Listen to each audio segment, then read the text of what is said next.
Hello everyone, welcome back to another stream.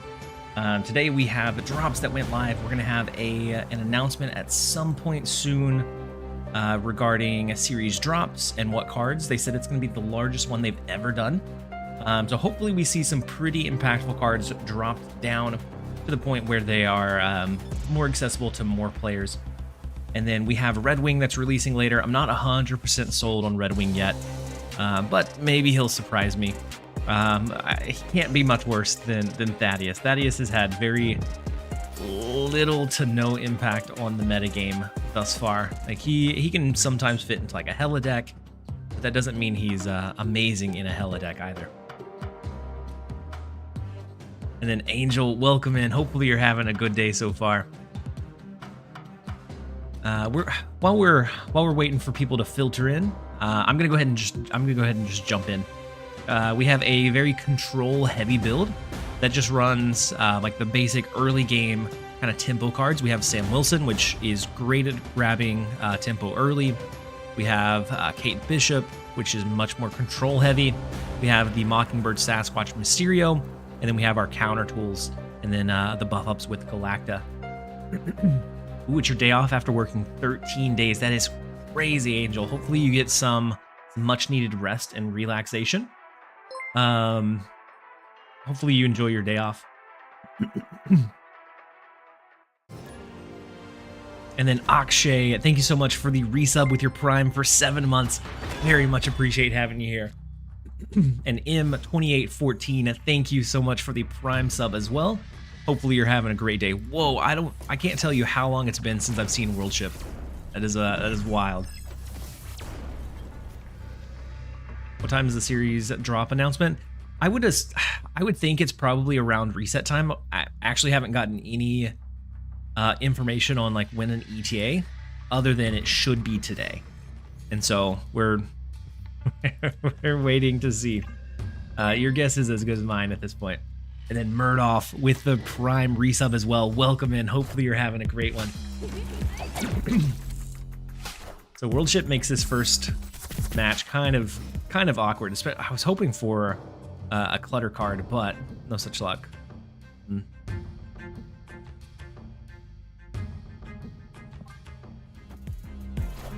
Thank you so much, Shadowfire. Hopefully you're having a good one.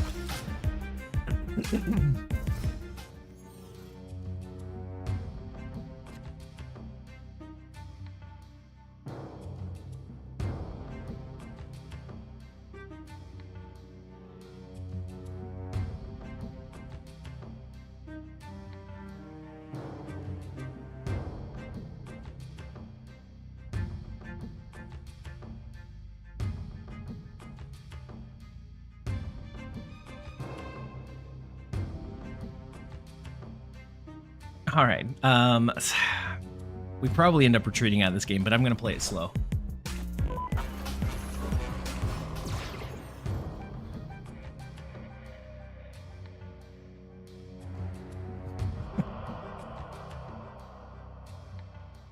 I did steal it from you. I'm just going to jump out of this one. You can't, unless we just get super lucky.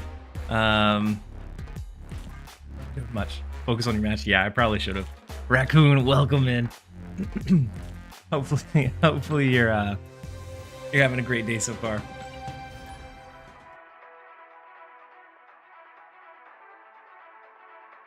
I'm excited to see what cards are dropping in the series, because I may or may not be revamping the I played Marvel Snap for 30, 60, 100 day series, and I'm a decent ways into the first chunk, but Series 3 cards, or Series 4 dropping to Series 3 is always going to be nice.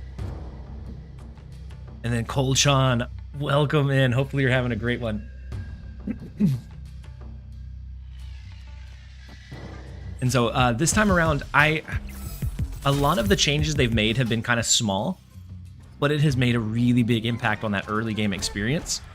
That has felt really, really phenomenal so far.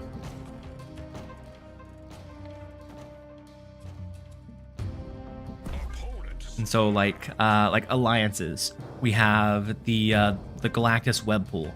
We have a few other small things that are pretty consistent now. So we have monthly drops that give a little bit of credit.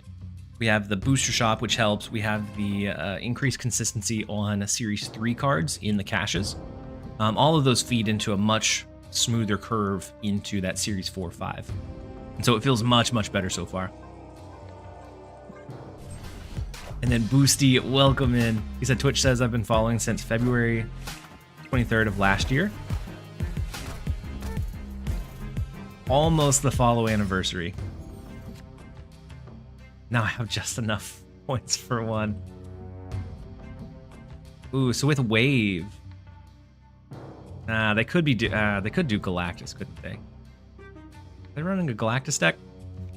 First world ship now Galactus. And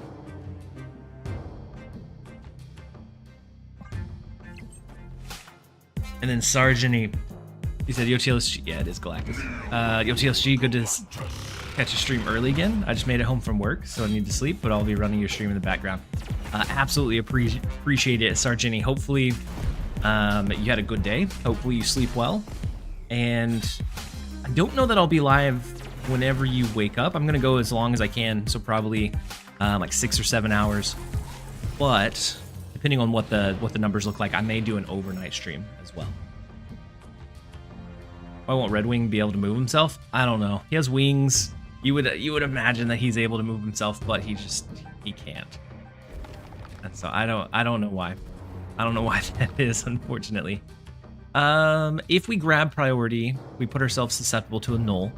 If we dodge priority, we put ourselves susceptible to an Alioth. Both of which are bad. Yeah, I think Sasquatch looks decent, but it's a coin flip of which direction. Wait, was this they have 7 energy. Ooh, there's the null. We still open ourselves up to the potential for an Alioth.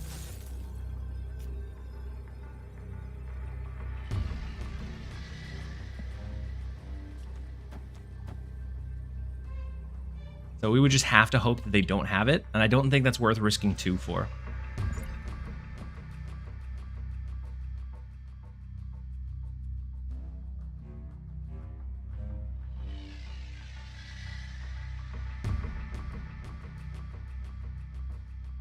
The funniest fact I know about Redwing is that he's a vampire. Is he really? Yeah, Enchantress. We could also go Shang-Chi, in case they go something like a death. Test our luck. Ah, rip. That's why I never like to challenge Galactus decks.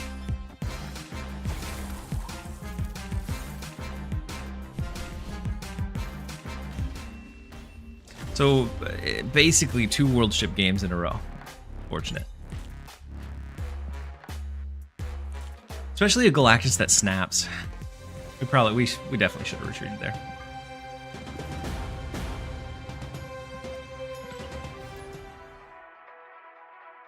And then Nick on the YouTube side, love the content. Hope you're doing well. I'm doing well, Nick. Hopefully you're doing well as well. Do you have any Redwing decks prepared? Very few. Besides like maybe like a Heimdall Surtur style Redwing deck, but I'm not sure that Redwing improves upon that one. Since it pulls a random card from your hand, it's really iffy really fast. I'm not sure that I love the idea though. It's just really the only one that's come to mind that like might be viable. Heimdall ramp. Could do a Heimdall ramp, but usually you're ramping by turn 3, and Redwing is a 3 cost, right?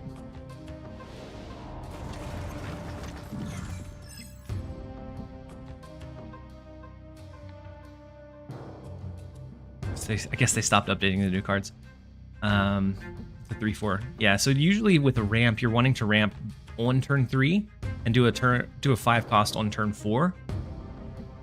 So I'm not sure we would ever realistically be able to get Redwing out without it feeling kind of bad. I'm gonna be so mad if Redwing is good. I mean, there's always a chance that someone finds some kind of really cool combination that just does really, really well with him. But I'm not sure. I'm not sold on it. Let's do Mysterio. And I'm gonna go ahead and just do Grapple Arrow. We might pull like a Sasquatch over into Kunlun. I don't know yet. And then Hand of Blood. Thank you so much for the Prime sub for 7 months. Very much appreciate you being here. Angel, you said I'm certain that Redwing is not bad. Really? I feel like he's going to be clunky. And a lot of times, like that's not a great 6 cost. A lot of times that like kind of smoothness of your play makes a really big difference in like the consistency of like how a deck performs.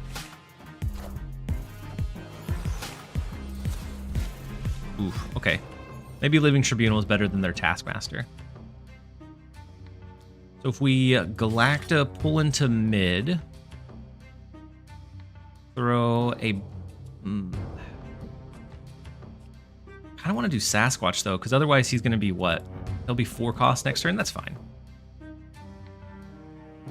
We do a buffed up Mockingbird. Next turn we do Sasquatch, Pim, Vibranium.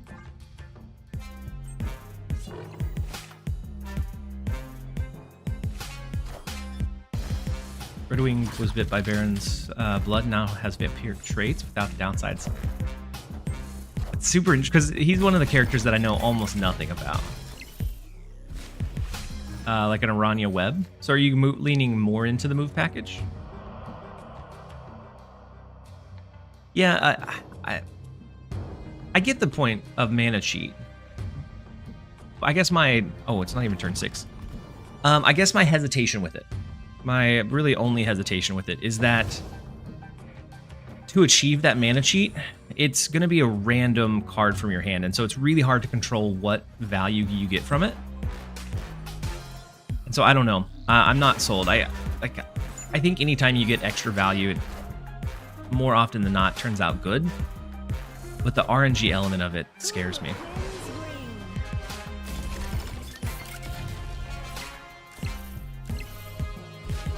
Can we ever match up to this? We have... Oh, wow. We can move cap shield.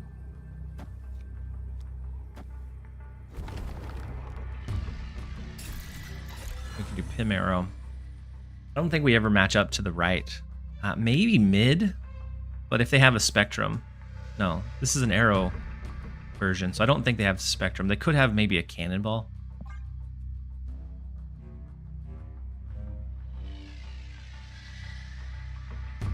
Dracula Dump could consistently use Redwing with Aranya. It could, but then how often are you going to have both of your big cards that you want to have pulled out?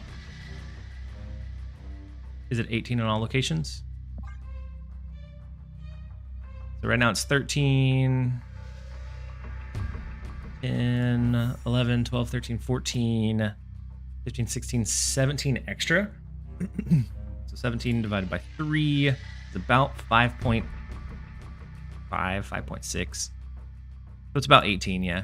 About 18 in all lanes. When the Doombot goes off, it's going to be an extra 2. Goes up to 18. They could move the cap shield to the left and play something big here. Enchantress mid. Get Enchantress mid as well.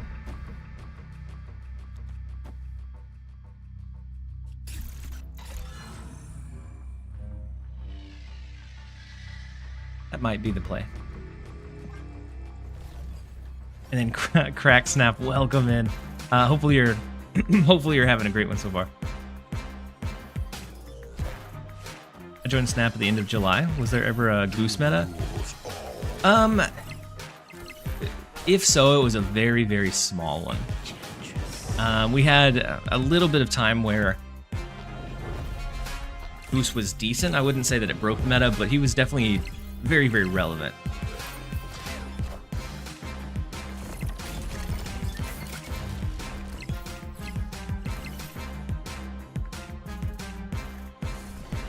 Oh, I forgot about Mysterio pushing up the the power from 18 up to like 19. It probably would have been 20 per lane.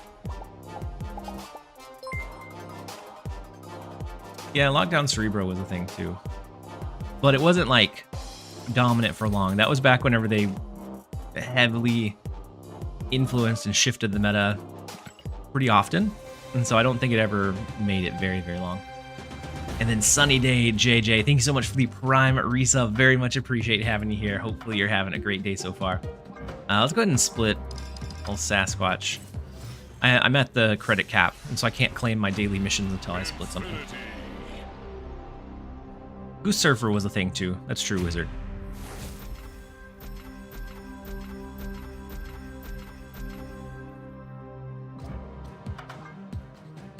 What's the credit cap? 10,000. Once you hit 10,000, it won't let you claim anything else until you spend down below 10,000. Jean Grey? Jean Grey had her spots in a few decks. There was a couple in particular that I liked. Like I don't know that she was ever like the best deck, but she was a decent enough deck to be able to be played. So like Spectrum, there was some lockdown type stuff that used some cheap cards, Jean Grey, and then you like use your Professor X elsewhere. That I enjoyed using. I find it so hard to find the splits that I want now. That list is just massive.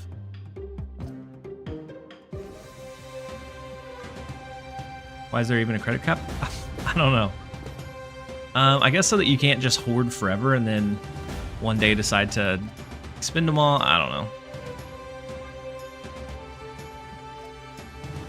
But yeah, past 10,000 it doesn't let you like claim or do anything additional. I've been waiting for forever for the Frog Thor variant. That should be one that pops up in the collector's vault, right?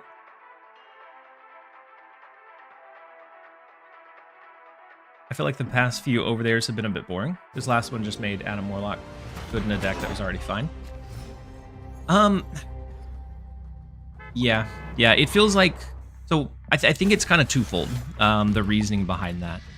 I think partially they're better at balancing out of the gate, and so we're getting more balanced cards as they're released.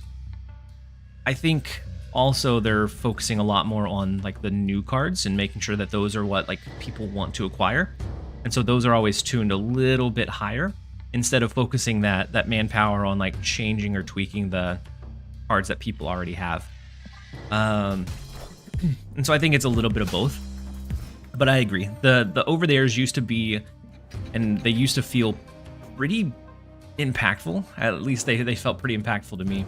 The last couple of months have felt kind of lackluster in that regard. This last one I think was a step in the right direction, but before that it's felt like they've all been very, very cautious.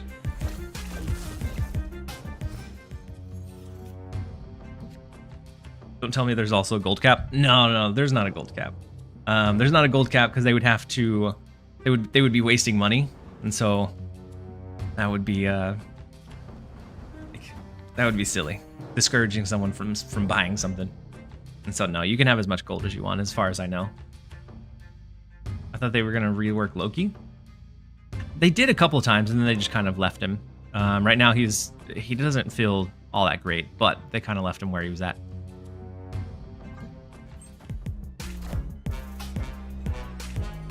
I still hate seeing discard all the time. Yeah, especially the Bullseye version. The Bullseye version's not bad, unless they get like a Bullseye Frigga.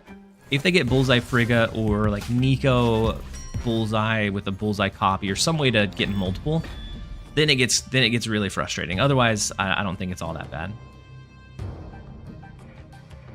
Yeah, I would imagine. So I know I would imagine the gold can't go above the integer cap, but if somebody has that much gold, woof, I would like a fraction of their bank account.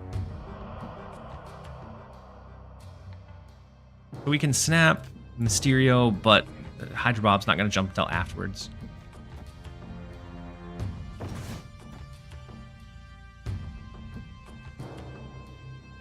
If we do this, either way, one of our 2 lanes are capped out. I guess that's if we snap. We can also just not snap. The Mad Lads I know are running Ronin stuff into Bullseye. I mean, it's still super like oppressive. Like getting hit. If you get a duplicate of the Bullseye stuff, getting hit like 2 to 3 times with 7 times 2 affliction is crazy.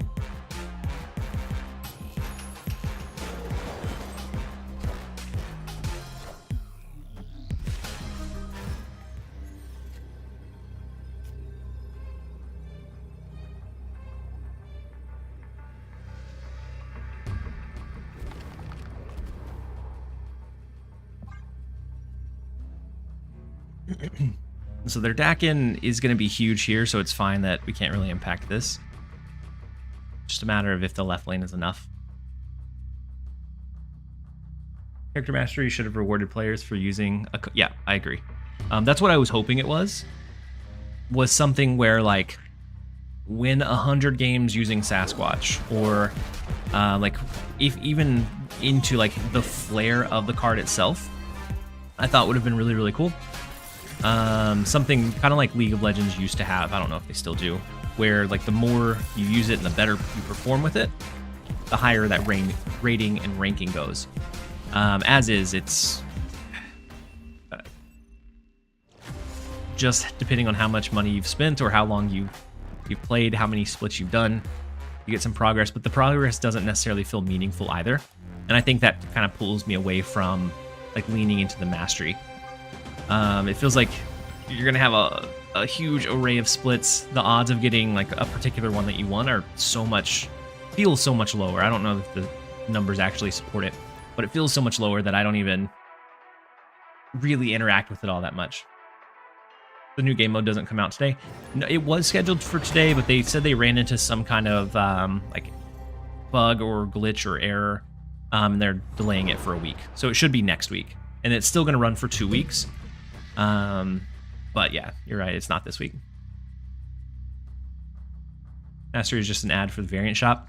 Yeah. And I wouldn't even say it's a good one. I would say the albums are a better ad for the variant shop, because there are some that like you pull enough of the mystery variants that you're maybe one away from a monetary or like a credit reward or a token or a key, that it encourages you to go ahead and spend some of that gold on the variant shop. For mastery, I'm not even like, none of the rewards are something that I would chase or necessarily want, because it doesn't impact my progression at all. And so I'm never gonna spend an extra little bit to progress there, because it's not gonna necessarily credit anything back to me.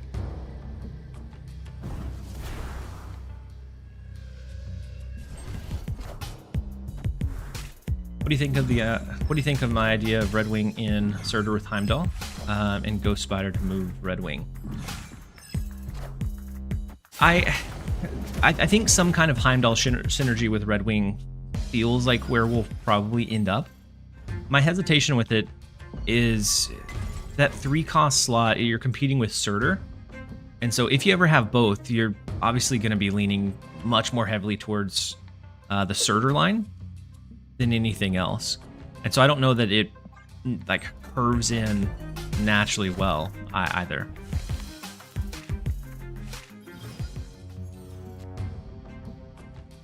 But I like the idea. I think with something with Heimdall, to be able to easily move the Redwing and then get something pulled out is probably the easiest way to proc it. And since it's in game, you have a little bit more control over what's in your hand. It's just a matter of like finding a way to set it up efficiently.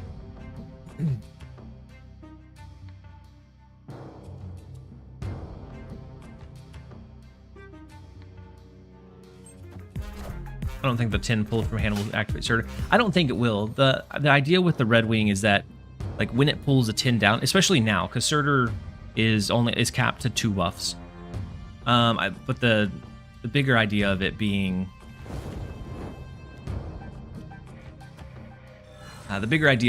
that it is going to pull a higher value card more often because that's what you're going to have in your hand, versus like here we wouldn't really have any great pulls if Redwing hit any of the ones in our hand. Dracula Dump with a higher end curve? It could be. Big Scarlet Spider. They can move Nightcrawler, so we don't have this lane locked in necessarily. I guess Shang-Chi is a decently viable option for us.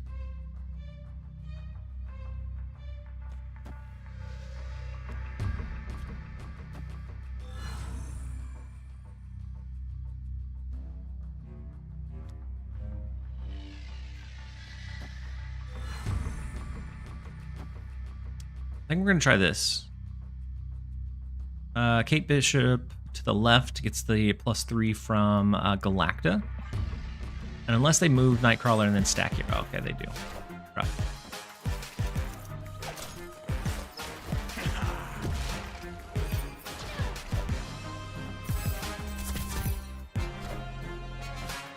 Power must be controlled.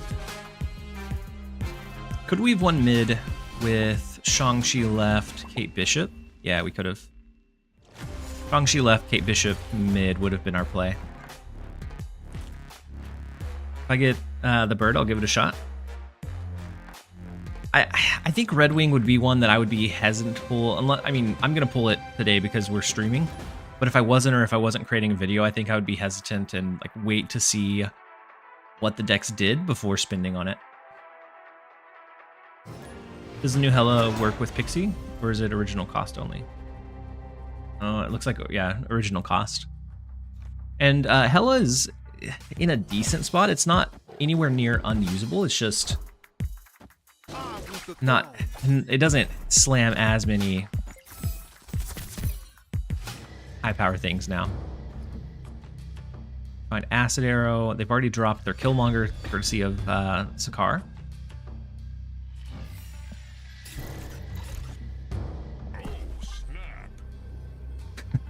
Zabu caught us straight out of nowhere. That Killmonger was not happy to see the Zabu come down. I'm actually consistently climbing Conquest with the new Hela. Yeah. The new Hela I think it's in a decent spot. Like if it was too common, I think people could build counters around it. But I think it's uncommon enough that for what it is, it performs pretty well. It's one of the or at least last month in gold, it was one of the better performing like gold conquest decks. I didn't check infinite. And then Odabert Money, thank you so much for the Prime resub for 7 months. Very much appreciate you. Hopefully you're having a great one. Danish Hela. So I haven't seen Danish's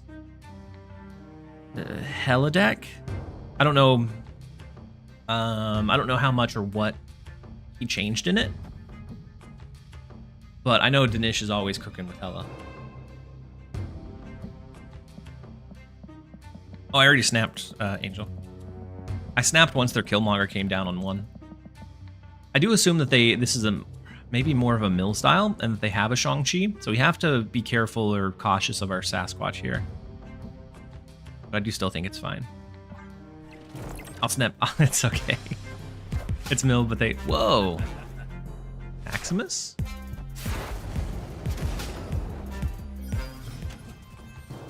Not the mill I was expecting.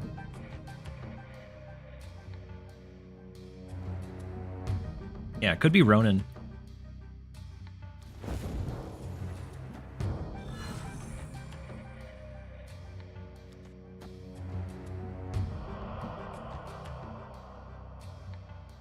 I think I'm just going to try to dump some cards from our hand. We could go Gwynpool, but we have so many cards that I'm not sure it hits anything high value. Magic? Ooh, it could be Magic, yeah. But with Iron Patriot. I think they go something big in Hell's Kitchen. Super excited for more discard variation with Khonshu. Yes. I'm excited to see how Khonshu does. All systems go. So maybe it's more of a like counter heavy style of build.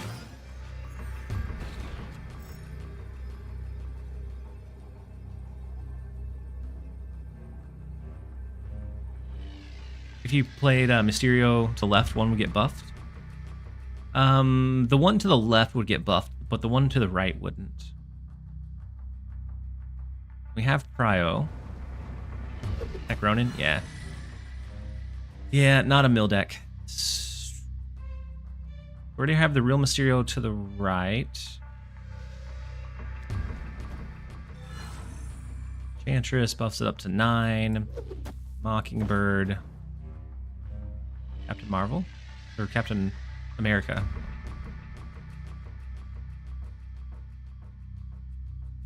They have to do Shang-Chi. They do have a discounted Iron Patriot card and then the free Anti-Venom card, so they have a lot of reach.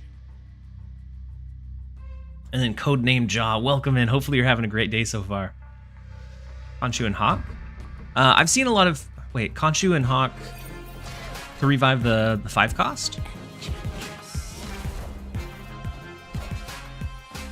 I was seeing a lot of stuff with like Iron Man, or thinking a lot of stuff with Iron Man. Power must be controlled. So definitely the Shang-Chi mid takes us out there. Lizard. Shadow King. Lose it by 1. Had we played Mockingbird to the right to get just the high raw value over here, we could have won. Do you think Blink will be used with Redwing? I mean, maybe. Use like an Aranya or a Ghost Spider. I guess not Ghost Spider, but like an Aranya to move the Redwing and then Blink to blink it into your deck after it moves. Maybe. Man, we're doing awful today. I thought the control deck was... Oh no. I don't want the Hella deck. I want this one. Mockingbird right loses left, no? So if we did the Enchantress left to let it get buffed up by the Galacta, and then just base Mockingbird right, it would have won. But we would have had to do it in that order, since the Shadow King offset the buff. Would have been really, really hard to play that one out and expect the Shadow King with how rare it's been lately. I want Torres Falcon to get some kind of buff or rework. I've seen some decent Torres stats in... I've seen some decent Torres stats in like a Victoria Hand Misery style of deck. That way you can do Torres, you can throw like a Hood into the Torres lane, Misery to proc it again. You have 4 demons, and then Victoria Hand buffs all of those up quite dramatically. And then Packers for life. Welcome in. Hopefully you're having a great one so far. The Red Guardian's unfortunate. So we're looking at an Ajax deck now, which would have been good with our Enchantress. Unfortunately, we pivoted before that point. I think Stegron mid may be okay.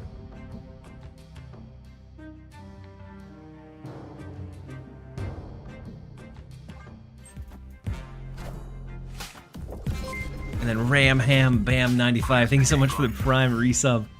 Very much appreciate you. Hopefully you're having a great one so far. We could go like Iron Patriot, Rocket and Groot.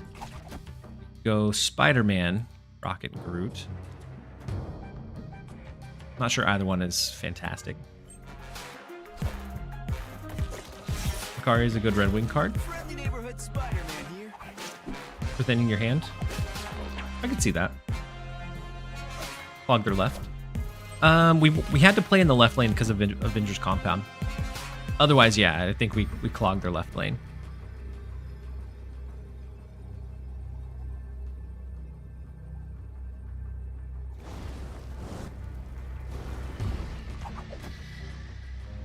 We don't have priority, which is what we needed, so that Stegron will hit anything here.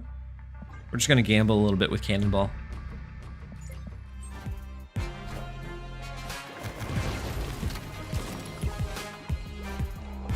Oof, big abomination. Yeah, even with Cannonball. And it went into mid, unfortunate. Even with Cannonball, we're not gonna win the left lane.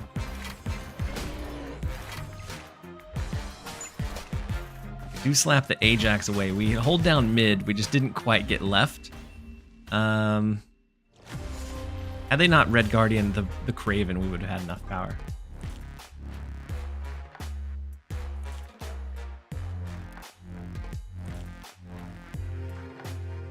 And then Shizuo, been a while. Hope everything's great. Everything is going well, Shizuo. Hopefully everything is going well for you as well. I'm glad you could jump in and join us. I don't think we're gonna finish off the 4,000 before reset, but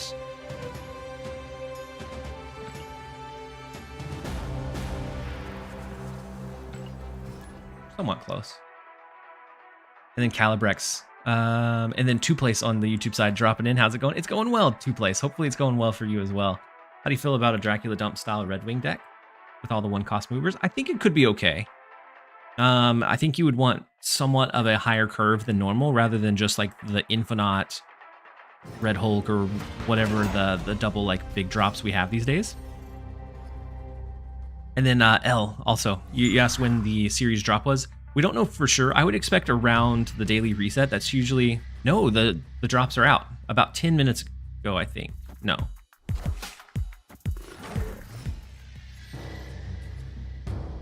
Maybe they're not fully out yet. Let me look.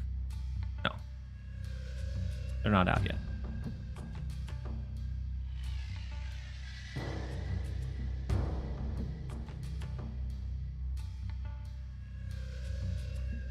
But probably, I would assume around reset time.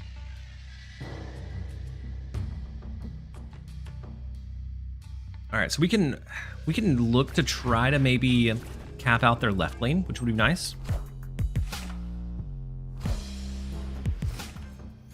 Ooh, if we end up getting Polaris, we could also try to hit it with like the Spider-Man. And pull Bass over to the left, or hope to pull Bass over to the left. Either that or we focus more on like Rocket and Groot. We go Arrow on 5 to cap out the left lane instead. I think that's probably the more optimal play.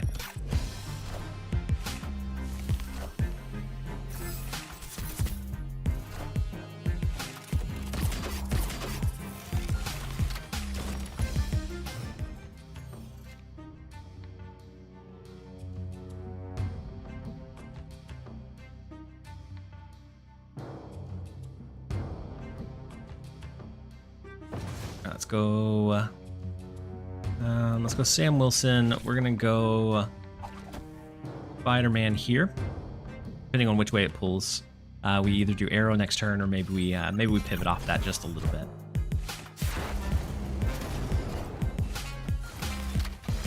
Big Havoc. No, the drop announcement, I think it should be in about an hour or so. I'd say around like the daily reset is probably when I would expect it to pop up. All right, so we can still do Arrow. That would allow us to scale enough here. We can move Rocket and Groot if we think they're going to fight for Titan. But then we would have to like really dump everything here. 2, 3, 4. There's a couple of chances we could, but I'm gonna leave Rocket and Groot over to the right. Yeah, the anti-venom bundle got bumped up to 5,000 last I heard. Victory.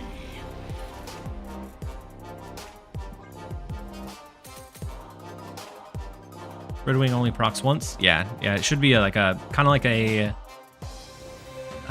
Spider-Man 2099, where it only procs the first time it moves.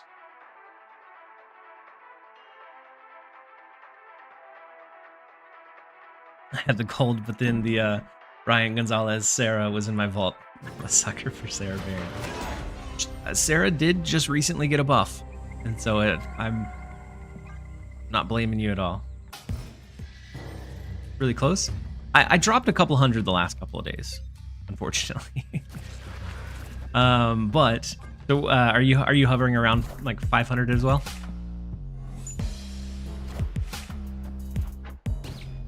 AV drops. Oh, does it? I don't know if it drops today.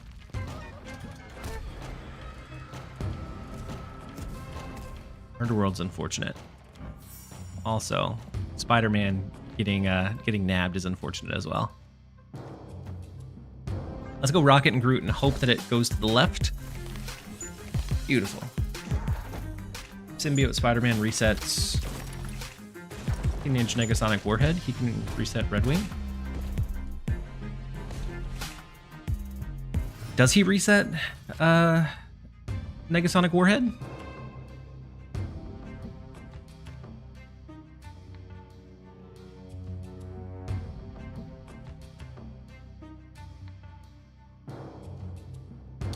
I haven't seen Nocturne in a long time either. I didn't even register it. Let's go Stegron. He does. If that's the case, he would probably reset Redwing.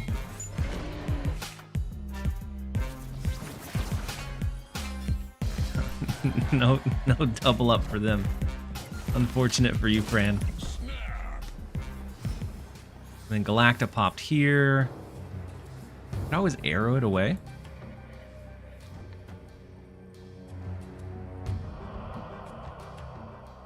Victory.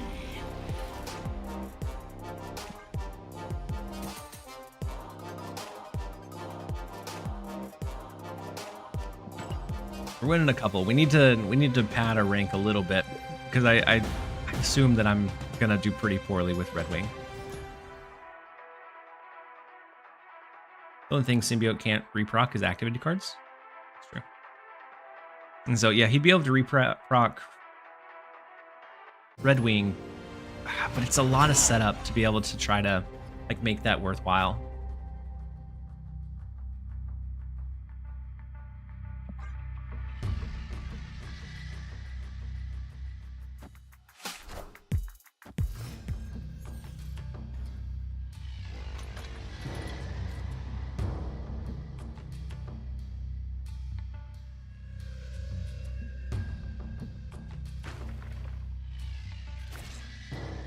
All right, let's go Scream. We have Polaris if we want to yank their Quicksilver around. Ooh, and with them not having a 2 cost, I'm gonna go ahead and snap it because I think it's a Wiccan deck.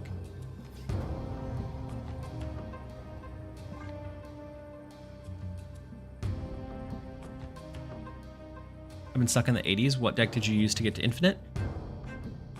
I used a mixture of decks. I actually don't remember which one I hit Infinite with. Let me look at my stats.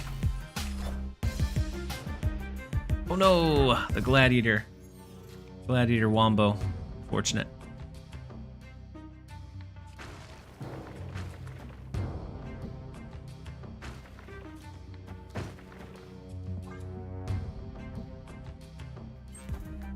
Let's see. And the Red Guardian too.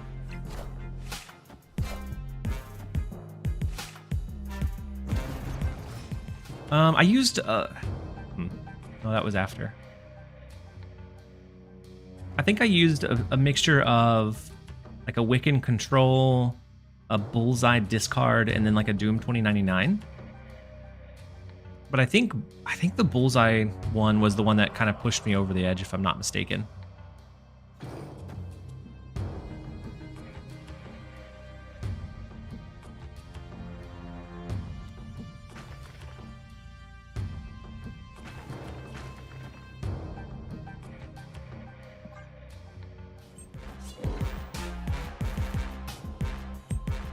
I don't care what Glenn says, they're going to nerf Red Guardian eventually.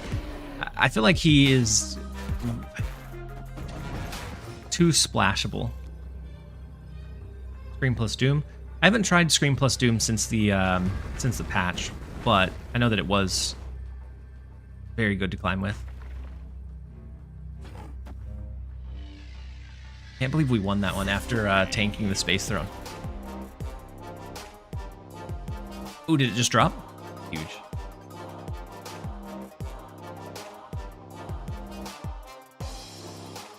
Alright, let's pull it up.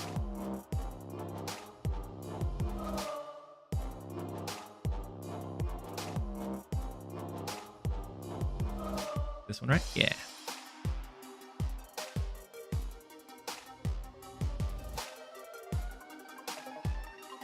All right, so the series drop. We have... That's not meant to fix the core issues. More of a band-aid while they look for long-term. All right, to Series 3, we have Null. Huge. Huge for newer players, because Destroy is one of the ones that is probably most accessible. Minus maybe a handful of cards. Then we have MODOK, which is getting played a lot less now that Bullseye, so it's not as impactful, but for like an early game Apocalypse deck, MODOK to Series 3 is nice. Zabu, huge. Nimrod, Ghost Spider, Nebula are both huge. Silk, very underplayed,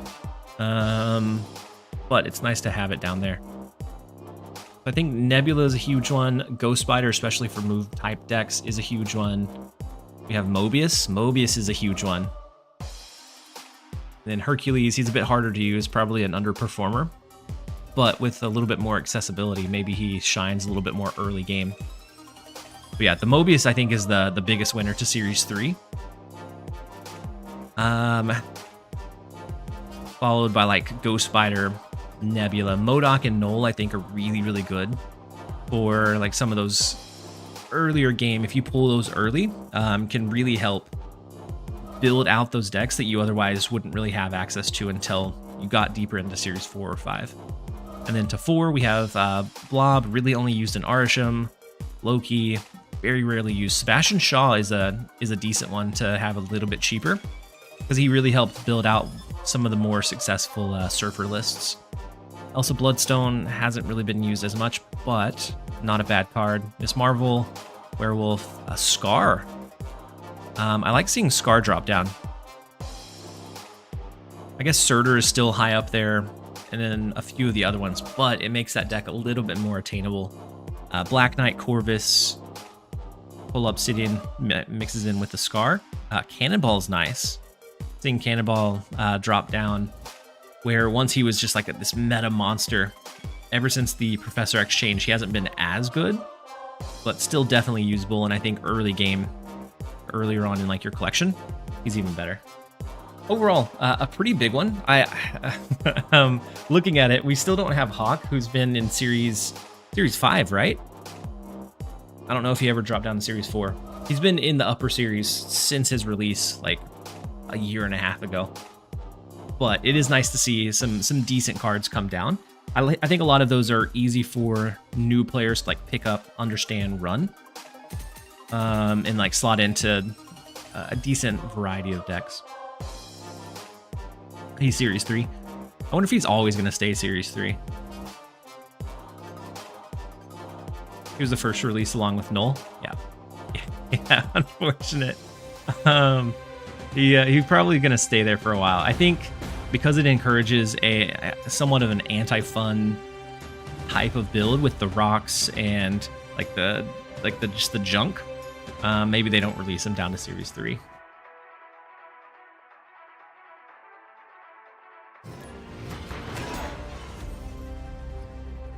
You said the chat is burning. What, general chat? Are they happy or mad about the drop?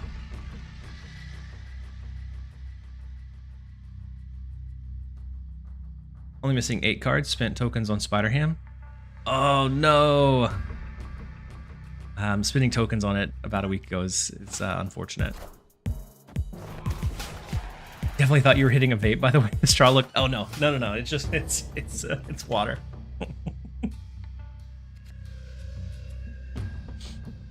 Just water.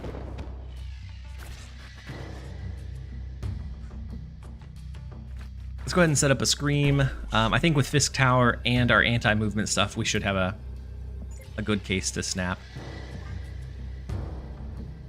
80% mad, 20% happy. I mean, it's a decent list. Some decent ones being dropped down. I guess we really didn't see all that many Series 5 to 4, and that's probably where our biggest bottleneck is, so I can understand some of the frustration. For a like early game like standpoint or look, I think it's definitely decent. But for like the mid to late game, I think you don't get as much from it. Is there a new list of series drops?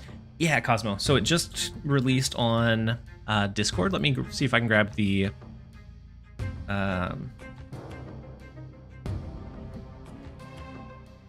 link.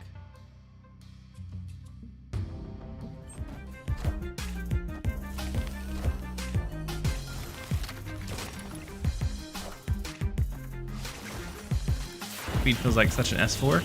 I don't know. He's not exciting, but he is very, very strong. Red Guardian at being 5 after like a year. I think Red Guardian is also another one that's very splashable.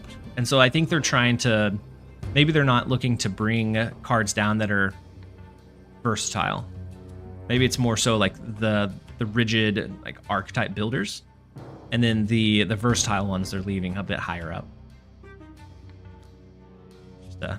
Just a guess. We could do Arrow to pull into Fisk Tower, potentially.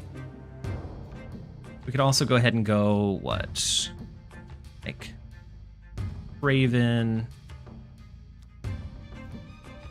Maybe it's Craven, Captain America, Iron Patriot. Give that a shot. Move and Destroy just got easier to build for new players. Yeah. Move, Destroy, and Discard. They brought down some of the kind of archetype defining cards for those, but they're not flexible. Same with Sebastian Shaw. They're not flexible enough to be ran in every single deck, but they're really good for those particular archetypes and those particular builds. So mid is now Danger Room, and their Toxin survived, unfortunately. Let's move the shield. Do we ever pull Toxin over? I don't know. I feel like that's risky.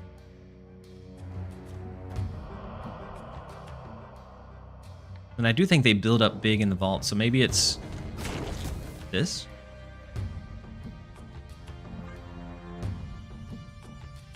Lady Deathstrike and Shaw are big grabs for me. At collection level 11,000, Shaw especially with a card I was missing. Yeah, I think especially for like any kind of surfer build, you definitely want Shaw. Oh, huge gore. Oh no. Well, we're not winning left.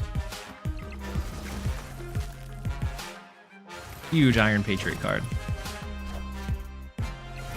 Wait, are we winning left?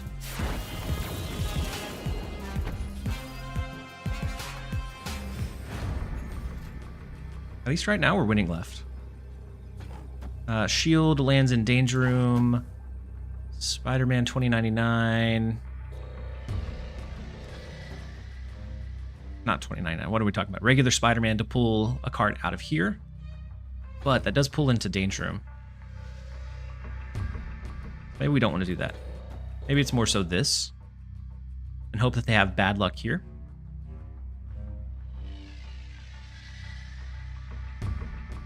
The only thing is our screen doesn't scale if we don't do a Spider-Man.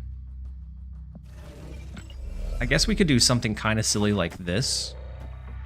Pull a card over with Spider-Man, and then we Stegron slap it back over into the Feast lane. That buffs up our Craven. Yeah, we'll go with that. Collection level 6,000. I'm so happy about all the cards in the drop. Yep. So I'm actually running a new account for 30, 60, 100 days. And like some of those cards are going to help build out a few different Series 3 decks much, much easier. Unfortunately, we got blasted in Danger Room, but they just have the Nico. We needed their Nico to die there to win left. Victory. And we needed our Stegron to die there to win left. Luckily, both of those died. Dropping null after they gave it for free. I guess that's true. But not everybody got null. So I know my newest account doesn't have the null, so it'll be helpful. Mobius being dropped, I think, is big. 1 out of 16. Yeah, that was not a very good chance at winning that one. We will gladly take it. Need 500 more.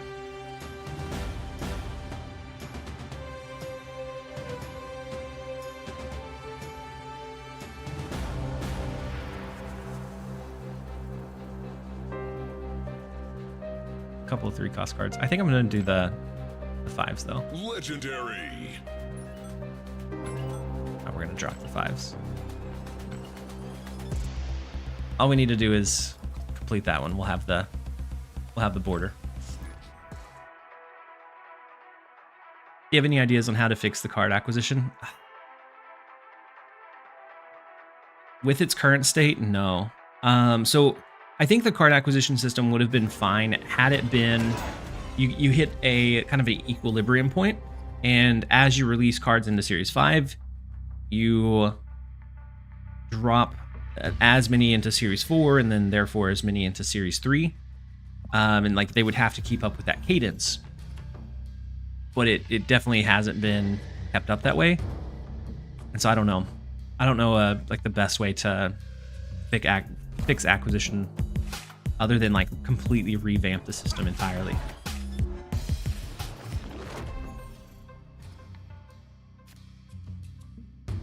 The Diamondback Spotlight Week.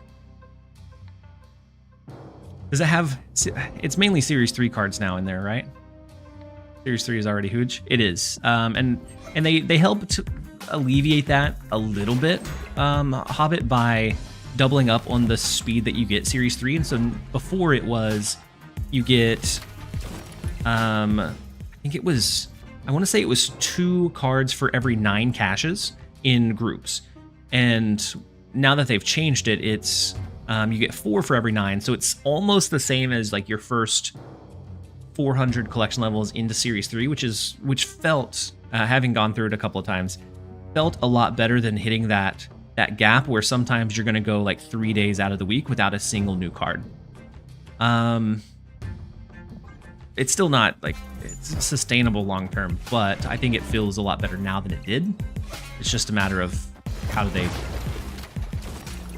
fix it so that it doesn't feel bad at all. I don't know. I watched a series you did a long time ago, playing for a month on a fresh account. Yeah, so I'm actually redoing that hard hat with a handgun. I am about 17 days into that series. So we could Spider-Man pull back into mid? I don't know if we necessarily want to do that. We can. Or we try to cap out the right lane. Let's go Arrow first, and then we go Spider-Man. And I think we call that good. Cannonball to lock middle. Wait. Cannonball to push from the right, assuming that they play in mid. I guess we could do that as well. If they had a loot cage, negative zone would help them more than it hurt them, but I'll take the 1.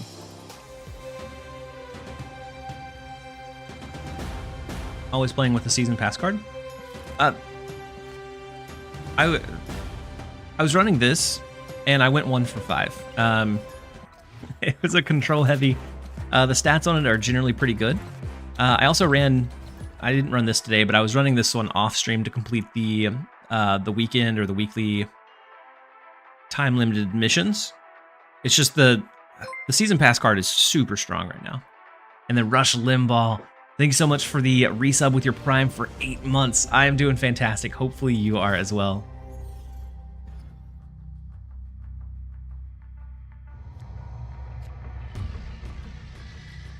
So Jeff is a big bad.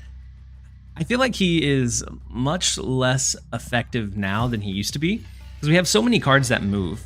But at one point, yeah, I would say that he was flexible enough that he was never going to be dropped down. I haven't got to Cannonball. Cannonball is going to drop to Series 4, so it should be a little bit more attainable. Scream, I think, is still the one that would be kind of tough to acquire. Not a great set of locations for a Hela-style deck. And then we're just mainly just buying time until Redwing releases, where we'll brew some other stuff. Cannonball will be in the Infinity Ultron week. I'm excited about Infinity Ultron. Super excited about Infinity Ultron. I don't really want the Jins, but I guess we're gonna do Jubilee. And then Ace Lee 62. Thank you so much for the Prime resub for 3 months. Very much appreciate having you here. Hopefully you're having a great one. So they do get Sam Wilson, so they get to clear up the Space Throne, which I was hoping they wouldn't find.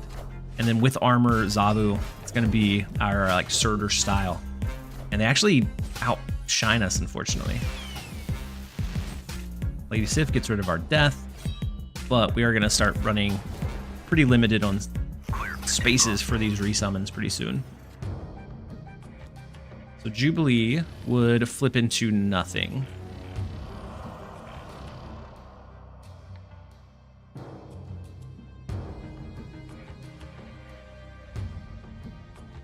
Instead, we could go like just a Jin.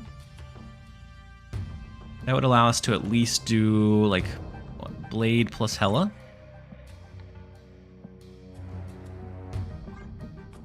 And then Edgar's with the posture check. I appreciate you.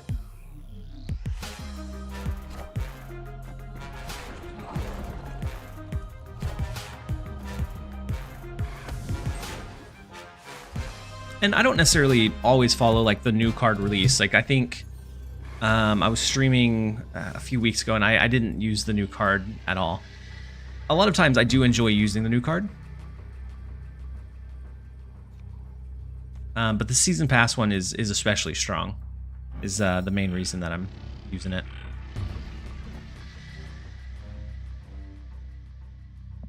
Well, they have us beaten in Space Throne. As long as they play something over there, they have to at least play a card, so they have to waste some of their energy, I guess.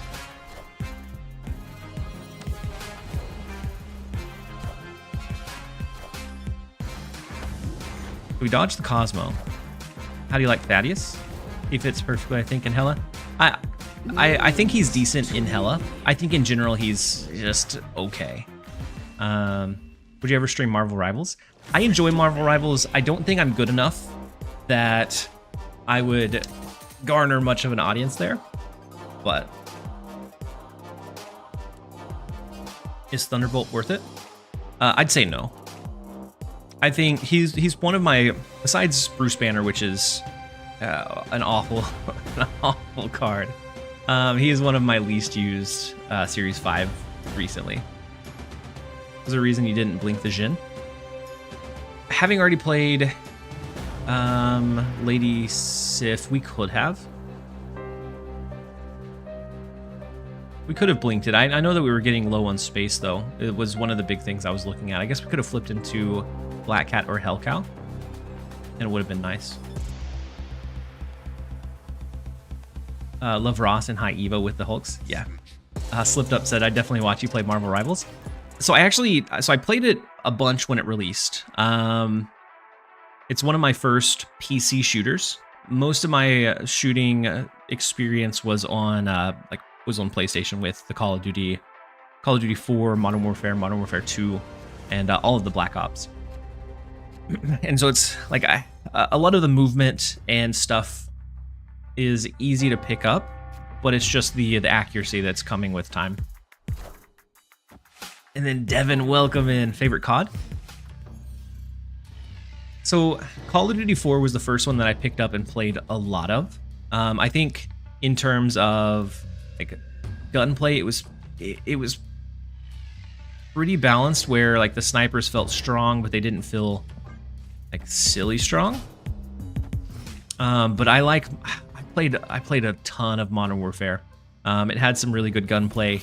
It had some overpowered weapons, but it had the introduction of like the unique perks and things that really helped customize your loadout. All of which I really, really enjoyed.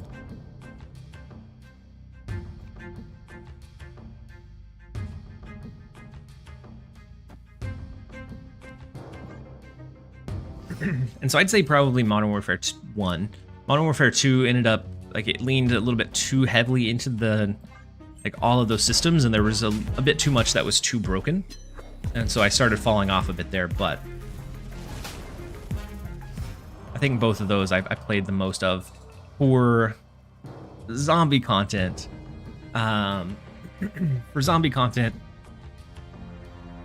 Black Ops, the first Black Ops was like revolutionary in that regard. I didn't like the multiplayer gunplay as much, but I spent so much time on zombies there. What does series drops actually entail? We get all those cards for free. No, so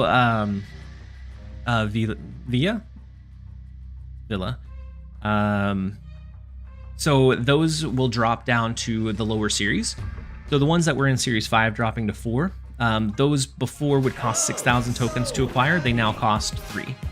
The ones dropping to Series 3, now whenever you open your caches, you'll be able to just naturally pull them.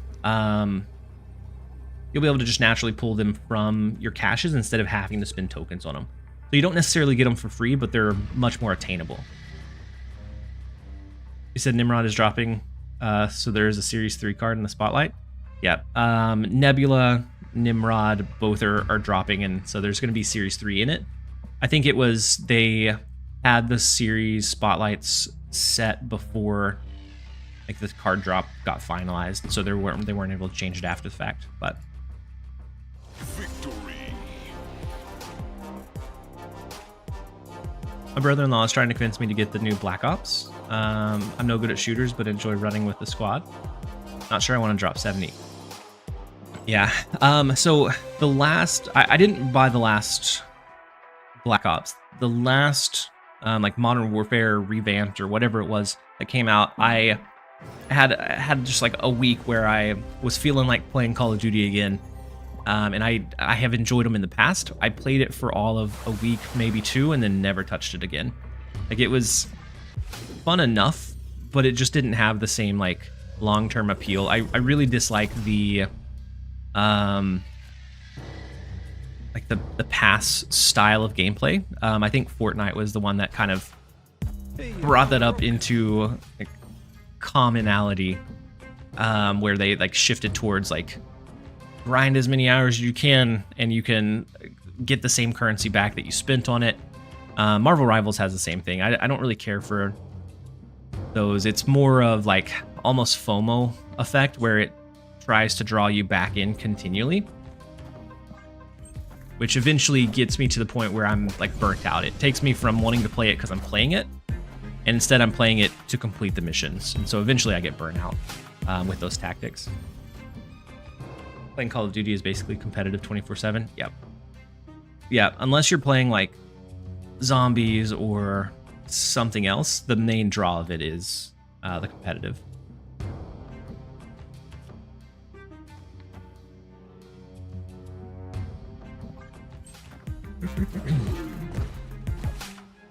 Too early to tell, but I wonder how much of this is changing publishers and they're able to start being more generous. Hopefully they're able to.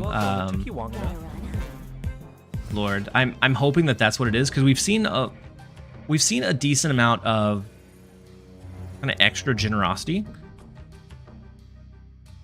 here recently. And so I'm really hoping that that has something to do with it, is that they're self-publishing, and so they have more control over like what direction they're taking. But we don't know for sure. And then Tharanus22, thank you so much for the Prime sub. Very much appreciate having you here. Hopefully you're having a great one so far. We could go Hella. We have to worry about a Shang-Chi. That's our biggest biggest counter at this point.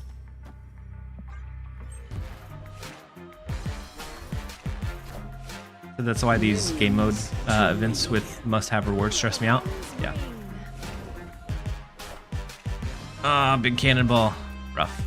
I mean, we have a big lead in the left, right? They can win mid. It's very rare that you lose the Nexus and win the game. Victory. But we'll take it.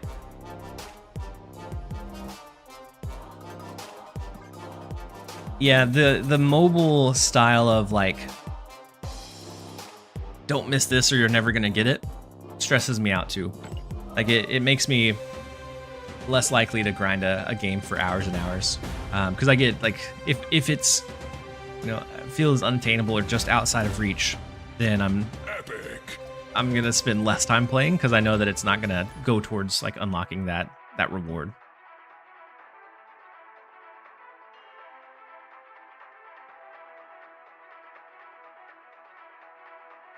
Hawk still didn't drop. Yeah.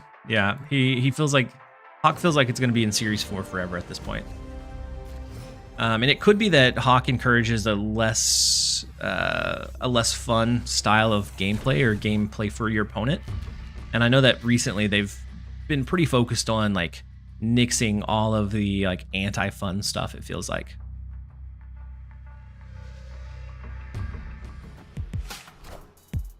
No worse feeling than hopping on a game to try the new thing and having to play 4+ hours. Yeah.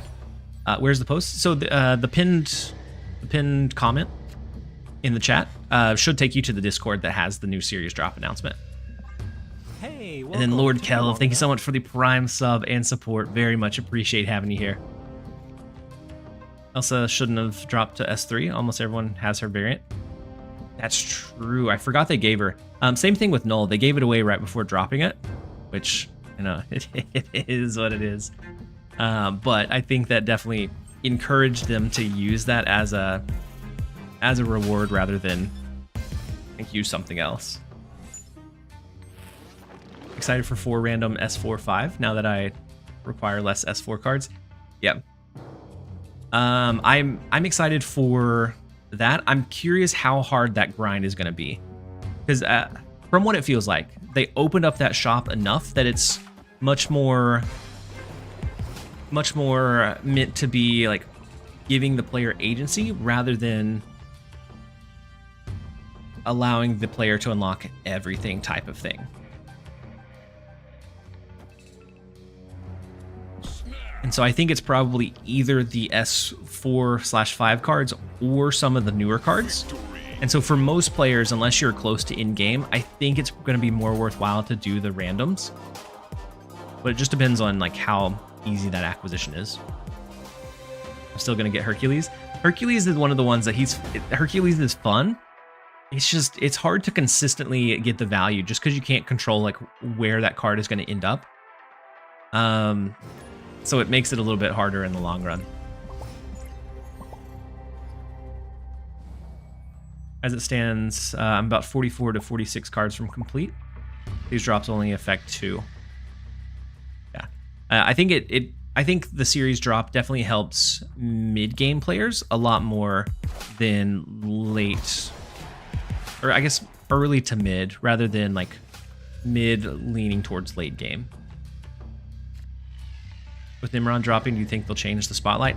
I don't know. I don't know how long it takes them to adjust the spotlights. And so I'd say probably not. I think they'll leave it. Ooh, Husky Puppy's running a Daredevil deck. Interesting. We finally see Thaddeus. It's been in so many games. We haven't seen Thaddeus. We could do Jubilee, but there's a chance that pulls Hela. Instead, we could hide a blade, go Thaddeus, and hope for the best.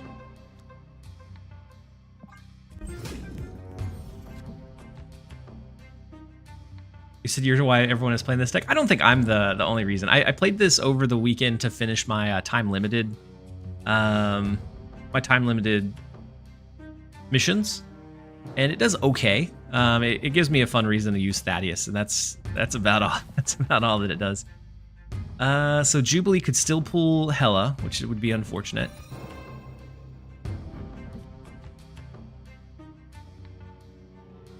We could just outright play Black Cat.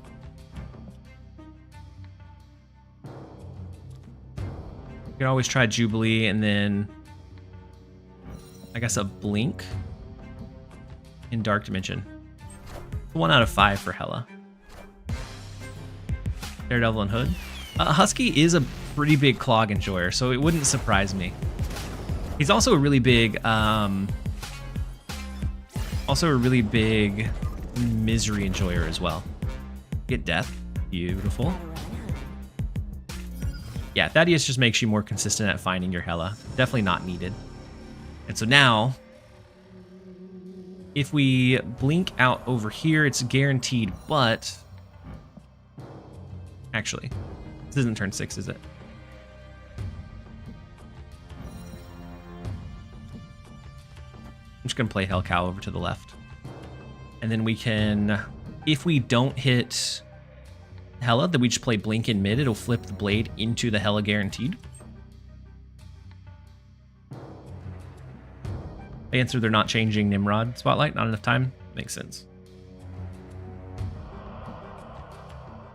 Yeah, Adam Warlock can do it also. At one point, I was playing around with a Thaddeus deck that also ran Adam Warlock. And actually, there was one that I wanted to try. We have about 30 minutes. There was one that I wanted to try that didn't use either Warlock or Adam. Let's see. I'm going to pull it back up.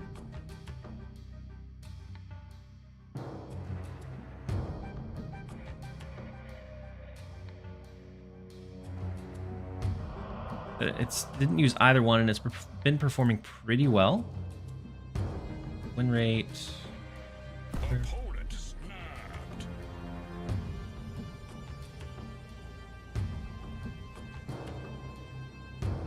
It runs Silver Samurai, which I think is interesting. Big debris, woof. And then a big Doc Ock as well. Another big woof. Okay, so we're getting Hela. Rough. Okay. We lose the left lane. Shang-Chi in the right wins it for him.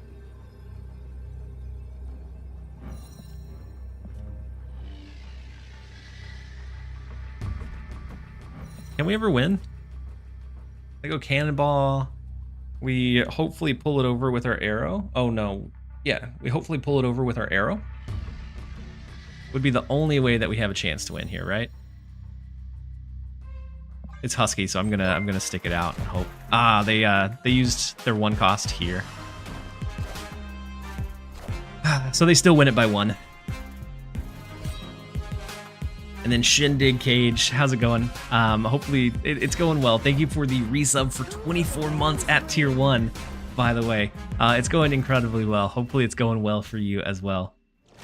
Silver Samurai to maybe hit Iron Man, and it also runs a Morbius. I haven't tried it. Bad news for Hela. Yeah, I was hoping that he for some reason wouldn't stack in the right lane, but Husky knows what he's doing. Husky is a very smart player, very, very, very efficient player, and so I should have known that he would know how to play the end game of it.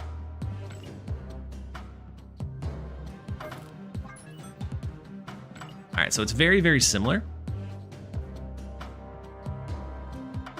But it doesn't run Thaddeus. It runs Morbius. It doesn't run a couple of the other pieces. It doesn't run Blink. It runs Iron Man instead, and then Silver Samurai. Get rid of some of our lower cost, high value cards. It performed pretty well in Conquest. I haven't ran it on ladder, so I don't know how well it does here, but... Seth, you said you didn't really like it? Oh, there's an Ares Hela list? Interesting. I haven't seen that one around. Was way too easy to disrupt with Red Guardian. What if you're not playing out like the Morbius or the Iron Man?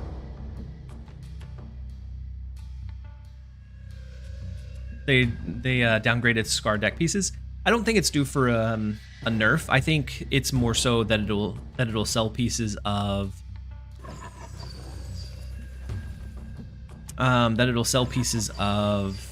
like Surtur or some of the other series for Khonshu. I'm excited for Khonshu as well.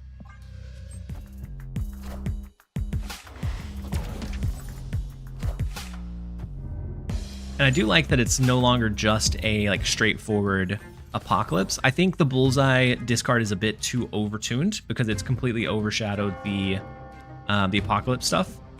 But I think in general, I do like the variance or the variation of it. So Swordmaster doesn't actually discard anything here.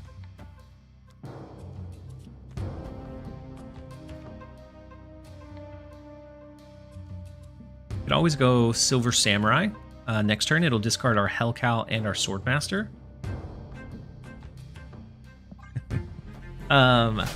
Edie, welcome in. I will behold your mighty hand.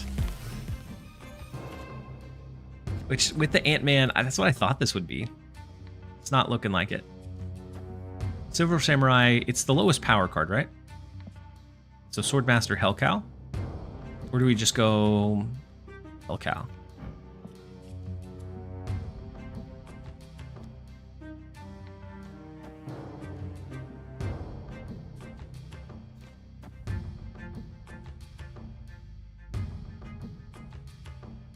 We'll do that and we'll see what we pull next. I'd much rather discard like an Iron Man or an Arrow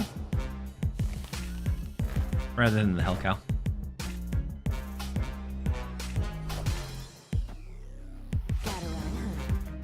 You watch any movie or TV shows recently? Oh, Silver Samurai is not going to work now.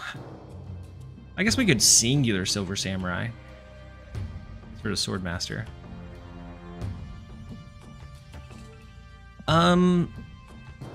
TV series, I haven't really watched anything new. We took my daughter and son to watch a couple of movies. My daughter's at the age where she's really enjoying going to the theater. And so we took her recently to go watch the most recent one was Dogman. I did not care for Dogman. My son really loved it. He's really big into the Dogman books. He's read them all. I didn't care for Dogman. But we also, before that, we went to watch Sonic 3. Actually really enjoyed Sonic 3. Much more than I thought I would. It's the first Sonic that I've watched in the series. And so then we ended up going home later in a couple days, trying the free trial of Paramount Plus to watch the other two. Much better than what I expected going in. But that's the most recent thing I've watched. I've watched season 1 of Severance. I don't have Apple TV Plus anymore, and so I haven't been able to watch, if the new season's out, I haven't been able to watch the new season. But definitely enjoyed Severance for whenever I was able to watch it. Minions to me. And so I played Hella into Camartage so that we could re-trigger and get the arrow whenever it resummons. Gonna go down as one of the best series of all time. Really? Is that after season 2? Victory. I keep replaying the dual Jim Carrey Eggman dance on YouTube. That was such a good part of the movie, and I could completely see that having been like Jim Carrey's idea entirely. I like it. I thought he did and has done really well for that role.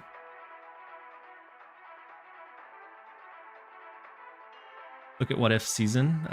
Makes me feel bad missing out on Moonstone. Moonstone is one of those cards that, like, on release, she really wasn't insane. Like, she's playable, but not insane. I think her ability is one of those that gets better and just continues to improve over time as we get more, like, cheap ongoings. Took my Basil. It's so funny that you say that. You said took my daughter to Dogman and I fell asleep. I have not fell asleep in a movie in a very, very long time. Dogman, I had to actively try to not fall asleep because my son was sitting next to me and he was super into it because he was excited about the movie. He's a big Dogman fan. But something about it, either just like the pacing was slow or too chaotic. I don't know. I was like falling asleep within the first few minutes. I thought Little Petey was super cute, but in general, it just didn't like grip me like the other ones did. We also took them to watch Moana 2, which I thought was notably worse than Moana 1. It was okay as a continuance, but it's not one that I think I would watch over and over again.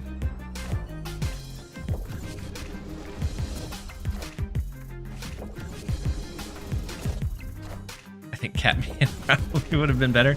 Probably Bullet. Probably. I'm digging Friendly Neighborhood Spider-Man. So my daughter saw it on Disney a few days ago, and she wanted to watch it.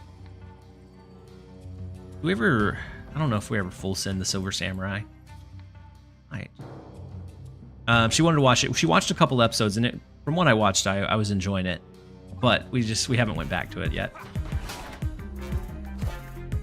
Reminds me of the good old days of Avengers, Earth's Mightiest Heroes. Yeah. Yep, I agree. I've liked it so far. I wanted to see the Samurai Right. Oh wait, why was I thinking it was Swordmaster and it would only discard R1? We should have Samurai Right. We would have gotten rid of Death, Infinite. Oh man, we should have. We absolutely should have. We messed that one up big time. Yeah, it just ruined their plan. I agree. We could skip into the Infinite, but then we lose mid. Man, I'm so mad that I didn't I haven't played Silver Samurai, I think, since it released. I definitely haven't had enough boosters to split him. We wouldn't have got Hela, but...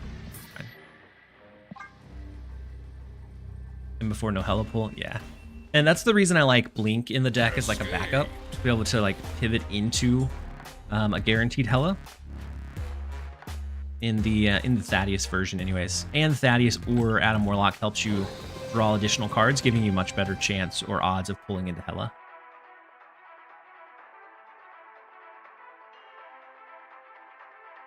And then Indy, so this Agent Venom deck still sees play. Much more recently, they changed Adam Warlock to, they reverted him back to 2-0. But if he's not winning a lane at the end of the turn, he gains an additional power. And so now not only is he a draw tool, he's also a scaler. And so he fits in Agent Venom decks very, very well. And so, yeah, it's definitely viable right now. Gotta run, hun. Gotta run, hun.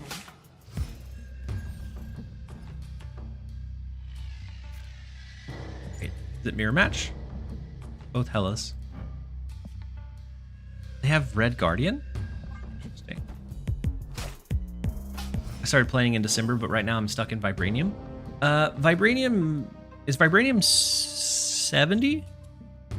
If so, you've gotten most of the rewards. So you're not missing out on like any huge pieces.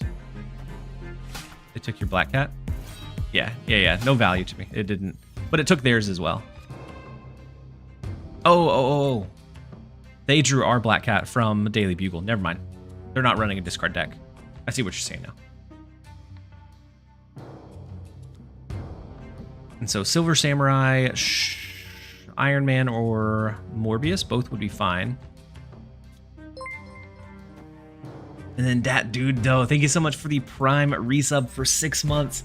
And then Edgar's as well for 6 months. Thank you so much for being here. Hopefully you guys are having a fantastic day so far. I wish they put Sandman back on top. His like kind of brief blip of time at the top was such a wild ride.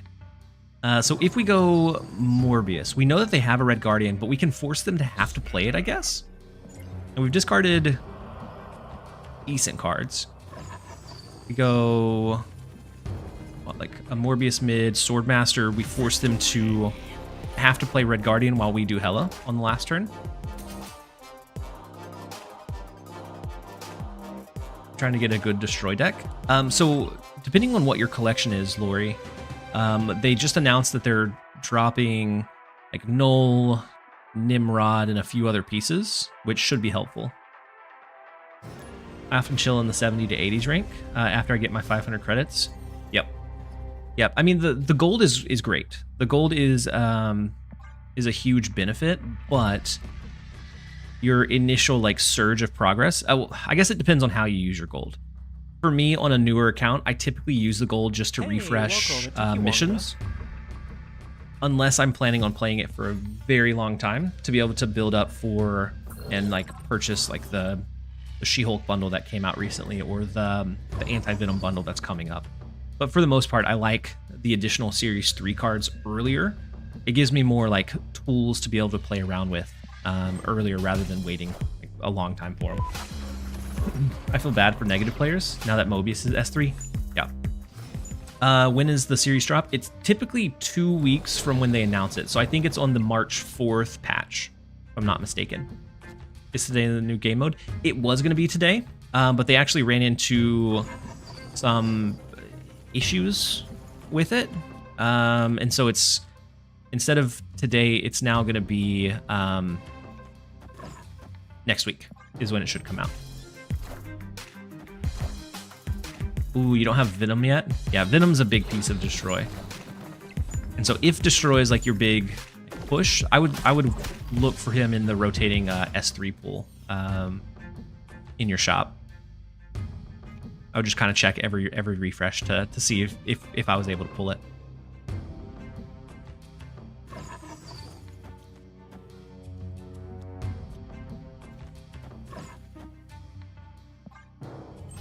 I'm surprised. Wait, did they copy Galacta? If not, I'm surprised. They should have copied Galacta, I feel like. How'd you get Null? So if they had started beforehand, they gave out Null 2 weeks ago for free as part of like a bounty. So I could see it. I could see them having it.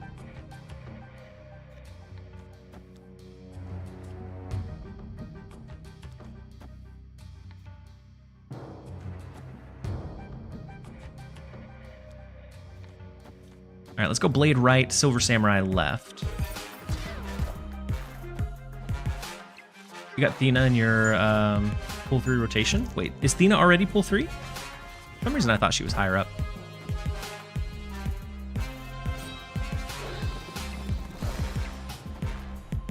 Angel, I'm back around here for a little bit because I hear you in the background.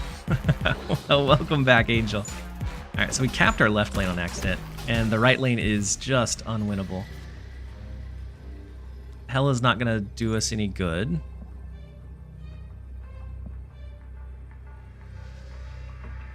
We would have to do something like this and hope that the 10 power Morbius plus the 5 is enough. Because I think we need to scale this left lane a touch.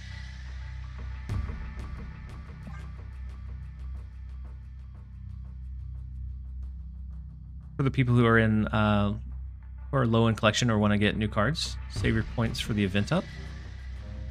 For the new game mode? If so, yeah. We could have went Hela, because they went one mid, one right. Fortunate. Big Shang-Chi. Must be controlled. That means one of our cards here will pull over. Hela was the play. Hela was the play, especially since we were winning the right lane. I thought we had lost as soon as I saw it work a pullover. The Sanctum should start in a week. It was going to start today, but they said that they ran into like a bug or a glitch or some kind of issue, and they had to delay it a week. And so it's going to run for 2 weeks. I would say if you're looking to get some free cards, you can get 4 free S4 or 5 cards from that just by like grinding it. I think it's going to be relatively hard to unlock all of those, but I do think it'll be worth like investing time into. And then Wrathchild 137, thank you so much for the Prime sub and support. Very much appreciate you. Hopefully you're having a great one so far. They snapped on 1, which is kind of scary. I almost want to blade Morbius and just try to push for filling up the raft rather than slowing it down. Are you going to grind it pretty hard? I plan to. I don't know if I'm going to grind it on this account. Actually, I'll probably do a hybrid, because I have a low collection level account that I've been playing on daily, about 30 minutes to an hour every day. I'm revamping the I played Marvel Snap for 30, 60, 100 day series, because I never got to fully finish it before. And so I'm seeing if we can get to the end of it this time around without my hard drive getting fried. We're losing the raft lane, unfortunately.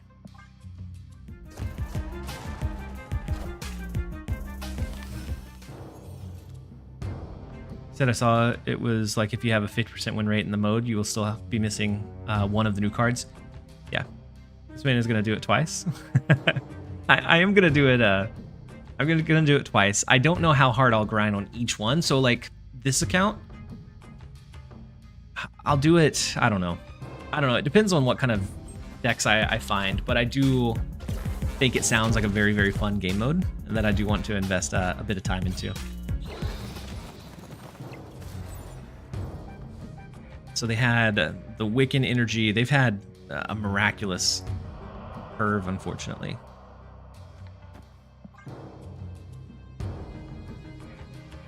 I think you just need to wait to claim until the 4th and then claim them. No need to save reserves. What for the series drop? I actually don't know.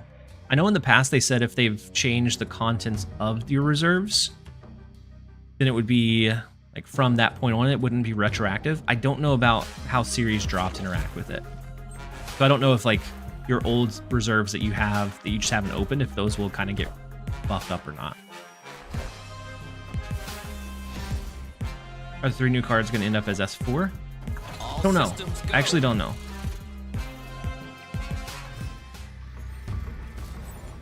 And then Fireball. So there's actually a pinned comment in the chat that leads to the Discord. Yeah, that leads to the Discord announcement of all the series drops. There's a good amount of Series 3, a few decently impactful ones. It feels like they're focusing on dropping the cards that are kind of archetype defining. So like Sebastian Shaw, Null, Nebula, Ghost Spider, some of those that are really impactful for their particular decks, but not necessarily super versatile either.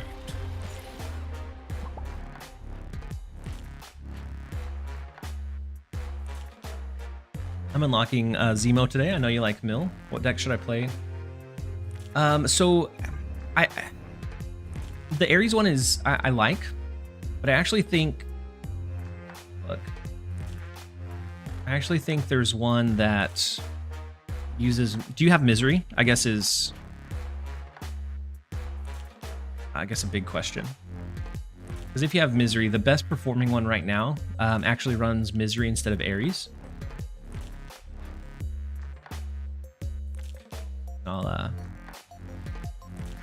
Yeah, the Ares-less version. Yeah. So that's the link to the one that's performing the best right now since the patch came out. No, it's... So it's a death, Misery. It runs Shang-Chi for a little bit of counter. It runs Fenris. And then your kind of standard mill stuff.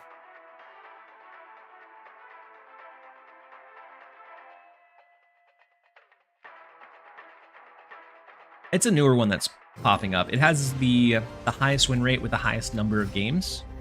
And that's at top 10% infinite. So it may look a little bit different at like top 50. Yeah, top 50, it looks like it's still running Lady Deathstrike. But also uses Shadow King. Yeah, Shadow King's starting to come back into the mix a little bit.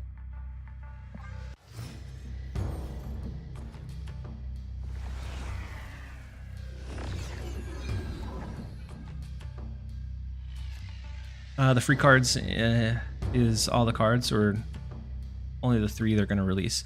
So, are you talking about Transcendence on the YouTube side? Are you talking about the new game mode, the rewards? So in the shop, there's a reward for doing like a random S4 or S5 card, or the new cards. There's 2 different reward sets. I don't think you'll be able to grind both, but I do think it's viable that you can get one or the other, and you can get up to 4 new random S4 or S5 cards from the reward shop from Sanctum Showdown.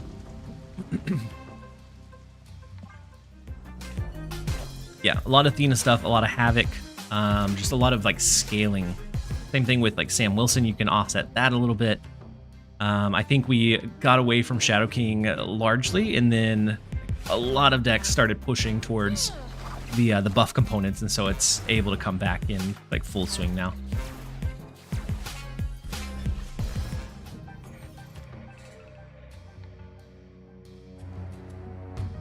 We ever try to cap out their right lane with like an arrow? We could also, we already have Blink that's been discarded, so we don't really want to discard one of these two. But we've only discarded Blink, so it is what it is. We do have Hellcow to discard one additional. I'm going to see if we can cap out the right lane. No, they do it for us. That'll work. And so next turn, we do need the extra power in the right lane, so I'm going to do Hellcow discard. We'll do Hella. We hope for the best. We have 3 that are pretty good discards. 2 that are just kind of so-so from Hellcow.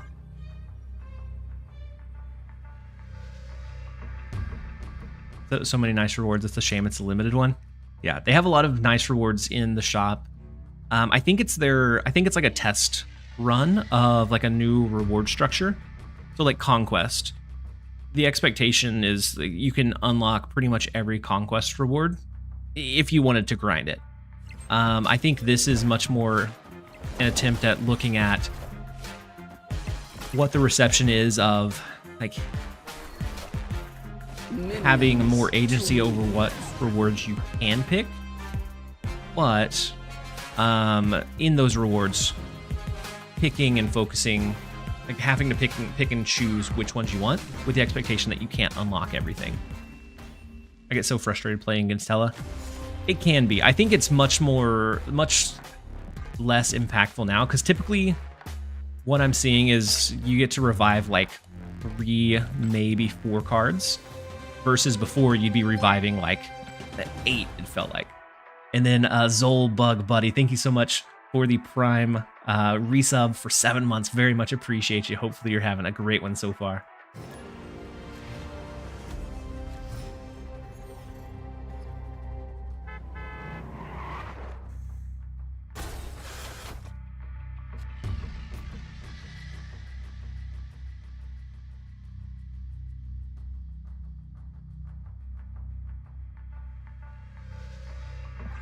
We're gonna go ahead and skip on 1.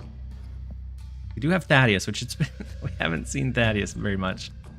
Let's go ahead and play him. He'll help us thin out our deck a little bit.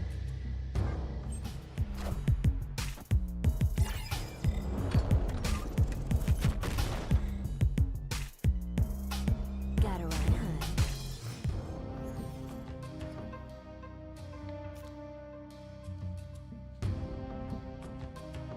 Victory.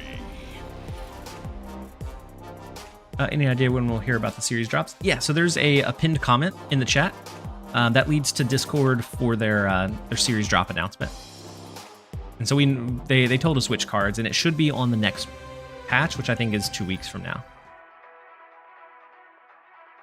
Let's see if Redwing is as bad as we all suspect it to be. Oh wait, he's out, isn't he?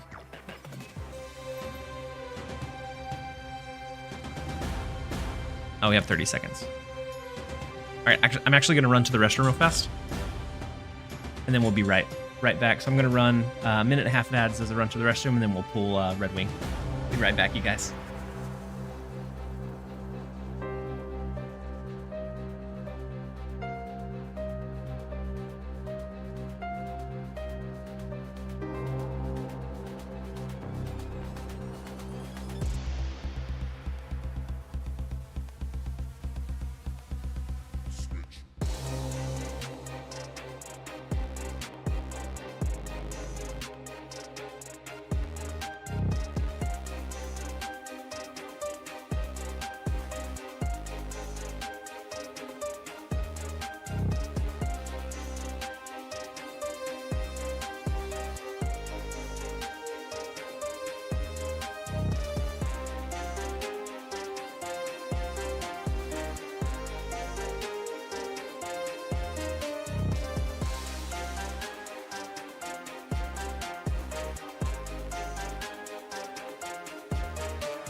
Hoping for a surprise good Redwing deck. I think there's some chances that we might see a good surprise Redwing deck. I think that's my only Jeff variant. Mastery.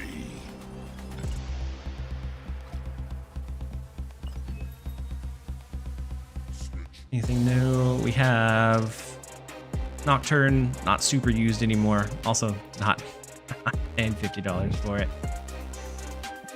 I do like this Aranya variant. I don't use her enough, but I like the look of it. I like the art style of it for sure.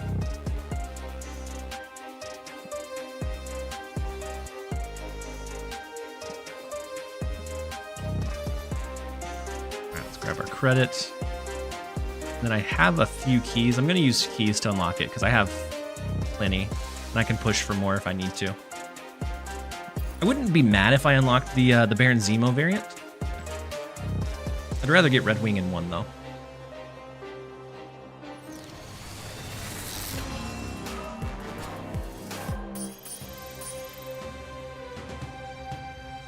Not awful. I've seen worse Spotlight variants. The smile kind of scares me a little bit.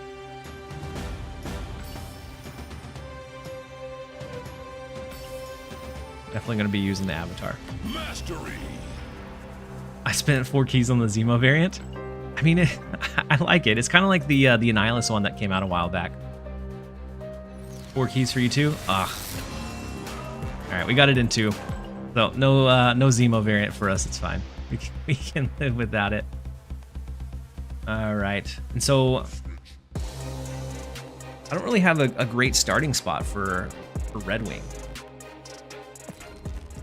I'm gonna have to kind of fill it out. I've seen and thought about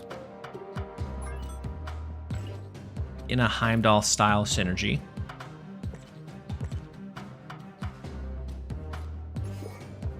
See what the auto builds. Usually it's bad. Whoa, auto. So the other one that I've considered is a like Dracula dump style. Interesting idea with a higher energy curve. It doesn't look awful. It's very like limited on its ceiling. But you can make some use out of Redwing. You still make use out of Dracula. I think Red Guardian is gonna hurt any kind of like Dracula dump stuff that you go with. Oh, can't see the deck. My bad.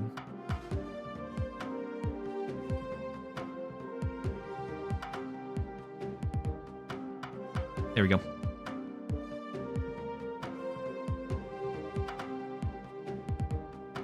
And so it's like a Dracula dump, but it uses 4 kind of heavy-ended stuff. You could also like drop one of them for Heimdall,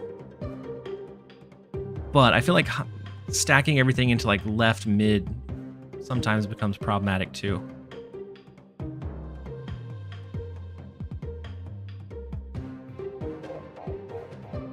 Transcendent, you said yesterday I got Aranya. Do you think I could make a meta move deck without Madam Web? It won't be as good, but you can make... I think you can make a decent one. Aranya kind of helps elevate some of those, but Madam Web helps like really elevate the flexibility of your move decks. I think instead of like a Magneto,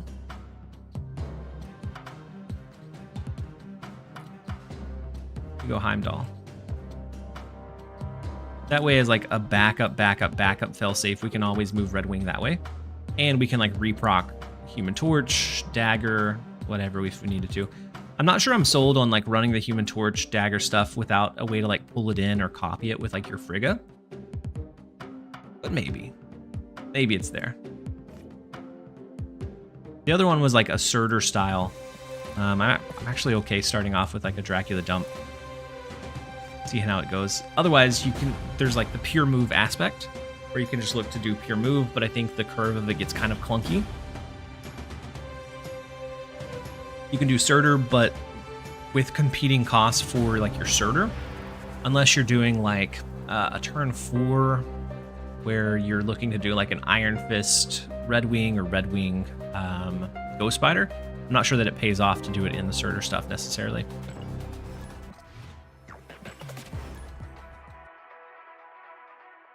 What about something like Penny? I feel like Penny is going to be... So it can work. So like in like a Penny control style, my hesitation with Penny is that it's so tough to curve it out consistently and to get that move. So if that's like your only move enabler, I feel like you're going to miss it more often than you're actually going to hit it. And then Karth, is the new game mode coming today? So it was slotted or scheduled for today, but it's actually going to be next week. They hit a bug that delayed it from coming out for a week. You could also add Black Swan to dump all the ones. Yeah, that's true. I mean, as far as Redwing games go, it gave us the means to go ahead and play it right off the jump. But with Heimdall, with Infinite, do we want to move it this turn? Because if I go Ghost Spider to make sure I hit one of these two, I guess it's a 2 out of 3. Yeah, we'll go ahead and move it. Redwing busted, confirmed.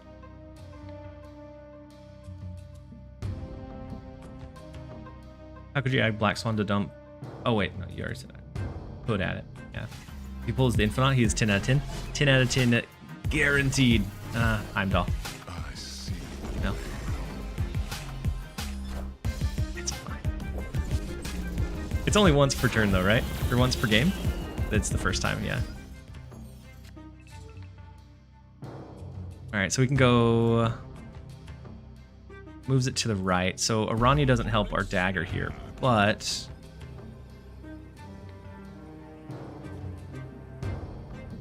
We could... I don't know if we want to do it this turn or not. We could activate Aranya, dagger, Ghost Spider, pull it... Oh no, we can't Ghost Spider pull it back, can we? Never mind. We don't want to do that.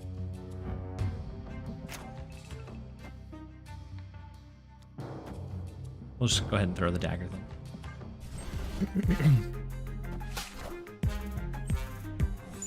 We can't play the Ghost Spider in Hellfire Club. Ooh, the snap was because they had the discounted Iron Patriot card. Fortunate.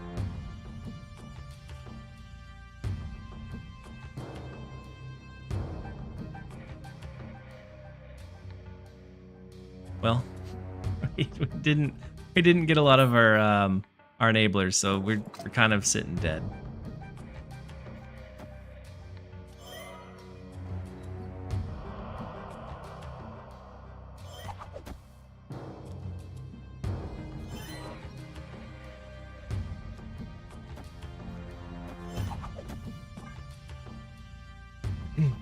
Kind of sitting dead with it. It didn't pull out Ghost Spider. It pulled out the Heimdall, which is nice enough.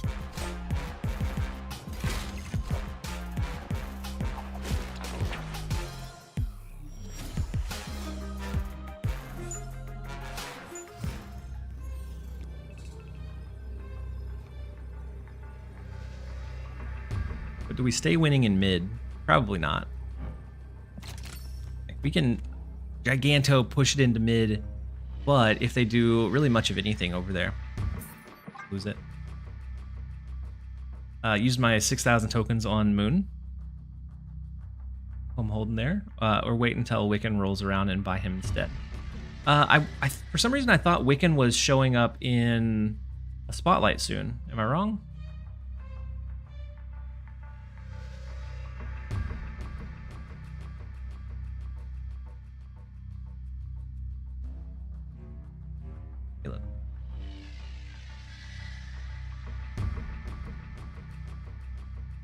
So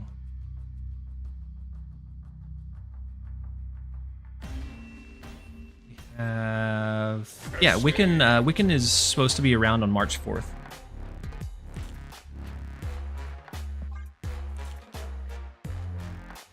Redwing already seems awkward. At least in this deck it does, potentially. My biggest worry about Redwing is that you can't control what it pulls. So unless you're using it as like a Heimdall synergy, where you play Redwing in the right and then you Heimdall also in the right lane, so that you don't have that like very rigid 10 power over there. But I'm not sure how to build that one out yet, and so I'm still kind of mulling it over and thinking about it. We probably won't play the Dracula dump too long, but maybe we can find a way to make it work. And then Glumshanks, welcome in. Hopefully you're having a great day so far. I think you need Vulture as another mover. Possibly, but what? I'm not sure what we would realistically be able to drop. We could go ahead and do Dagger, but it's kind of a bad drop. I'm not gonna play anything this turn. What's up, TLSG? You got Redwing on the first pull. Very nice Hydra. It took 2 for me, so definitely not bad at all.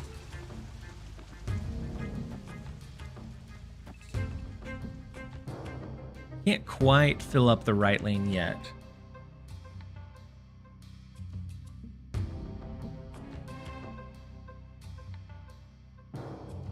Next turn we can do like a Dracula Chimichanga over there.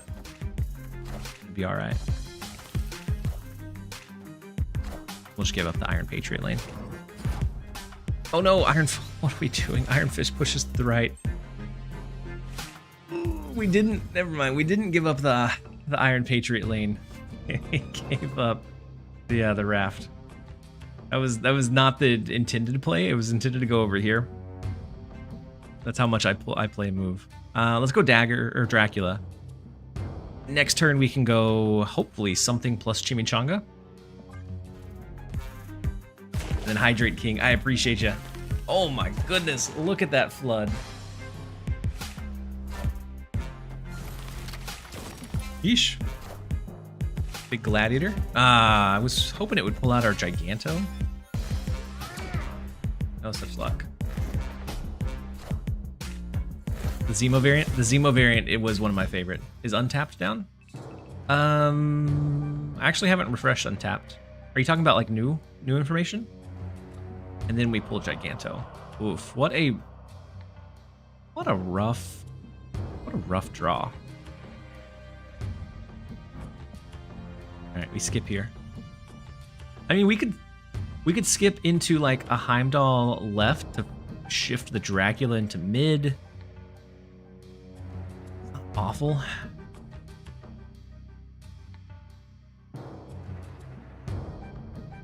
How many keys did you use? I used 2. I got the Loki variant, and then I got the card. The keys, I got Redwing and Fastos. Fastos isn't bad. But you need Baron Zemo. I mean, Baron Zemo, especially in Mill, he's used heavily. But outside of that, he's very much a role player there.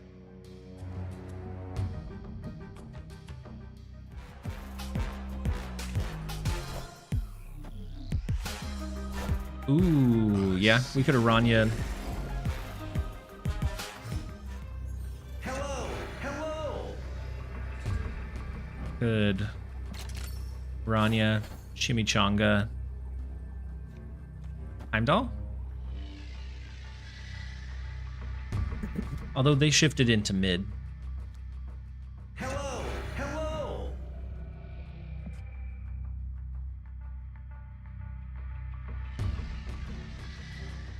We could also just do the Ranya. We could do Infinite.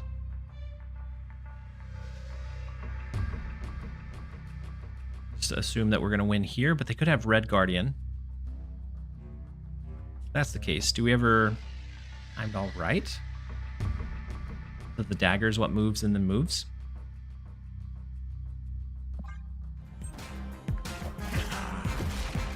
I talked myself out of a winning play. Rough. Okay, it hits the dagger though, which is huge. Let's go. Big dagger. Is it big enough though? Scaling by 2 each time? I see.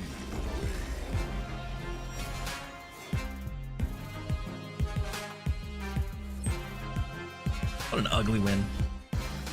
It's a win. It's an ugly win. It required the chimichanga from the taco truck. I'd take it. And it required winning a 50-50 at the end. But I think we could have just played big into the left lane and been fine. So ugly that it's clean. I thought Sanctum was coming out today. It was going to. They ran into an issue where or like a bug or something that delayed it being released for a week.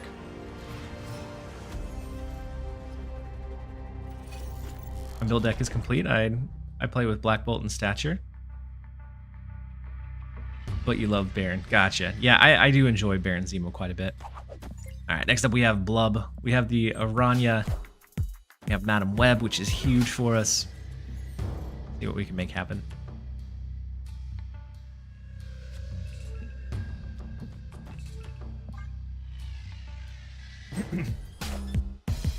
Okay, customize Toon Zemo. It's in the server. Man, I'm a bit jealous, but I don't want to waste any keys on it. So I guess I'm jealous, but not that jealous. Not jealous enough to spend additional. So I'll check it out, Angel. I think you're not on the right side. Oh, thank you. I took it away earlier so that I could show the deck, and then I forgot to move it back. Where's the deck? Where's the bird?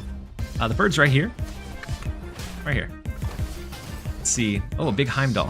Which seems like the most awkward piece of Redwing is that, like... Wait!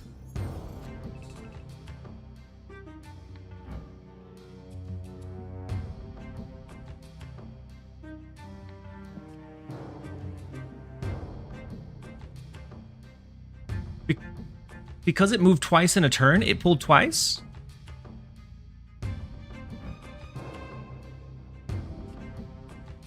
Because it was first, the first wasn't fully resolved, and Heimdall pushed it again, so it did another one?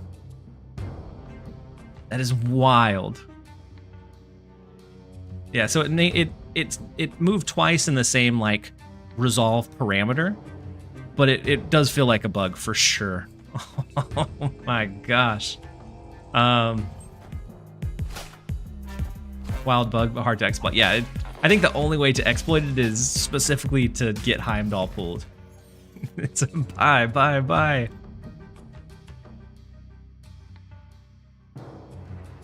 Alright, so nothing here. We do have Dracula, so we can always Heimdall shift.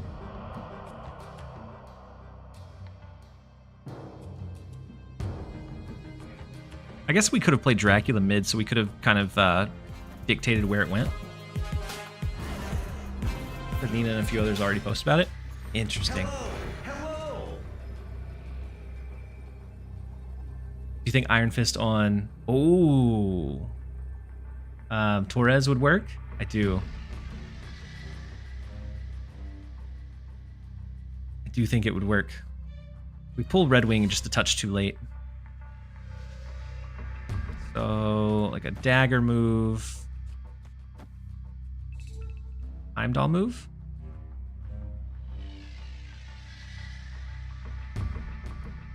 Goes big in mid, somewhat. It's still pretty small in the left lane, so if they push anything big to the left, we're kind of done. The Joquin Iron Fist stonks going up through the roof.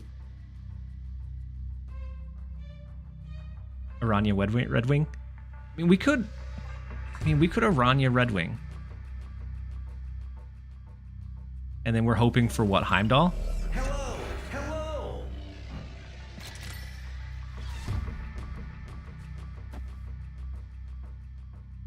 I mean, worst case scenario, we pull another big card left. That actually may be better.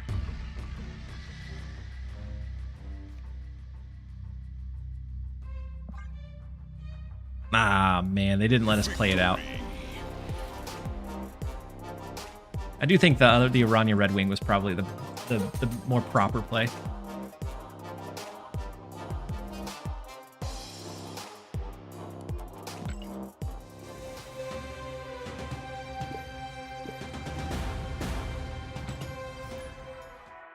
So the deck is, I mean, it's going up against other mirrors and other people that are like trying out the card. Let's see if I can get a third key in the future. See if I can get in third future key. Ooh, you don't have another key yet? exploit the bug with Madam Web and Hercules. You could also do like a Hercules build, yeah. Like an Iron Fist into the Hercules lane. Go like all out like abuse. I don't know that it would be great to like drain your hand entirely, but you can do it.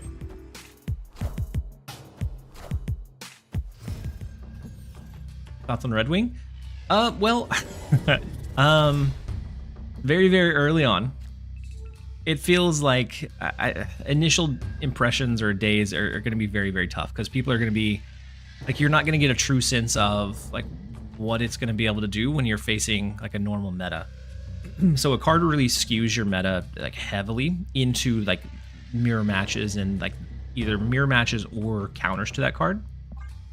But when it works, it seems like it's very fun. I don't know how like strong it'll be long term though.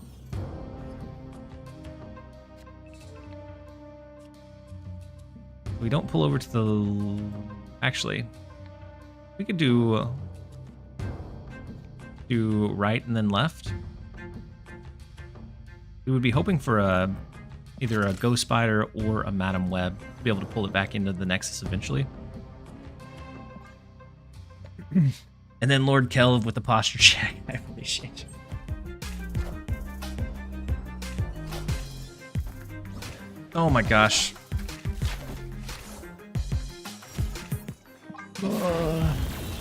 Iron Fist goes first. I don't know why I keep thinking Iron Fist goes to the right and Aranya goes to the left.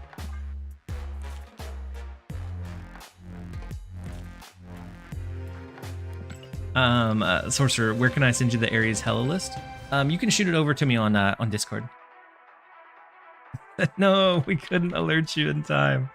Yeah, that's okay.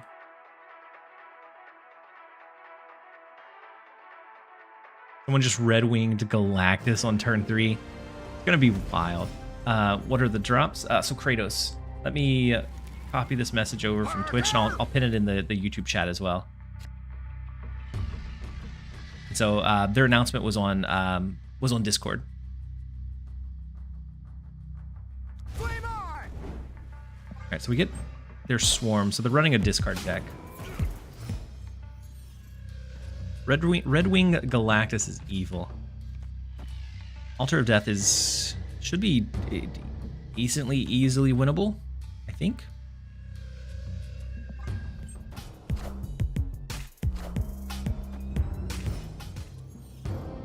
The announcement needed to be twice as large.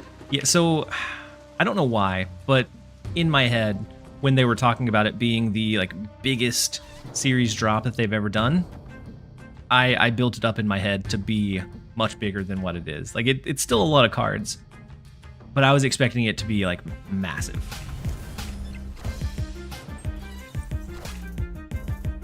Ooh, big Dakin. If they have a way like an Arnhem Zola or something, some way to copy it into Altar of Death, very, very tough to deal with.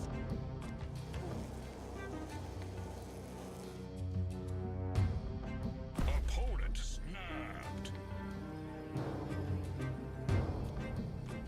We know we have the Heimdall, which will shift the Human Torch into mid. I think I'm going to wait a turn before moving Redwing. Run? Yeah, we should probably run. Ooh, I guess if they have Frigga, they can copy the Dakin.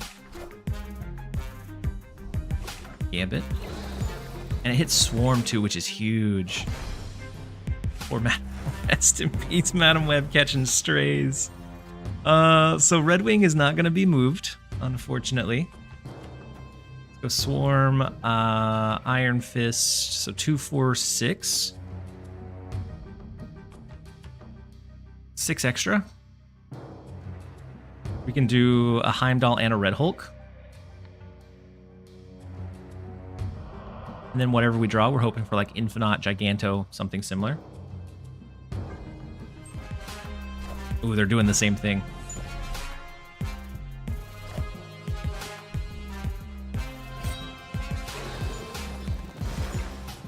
Yeah, if we get a big boy, this play is huge. It's a 50-50. of Giganto or Infinite.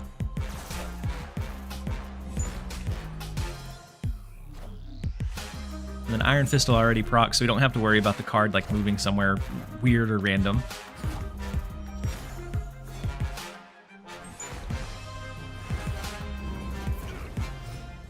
Man, I can't believe they sniped out our Madam Web. Huge, huge Infinite.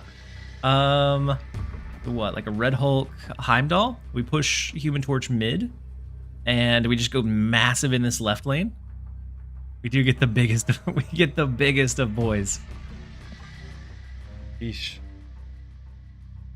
They could have an Arnim Zola. Red Hulk right, Heimdall right. You think they're running Arnim Zola? Grandmaster as well.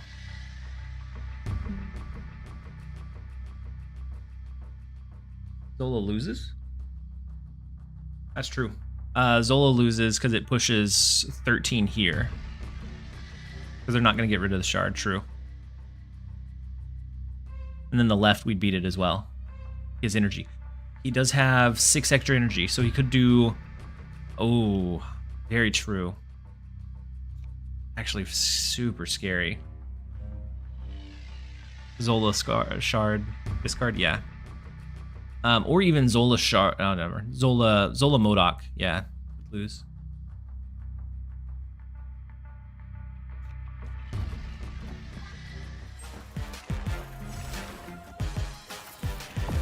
The Grandmaster. So they have mid.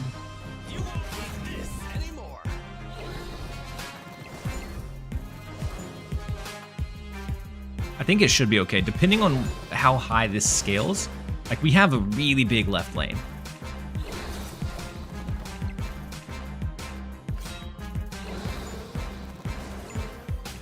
I think we're okay. Massive Red Hulk. Yeah, we're fine. We're in the clear. They got rid of our Redwing scam. Ad timing. Oh no, Mr. Mister. Let me expand this a bit so that I can see when they're about to go off, and then I'll snooze them better.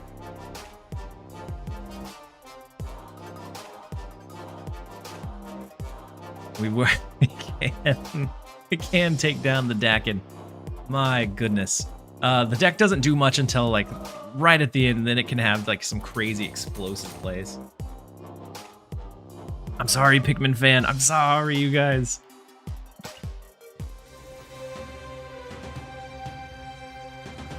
Did you win? We did. So they didn't have Arnim Zola, but they had a Grandmaster Modok. And Docky. I'll do a better job of like keeping an eye on the ads to make sure that it doesn't happen again. My bad, you guys. I expanded the panel so that I can see like when it's scheduled to come up.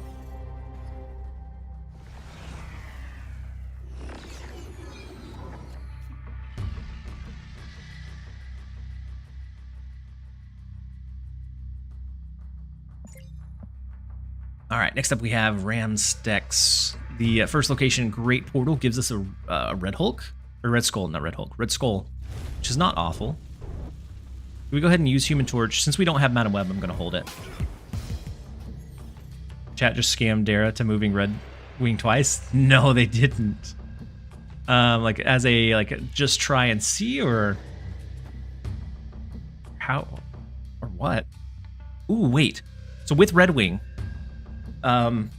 we can move him on turn 4. No, it won't be the same resolve because it'll be the location after Redwing has already resolved. We won't be able to summon twice, but we can make a really big Human Torch here. Told him it'll pull 2 cards. It's very specific when the 2 card works. It's if it moves twice and like before it fully resolves the first is the only time that works. It's unfortunate. I had an ad. Did you win? We did. We did win. They had a Grandmaster Modok, and so their Dakin went mid. We won right with the Heimdall alone, and then the left lane was just stacked massive. Let's go Human Torch here. I know that we can do the Redwing, but I think we go Human Torch. We move it to the left. That way, after next turn, it moves back into mid. We get the double movement. Oh my goodness! Everybody is demolishing our Madam Web. Unfortunately. Well, let's go ahead and we're gonna drop Redwing. Where do we want to drop it? Here, maybe? It'll throw either Infinite, Red Hulk, Dracula, Giganto into the Bifrost.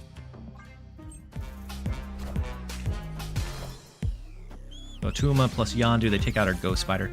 The only thing that I hope that they didn't hit with Cable was the Heimdall. Oh wait, we're gonna lose the right lane, aren't we? Yeah. Oh, and it pulled the Dracula, of all things here. Yeah. We're getting absolutely bamboozled by Ramstex.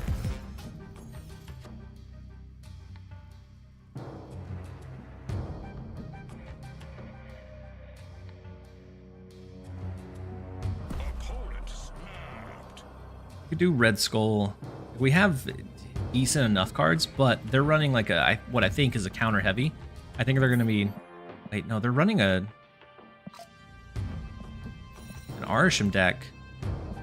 Do we think there's a good enough shot that they have like Red Guardian in hand? Hey, welcome. It took you long enough. The Arisham deck always has Angel. Unfortunately so. I think there's a chance we win.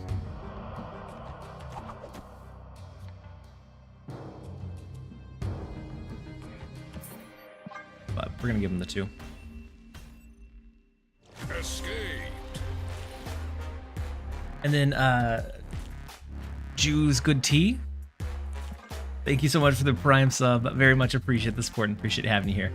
They always have Shang-Chi. Yeah, always Shang-Chi. Potentially like a Red Guardian.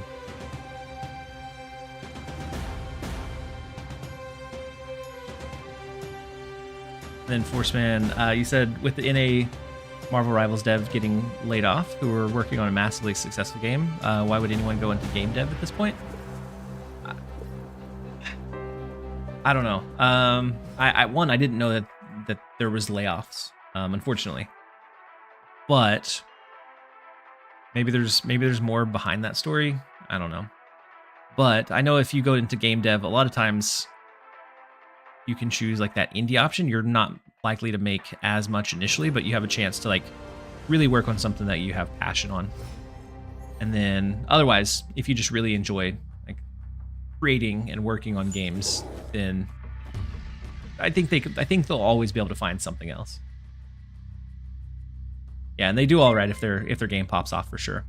And then Reckless Monkey, thank you so much for resubbing for 5 months at tier 1. Very much appreciate having you here. Hopefully you're having a great one. And then Forceman, here, hold on. I'm pacing through your message. I have a very sensitive link protection. Is the 2 moves on the same turn a bug? I believe so. So like if it pulls Heimdall and moves again, it should be. I would assume that it gets fixed sooner rather than later.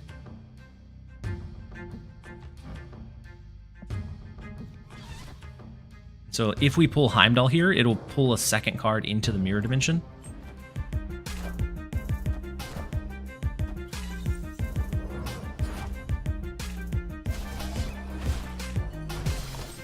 No, Rocket. All the cards we could have pulled, we hit the one and only Rocket. Unfortunate. Yeah, well.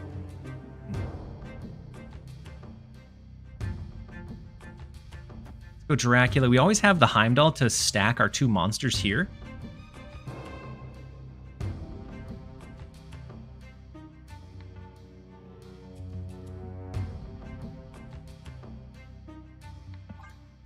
I don't think would be awful. Luck is not on our side today. It most definitely is not. And that's my biggest like worry with a card like Redwing, is you have little to no agency over that card as a whole, or like where that card's jumping to or what it's doing. And so you end up with sometimes some really awkward situations.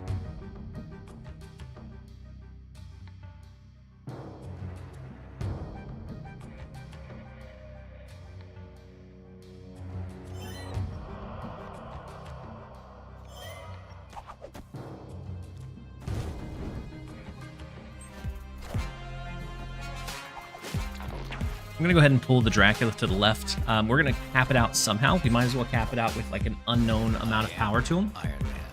If they have a Mystique, if they're running the Mystique version, we're probably in trouble here.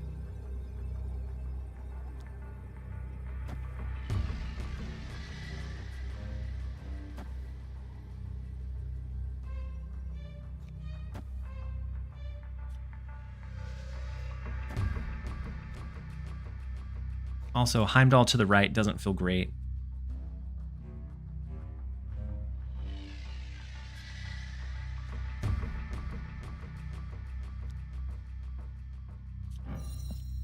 I think we lose this one. But they haven't snapped, so maybe they don't have a good like final turn. Why not a Black Swan version?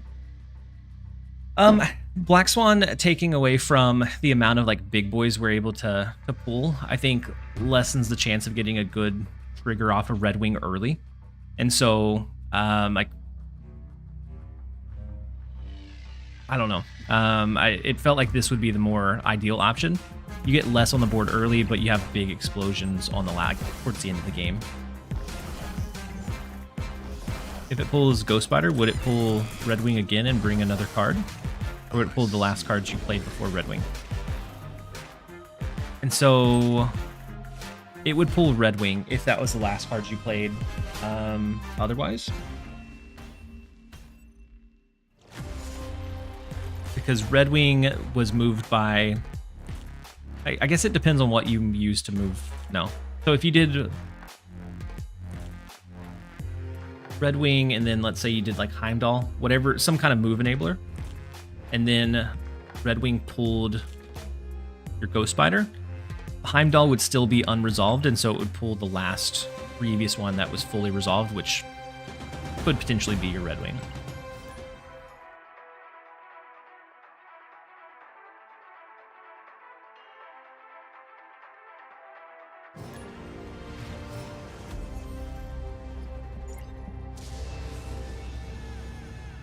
All right, so Nowhere kind of helps us with a like protection on Dracula, protection on Aranya.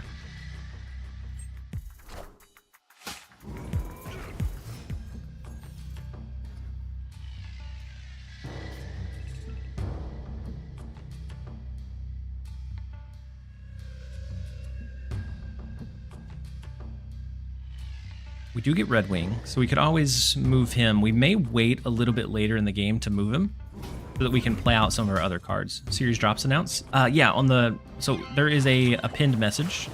Oh, wait, did I pin the wrong message?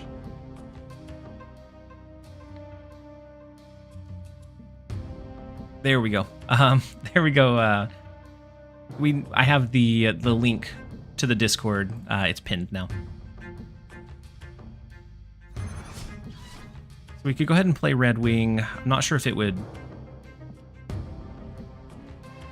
If we would find Heimdall. Since we don't know, I'm going to hold it.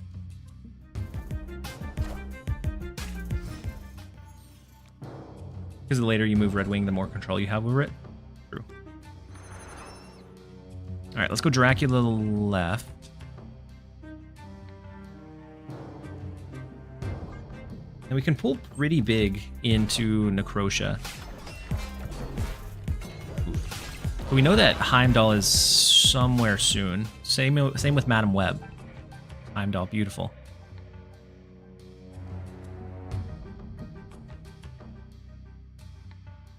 I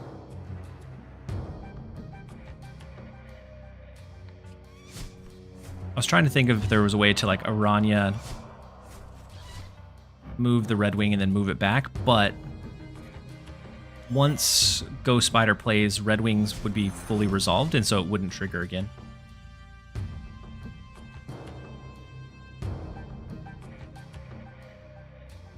So I don't think it's every time sorcerer with that effect. I think it's very specifically like if Heimdall or some other move enabler pulls, then it double pulls, if I'm not mistaken.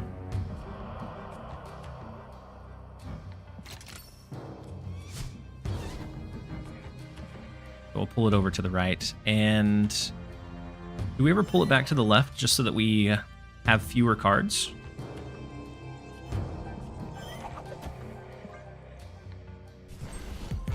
Seems like Redwing is a great card. Just like last week, a great card to save keys. Boblor, yeah. Ooh, unfortunately, the Dracula moves over. We do have Heimdall, so we'll probably be more likely to prioritize it so that Dracula shifts over into Necrotia.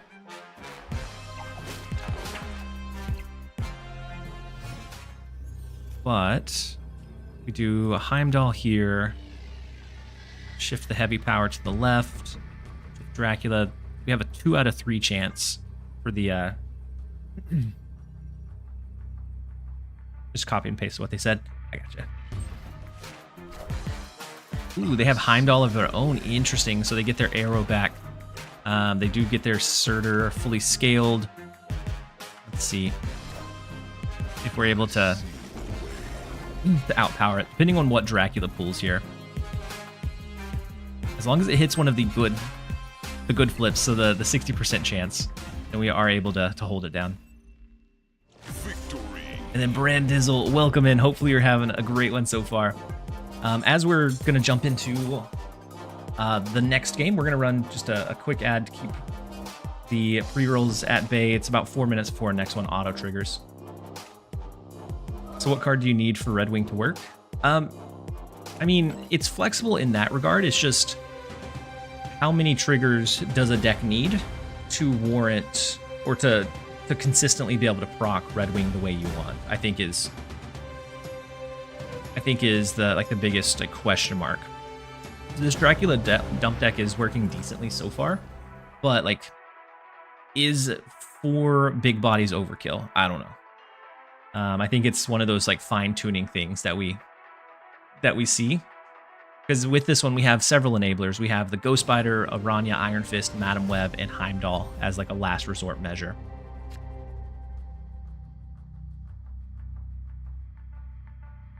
Next up, we have King Rock. We do get our Aranya, which is nice to see. We have 3 of the 4 big bodies in our hand. Superflow is also kind of nice because we'll be able to play out maybe an Infinite on 5, depending on what everything looks like.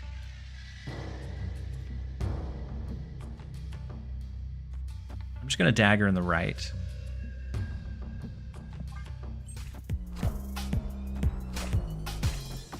Ooh, a big quake. Unfortunate. So we don't get extra energy. We're not going to do an early Infinite. That's an Arisham generated quake too, to add insult to injury. No Redwing, none of our low early game stuff. We'll need to get lucky with like a Dracula top deck into like maybe Madam Web, a few other things. Big Sarah too. Arisham generated Sarah on 3. Oh man, we were falling to the Arisham. Bad Arisham luck, for sure.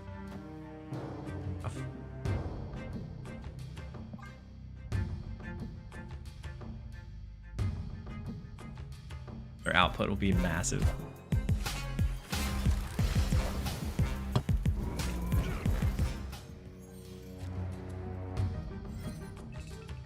You get Redwing. I mean, we could go ahead and Rania Redwing.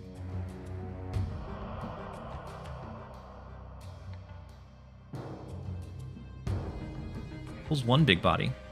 What does Redwing do?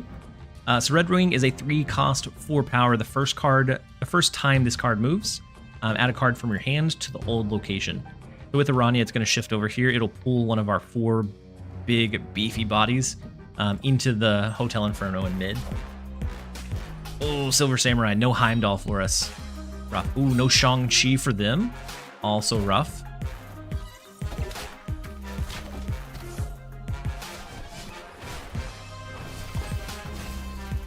enough, not huge.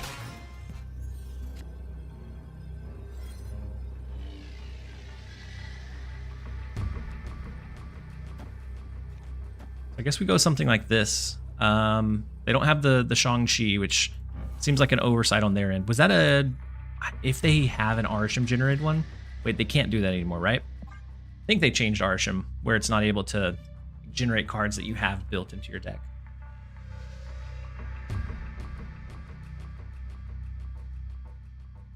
I feel like that was part of a patch that I read a while back.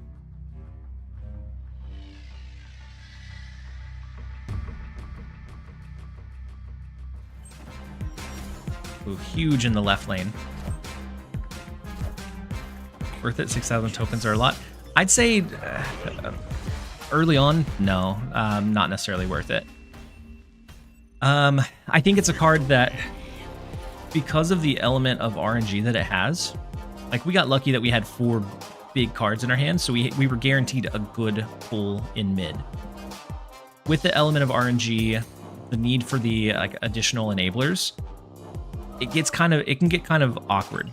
I think for this one particularly, it has some potential strength, but I'm not sure how it'll really reflect in the meta long term, or like after we're not running into a lot of mirror matches. So I would wait for maybe a day, 2 days to see like what the stats are looking like before making a decision. But right now, it's kind of tentatively no. You don't necessarily, like, it's not necessarily worth the 6,000.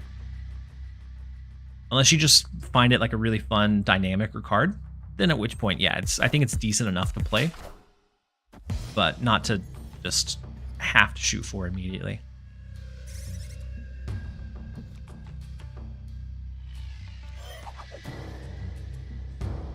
These locations, the Central Park, we're not gonna have much space to work with. Essen, oh. I don't know if you know, Joe, Essen got changed. I think Essen was very heavily cooking. And I think that he was cooking too much and he got burnt. Because he no longer does his original effect. Now it's very, like, almost Aranya-esque.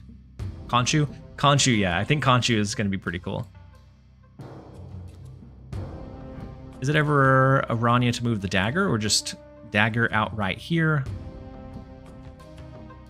Then maybe it's Madam Web in Monster Metropolis.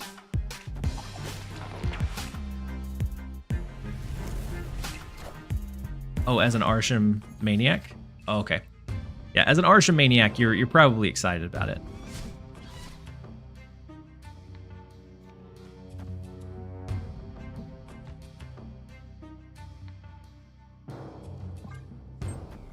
And then Nimbus, welcome in. Hopefully you're having a great one so far.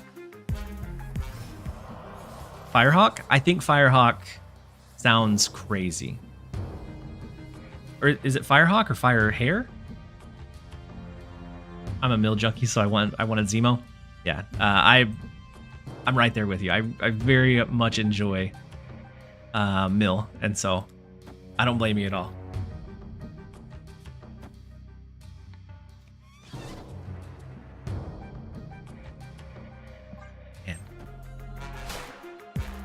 Them getting the extra move on Human Torch is huge, especially with the Aranya being like that first trigger for him.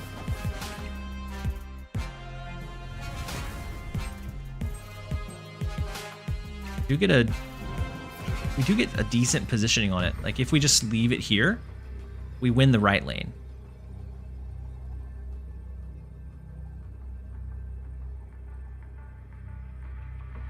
Unless they have Heimdall of their own. And if so, then we should win mid, I think.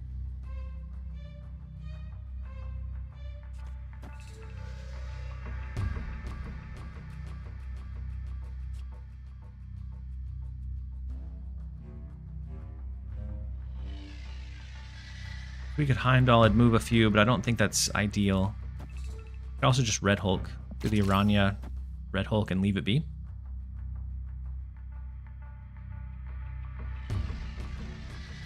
They move with the Heimdall. It's going to move it moves everything but the Human Torch, right? So they would still win mid. And left. Be theirs with the 15, 16, 17, 18, 28.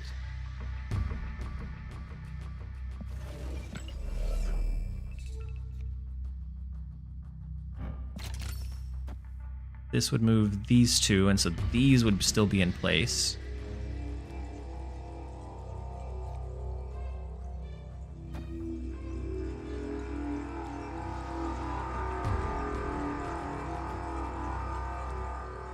I think we lose this one. Oh no! Well.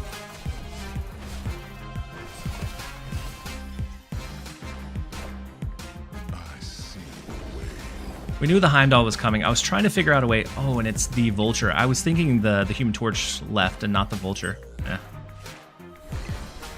Still don't think there was a way for us to push enough here, and I just couldn't find it. I couldn't find it in time. Otherwise, I would have retreated. Oh, well. Yeah, the right lane I don't think was ever the issue. The issue was the mid lane. We had it a bit too full. Couldn't really impact it much.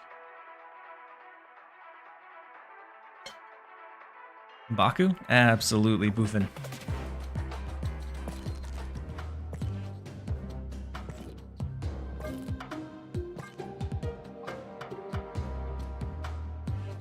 You're talking about the pixel one? Yeah.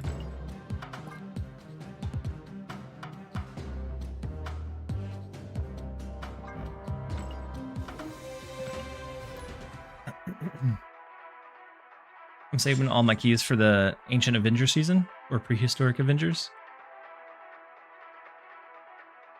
Is that the newest ones that were mined? The Agamotto, Essen, yeah, that season looks like it's going to be really, really solid.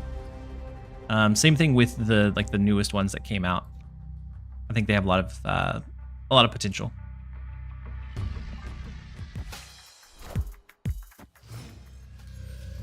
Big Nebula. Do we ever give them Human Torch? I don't think it helps them really.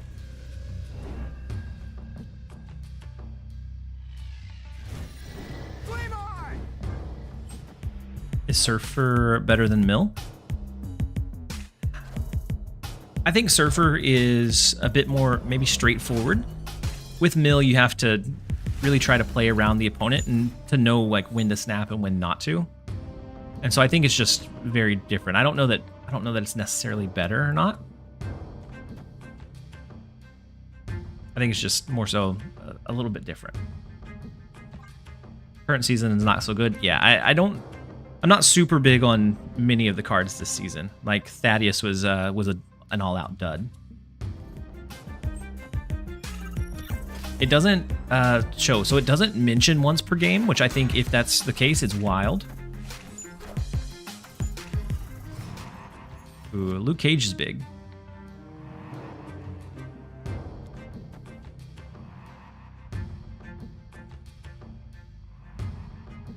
I think we probably have no issues winning left between a Human Torch move into Machine World and then push back.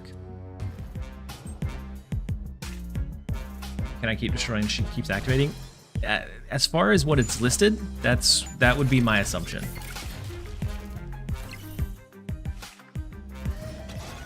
Dracula's a little rough with their Doctor Doom being around.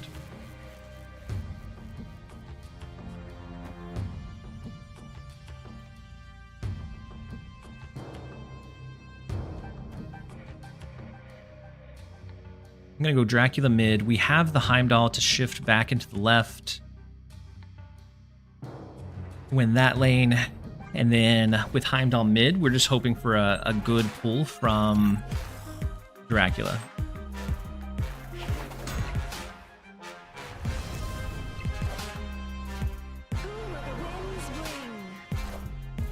Okay, Arrow moving over is unfortunate because now Dracula's going to go over there as well. Oh no. That arrow was... I don't know if they realized how big that arrow was. That arrow was massive for him.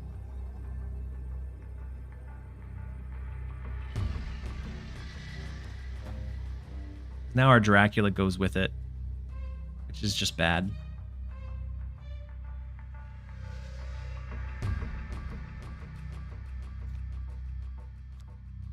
Yeah, now there's not a way to win. Because we're just going to have 9 in mid. As long as they have like a Doctor Doom, they move the shield over. Oof, Arrow messed up our plans awfully. Redwing can trigger twice. It's rare, but yeah. So if it pulls a like a Ghost Spider or a Heimdall or another move enabler, a Redwing can pull twice. I saw it and was so startled and taken aback the first time I saw it.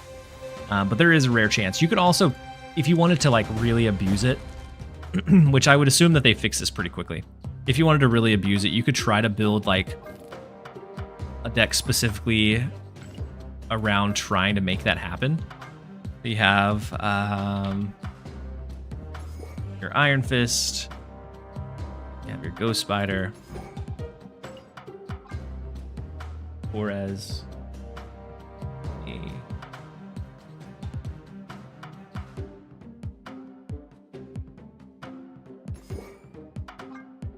your Heimdall.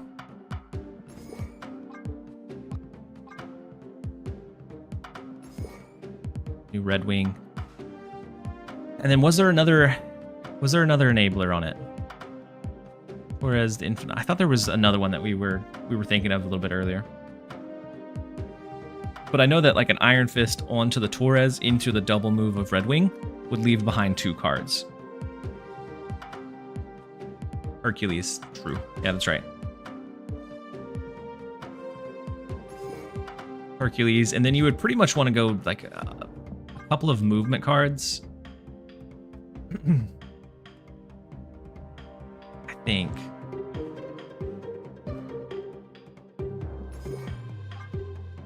Maybe it's a couple of movement cards, like Human Torch, go Dagger, and then some big bodies. Just the biggest bodies we could think of. Didn't Herc used to be 4 cost? Yeah, I believe at one point he used to be that.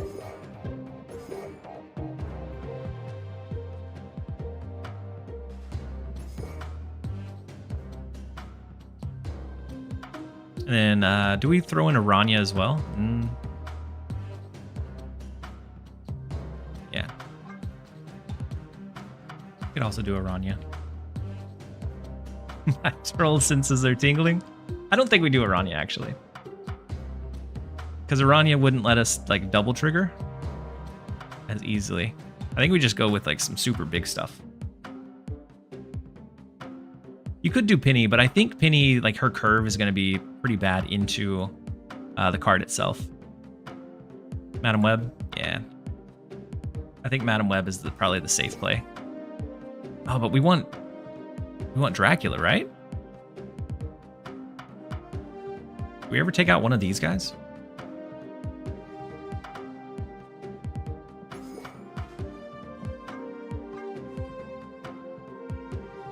I guess if we're like having them pull in, we don't necessarily need Dracula. If we're getting like 2 down early.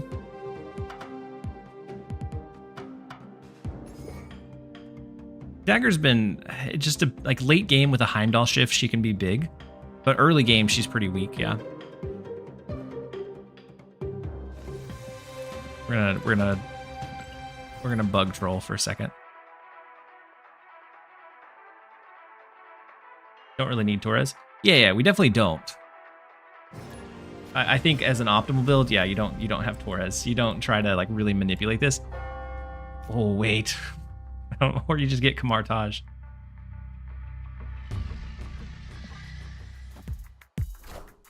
Try to really troll it. Redwing just seems mediocre. Yeah, Redwing I think is going to be very RNG dependent. And it's very situational. Like it takes a lot to set up versus something that's just good raw value. So like Red Guardian, you can throw that into a deck. It's always going to get at least 5 points of value, if not a little bit more. And so I agree. I'll just not find Redwing or Human Torch or Iron Fist, any of our big ones.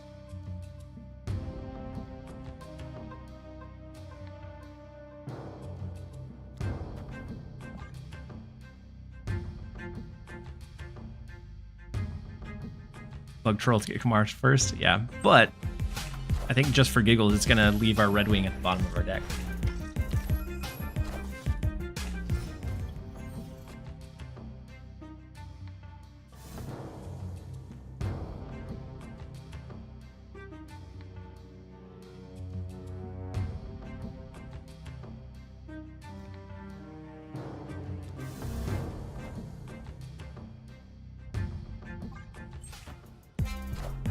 Without the Iron Fist or Madam Web, we're heavily cooked.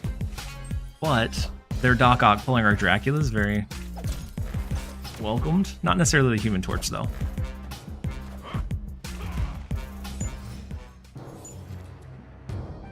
Ah, woof. Rip. Well, even with the trolling, we're getting dominated.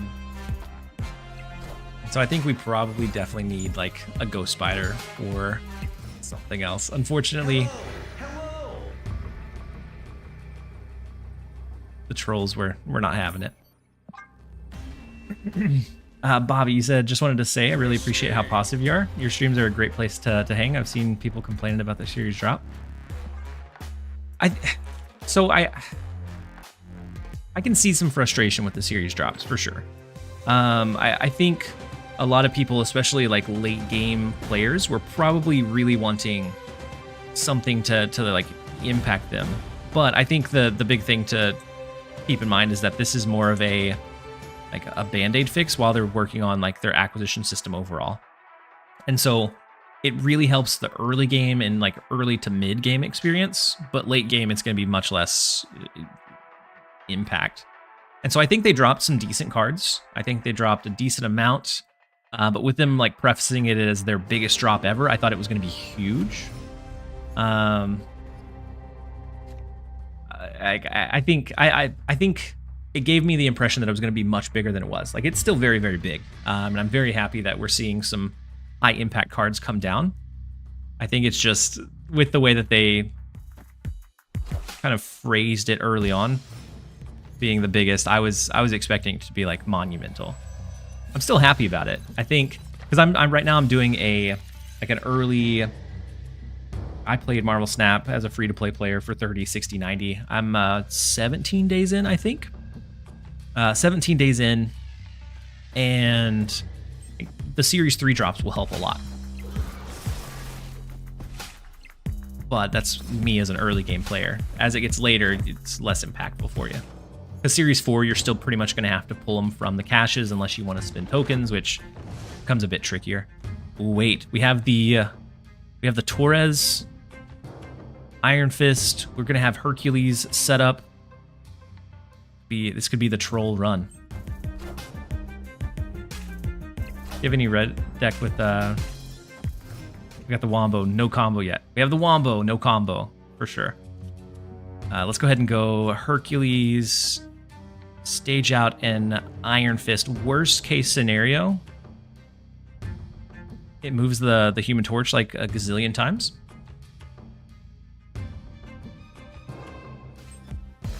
Even now, you can't be negative or say that thing about complainers. What a positive guy. I appreciate you, Bobby.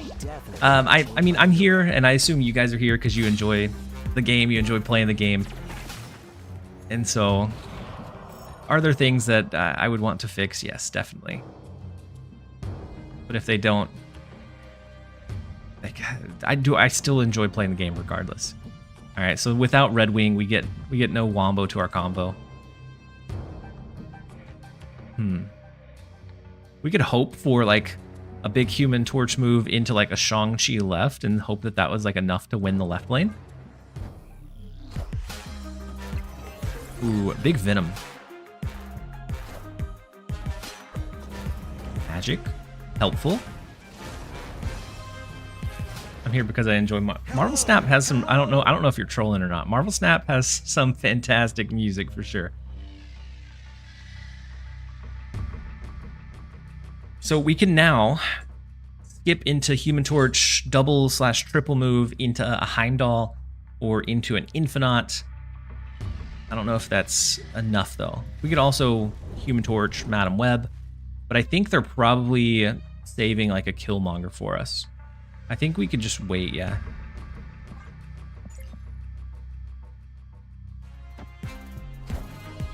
Big Venom. Okay, it's Shang-Chi here. Would eat gloriously. Deathlock. Redwing? No Redwing. Unfortunate. We don't have priority, which is good. I think this is what we do. I think we give this our best shot. Took you long Although if they do a null over here, I think null beats us in this left lane. Torch in the right lane. Oh my gosh, thank you. My goodness. I keep thinking it goes to the right, not the left. My brain is busted for Iron Fist today. Thank you guys. Good looking out. In my opinion, drops were fine. I had hoped it would come with a sense of what's to come for either schedule series drops or acquisition improvement. Yeah. I think it's absolutely hilarious that months after nobody has any idea how they will improve the acquisition. Yep, I agree.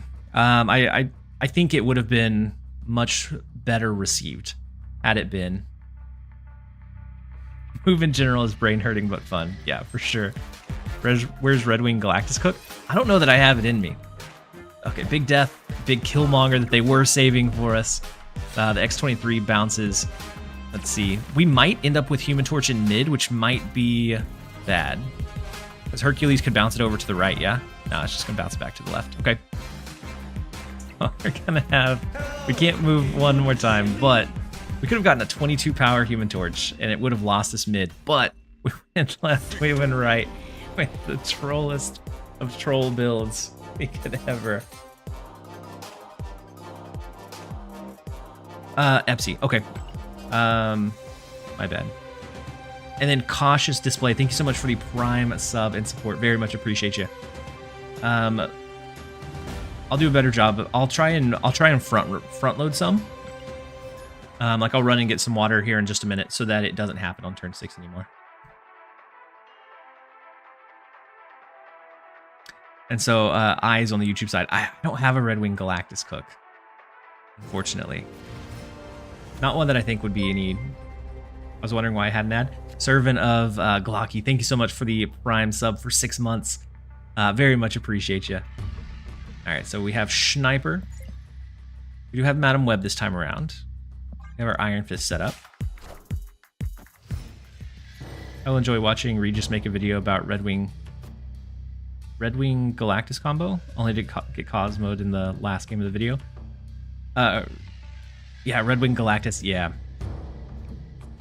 Yep, Regis has a very unique ability to take, cards or decks that are not necessarily always good or not necessarily always viable, but he is able to take some piles and just make them fun. Just like his overall, his personality really shines through in a lot of his videos, and I absolutely love it. So do we save for the Redwing? We haven't seen it in 2 games. We could drop the Iron Fist into the dagger, which moves over into Krakoa. Or we hold off and we just do like a regular dagger. And then Very Beardy, thank you so much for the resub with your Prime for 2 months. Very much appreciate having you here. And so Gladiator pulls out our Hercules. Redwing is still a possibility. Torres, still a possibility. We're looking to heavily troll as much as possible. And Jotunheim. Ooh, so we do get Torres. So a Torres Iron Fist situation. We're just looking for Redwing now.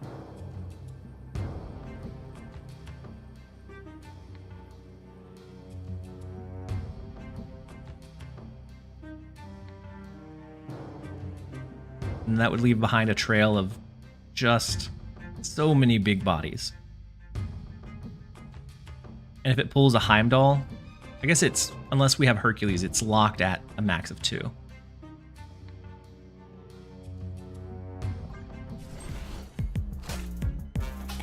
Oh no! We should have moved dagger.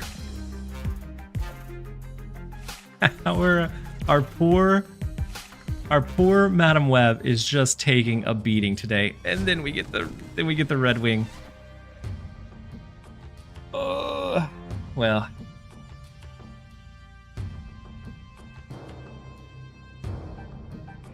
Hold Iron Fist so you can play Dracula next turn.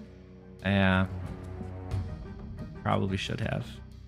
So if they have Enchantress, they probably have Shang-Chi. We could potentially rip out a Heimdall here from the Redwing.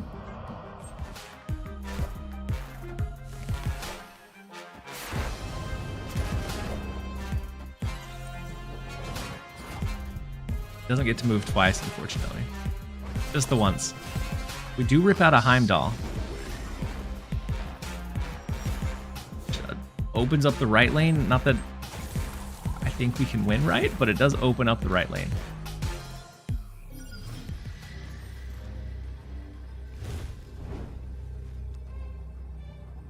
Giganto's our only chance here, and Roland's not paying off. And then Cam Hoove, welcome in. Hopefully you're having a great one. How long are you streaming for? So I'm gonna stream for at least another probably 4 hours or so, and then I'll hop off to spend dinner with my family, with my daughter, my son, and then once we get them ready for bed, I'll potentially hop back on for a late night stream. So I'll still be live for quite a bit longer.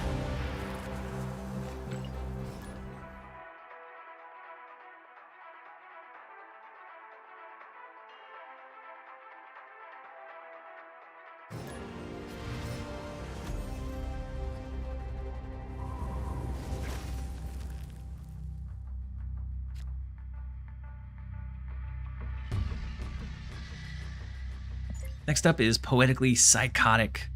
We do have our Redwing. I switched off of the troll deck.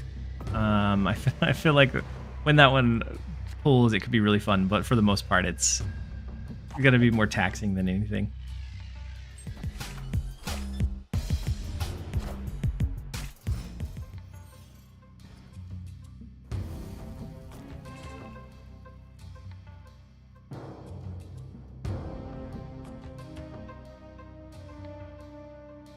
Alright, so we have Aranya, we have our Iron Fist, and then it's a Morbius, so it's a discard deck.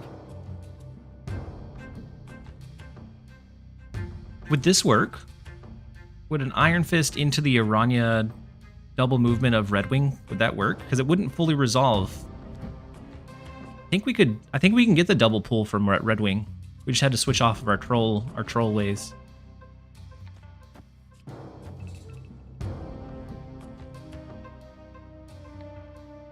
I think it should.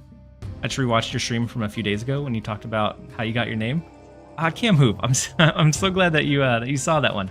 There's a lot of different variations that I do throw around, but I've absolutely said the right one, or the okay. Or Rania didn't die, which is what we needed. So now it's gonna move to the left, and then we can move it back to the right. With Aranya, it's here, it goes here, and then back to the right. It should pull 2. I'm thinking Giganto, Red Hulk, no problem. I don't think it'll do 2. You don't think so? I don't think it's fully resolved until it's moved the second time. Snap science.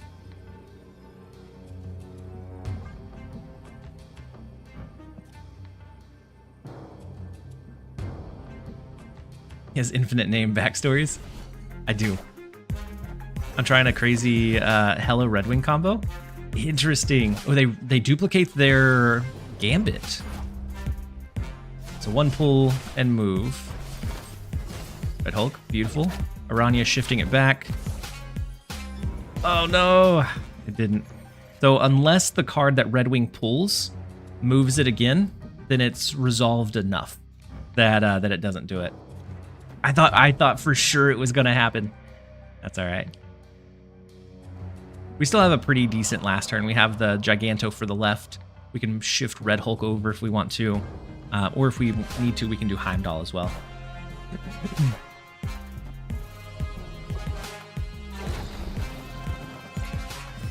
What did we lose?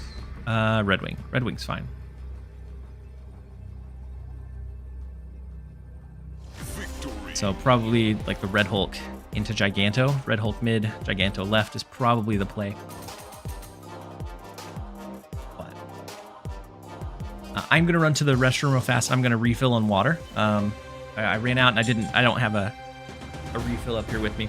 And so I'm gonna run to the restroom real fast. We're gonna take a really quick ad break. Since I am gonna run downstairs, we're gonna make it just a little bit longer than normal so that it pushes off running any of the other ones. We're gonna do 2.5 minutes real fast, and then I'll be back, you guys.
All right, we're back.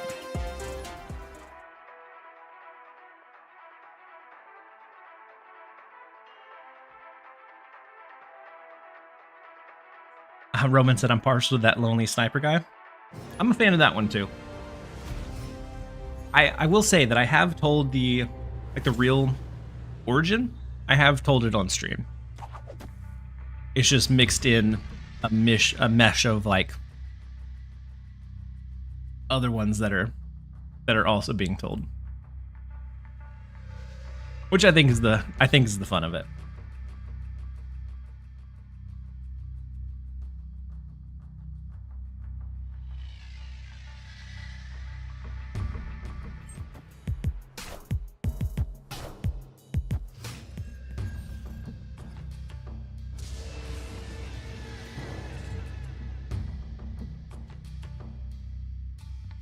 Go ahead and go.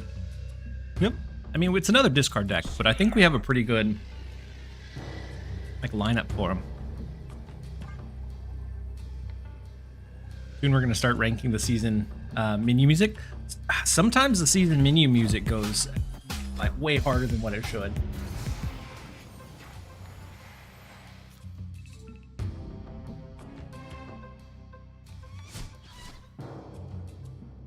We do have Redwing. It's either play out the Redwing or play out like an Iron Fist dagger so that we technically thin our deck a little bit in the returning pools. Oh my gosh, it's to the left. Why is my brain saying Iron Fist is to the right? I need to play dagger over in Monster Metropolis.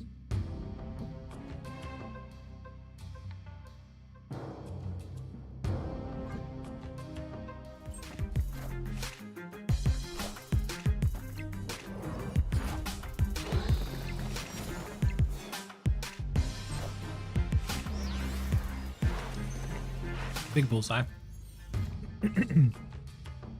We get Heimdall, Infinite, and we do have Redwing as well, which is nice.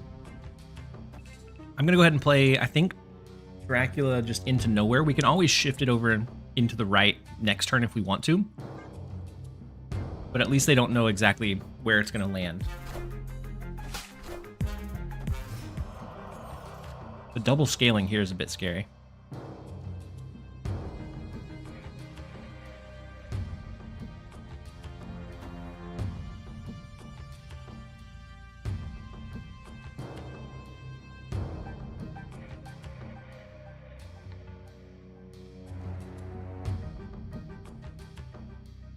So how do we want to bring this one home? I could do Redwing. We can do an Aranya Human Torch.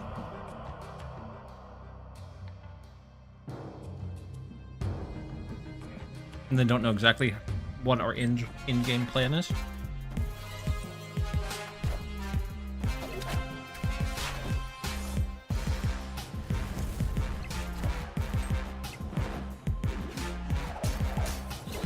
We lose our Infinite, unfortunately. What did they discard? Swarm. Oof.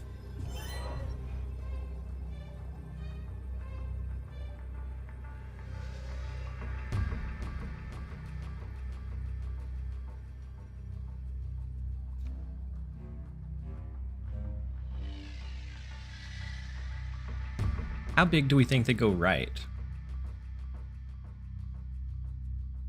I think the biggest they get is MODOK. We could always do this. Dracula pulls into the Heimdall. He gets +3. Heimdall / dagger, right?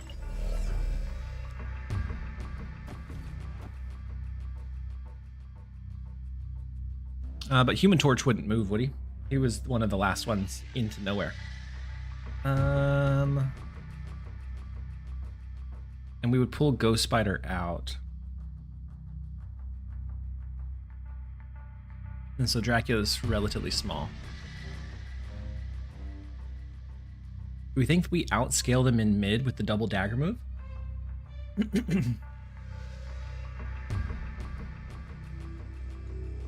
Maybe.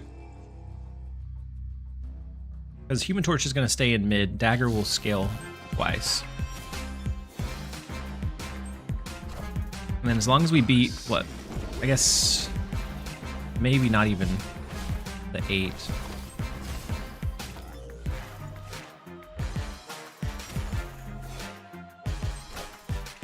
MODOK with Bullseye. If we get impacted in the left lane, we could still potentially lose that. Oh, we lose mid. we lose everything. When Bullseye gets going, especially if they get like a discard onto Swarm and then also a Modok discard onto it, oof. It's pretty scary pretty fast. I don't think there was a way we were winning that one.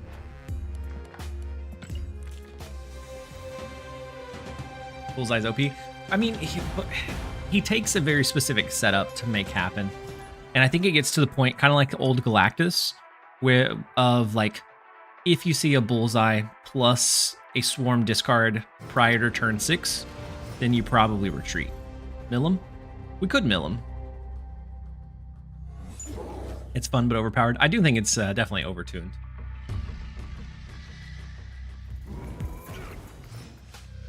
I think we probably switch off of Redwing. I don't have any other good ideas for it this point in time. I don't know like what deck it reliably improves upon. Or you can get some like really cheeky stuff with like Galactus, but the odds of pulling it when you need to, I think, are relatively low.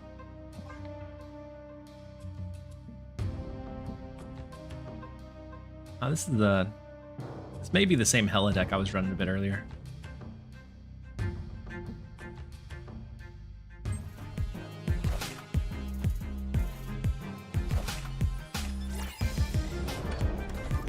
I have a Zola Bullseye.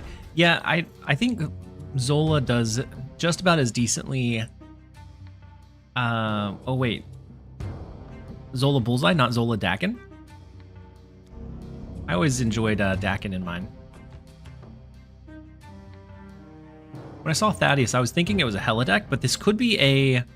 Ooh, it's maybe an interesting take on like a Redwing Dracula dump, using Thaddeus as a way to pull in those high power, high value cards.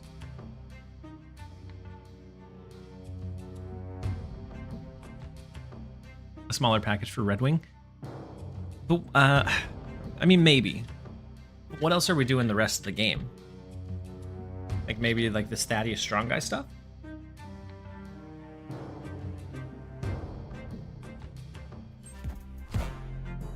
I feel like Thaddeus is going to be relatively unowned, though.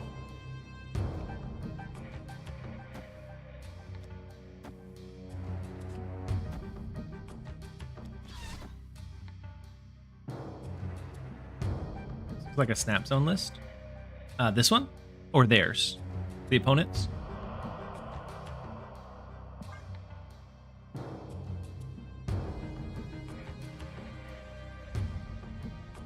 Gotcha. I haven't kept up on a lot of the deck postings. Because for the most part, most strong decks are unfortunately relatively solved unless we have like big shakeups. And so it seems like there's a... I like the little offshoot of the little particles here. I don't think I've ever noticed that on the variant before.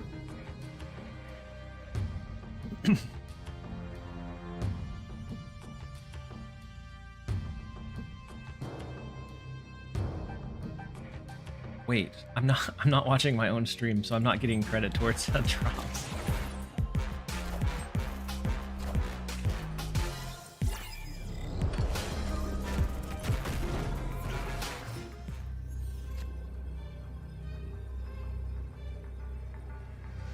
Alright, so they have Redwing, Black Swan. I'm assuming they have a Heimdall.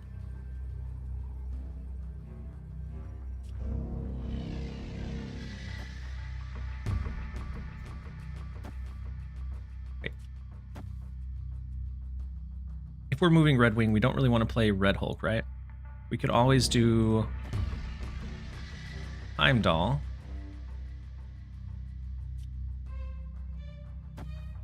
Move Redwing, leave gently powered one behind.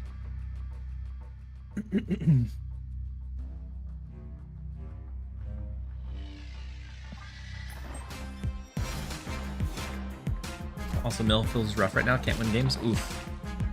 We have the Ghost Spider to enable the Redwing. Let's see what they get pulled over into the right. Big, huge Infinite. They do have only 2 cards left in their hand. Oh my gosh. Way too heavy in the left. I didn't realize we were stacking so grossly in left with moving the Dracula out. For some reason in my head, Dracula was staying in mid. Oof.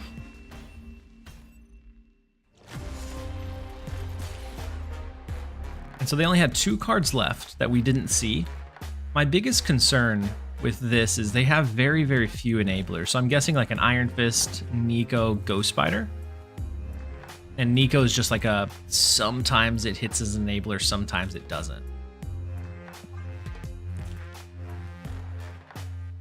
Also, we way overstacked to the left with 63 power. Whoops.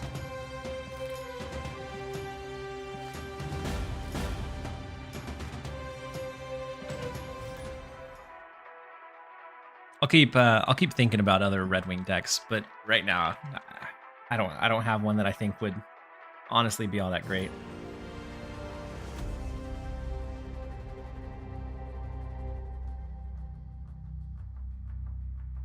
Randizzle, clip it.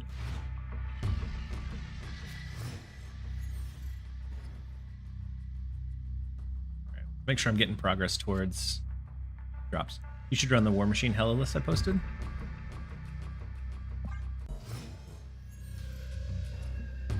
Where at in the Discord did you post it?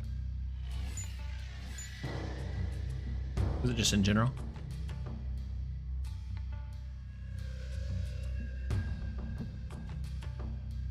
So, yeah, Black Knight, Blade, Ebony Maw, Sith, Ares, War Machine. Really? I actually haven't played this one. So with the Ares, it ends up working out pretty well.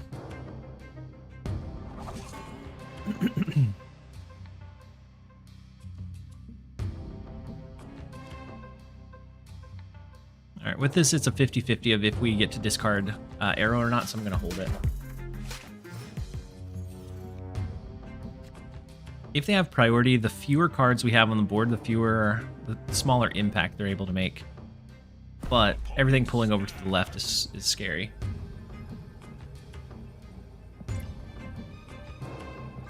And also their snap is a bit scary.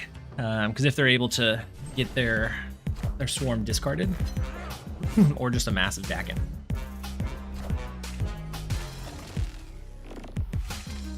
Gotta run, hun.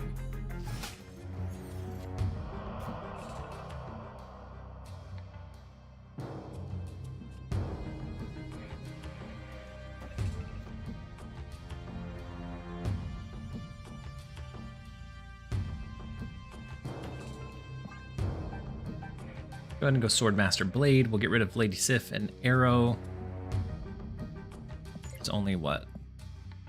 Still only a handful of revives or resummons.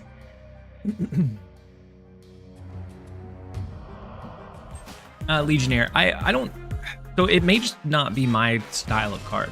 I don't know that it's necessarily like a bad card. I'm kind of drawing a blank on like what better way to structure it where it would end up being more consistent. So they copied the Dakin, but if they play the Dakin out, then they won't have a huge amount of discards for their Morbius.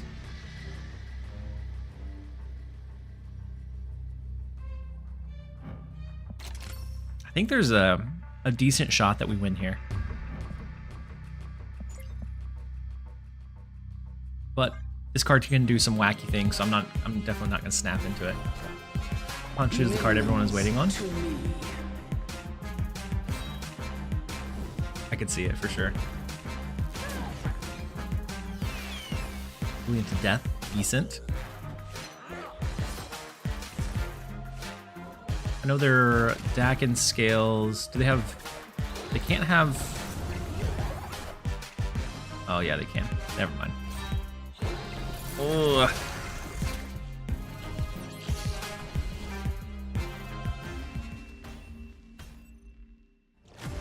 Back, how did Redwing work?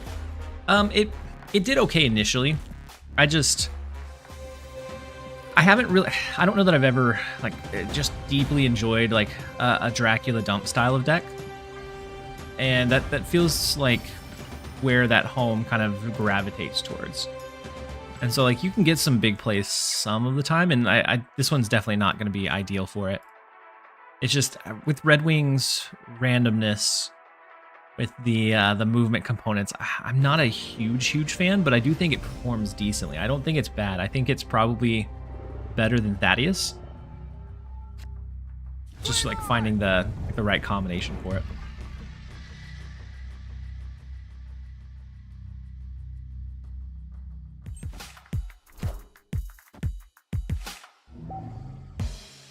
Looks like you haven't gone through the master rewards. Yeah, Justy, I have not. I opted to not go through the mastery rewards. So if we can move Human Torch before a Scream comes down, great. Never mind. Why would they not have Scream on 2? Let's see. So there's nothing we can really do to our Human Torch, because it's never going to scale at all. We needed 1 scale before Scream came down for it to be able to like go anywhere or do anything.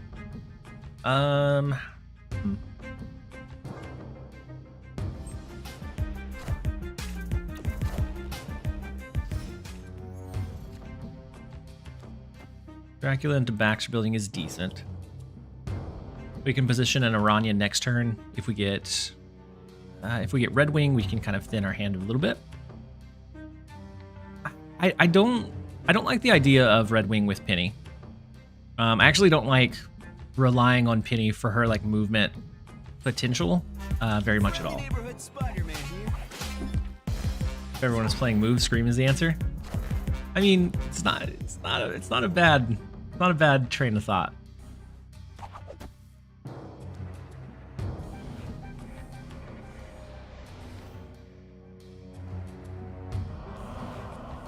So 1 out of 4 to draw Redwing. I think we're just going to burn the Aranya.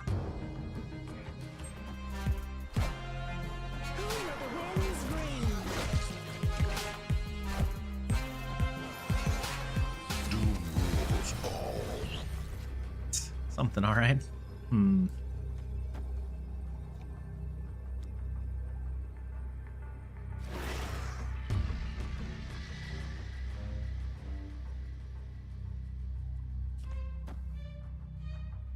Do we fight for right and mid? I don't know. Since they didn't snap, I don't think we have a good shot here. But we are gonna take a shot at it.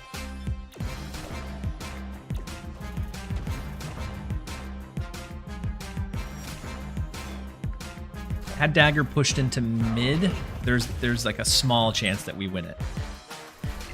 Yeah, had Dagger pushed into mid, we would have been 12 less, went down to 24. We went to a tiebreaker, right? And I think we would have won the tiebreaker. Maybe. It would have been close.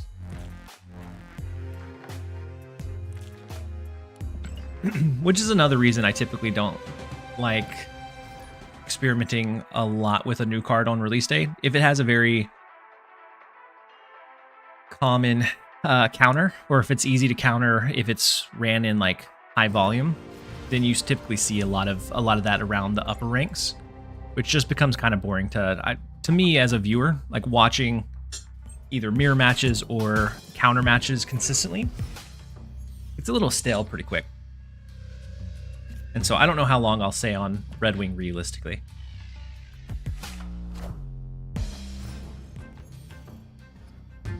We might bring it back tomorrow whenever we play.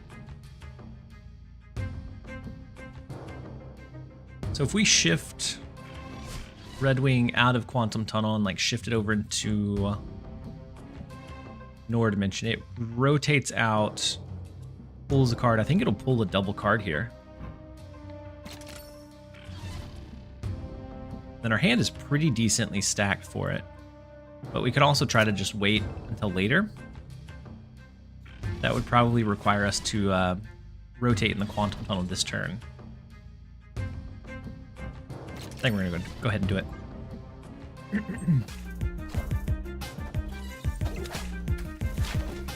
How would it be if they did a new card like other card games, instead of a new card every week, a bunch of them, every couple months or so?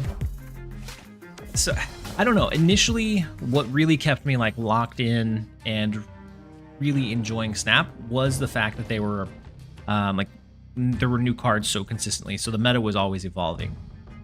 But at least for the last few months, it's felt when a card releases, it's almost kind of dull. In like, because you're just facing mirror matches, either mirror matches or heavy counter matches, and so you don't really get a good sense of what the card can do necessarily until like maybe 2-3 days in.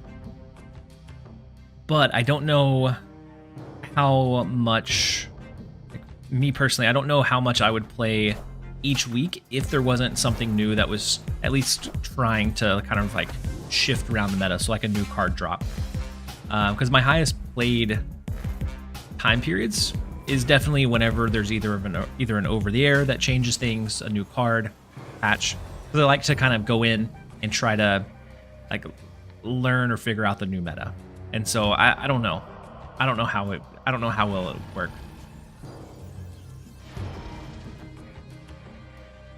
Go Jin rotation, Iron Fist rotation. I'm actually going to rotate the Iron Fist first. That way Jin stays in. There's always a chance that we end up playing Heimdall left to shift things from the right lane into mid.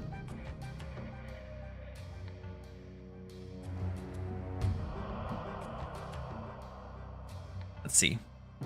Our hand is primed pretty well for the Dracula. We got really lucky with the Red Hulk pull off of the Redwing, or it may have been a rotation. I don't know.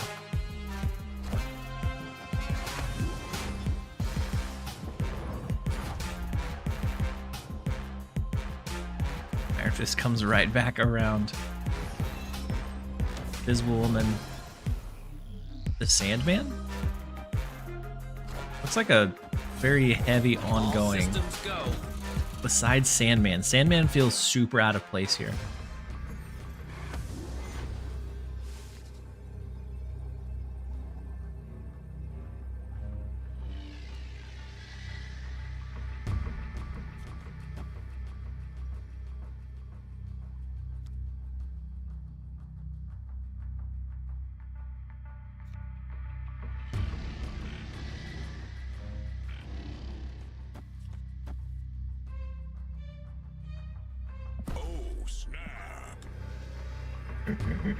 I'm not sure what their big in-game is. I know if they end up like really heavily leaning into that left, so maybe like an Ultron over there. Could that be it? Could it be an Ultron here? Fill up this lane, get the double trigger of Dazzler, Ant-Man. I don't know that that's enough for him though. Wing doesn't move? Yeah. Wing's already moved though. I moved Wing when I rotated it with Quantum Tunnel. And I think it pulled. And so what I'm more so banking on is the fact that we're going to shift Red Hulk over here. We're going to shift Human Torch, Dracula, and then we pull something big into mid. Ooh, is it a Doom 2099 deck? How does Invisible Woman's like fit into that mold though? Maybe they're a little bit lower collection. No.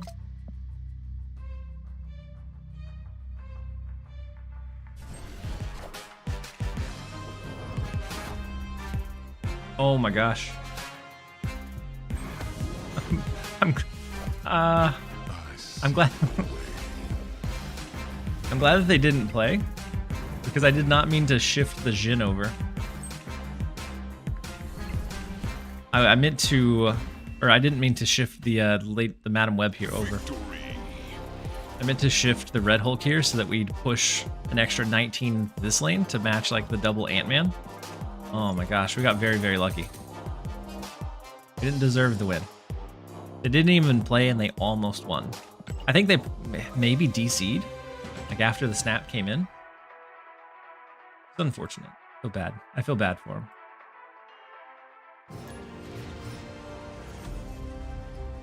Next up is Mr. Kerfuffle.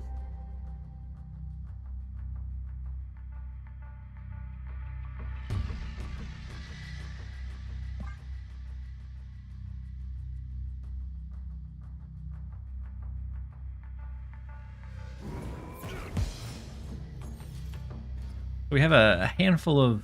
I'm looking at some of the decks that people are trying with Redwing. Like we've had an update on Untapped. Like none of them have been played over 20 game except for the one that we're playing. That's the only one that's been more than 20 games that are ranked like with an Untapped deck tracker. But there's a pretty good variety of different types of builds here. It's wild. We have all of our big stuff and none of our small stuff. Space Throne's really restrictive with how we're playing. Maybe we can Redwing and like rip it away with like a Madam Web.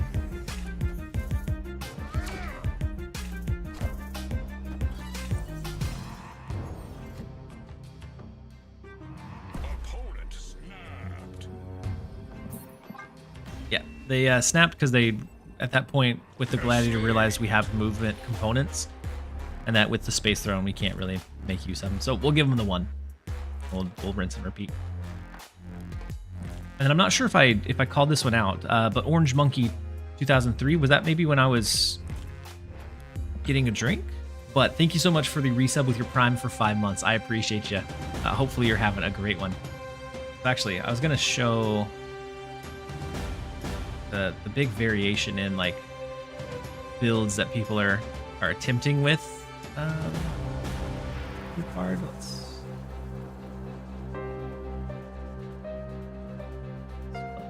Yeah. All right. So we have this is top 10% infinite, which is typically what I look at with decks including Redwing, and it's set to at least 40, but no decks have 40 games. So the one that I'm running is the only one. This was the auto-generated deck. It was the auto-generated Dracula dump. Except for, instead of Heimdall, theirs had Magneto, which I cut for the Heimdall for another kind of synergistic piece. And so then we have the next one, which I think it goes in win rate, even though it's not displayed here. I think it goes like highest win rate to lowest, depending on the number of games. But we have a Bullseye Dracula dump, with Bullseye as a way to like instead of going with like a Black Swan, Bullseye as a way to get rid of these, which I think is kind of interesting. I don't know how great it's going to be. You're typically going to discard maybe 2 or less, but interesting. A good way to make sure that you're not going to have any of those like low ball cards in your hand, and you can play a 6 cost on the last turn of the game.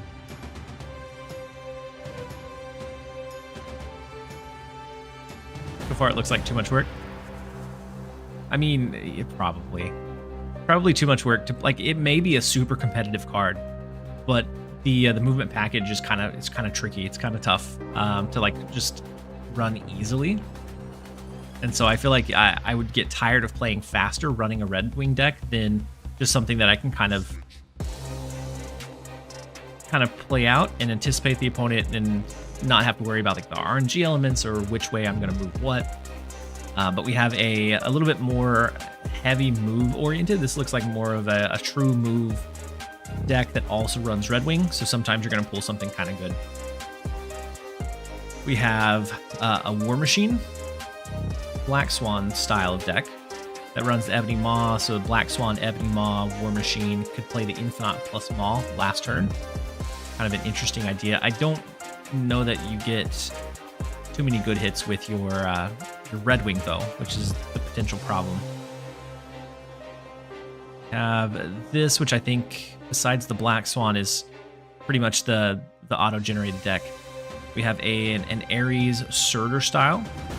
There's just a huge variation is what I was kind of looking at and seeing. We have a Redwing Clutter style, which I think It's an Ajax, so it's an Ajax looking to clutter them up. Redwing to be able to pull out maybe some of those pieces, but that feels very, very tricky to use. We have the Null Ultron Destroyer Death. Looks like the Galactus deck, but it just doesn't have Galactus, which is interesting. It's looking to like use Redwing to pull out like an Ultron or Destroyer or be able to clear up some of that space. And then we have the Thaddeus one. We have a little bit lower to the ground with like Kate Bishop, Black Swan style, but they're all very, very similar. And none of them have been played long enough to get rated.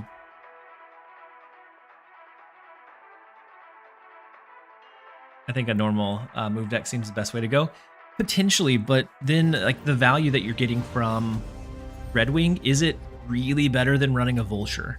Is like my biggest pain point with it, because I don't think on average you'll do as well with Redwing versus if you just had Vulture and another big like body and big scalar. All right, let's go Human Torch.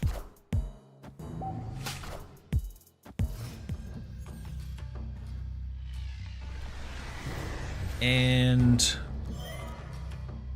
we need to scale this before. Oh, they have Scream on 2. We leave immediately.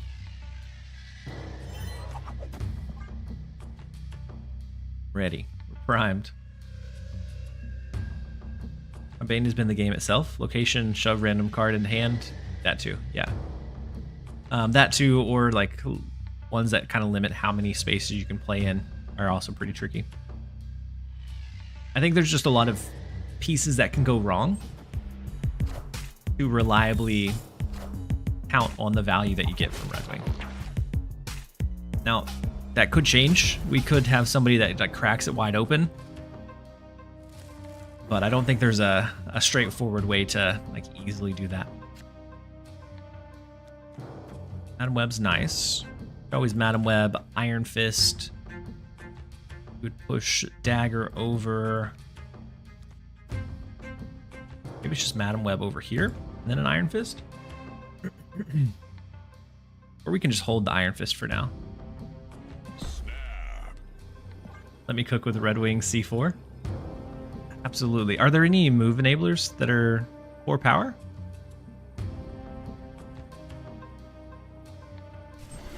Whenever you make it meta, let me know, Mage.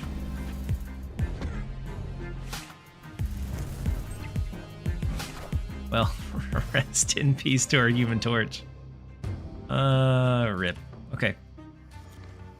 Go Dracula.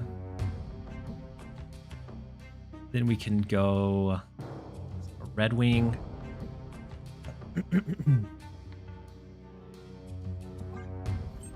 I'm glad February has been disappointing for cards, so I could save my keys to get all the cards I don't have releasing in March, or I don't have releasing in March, April. Yeah.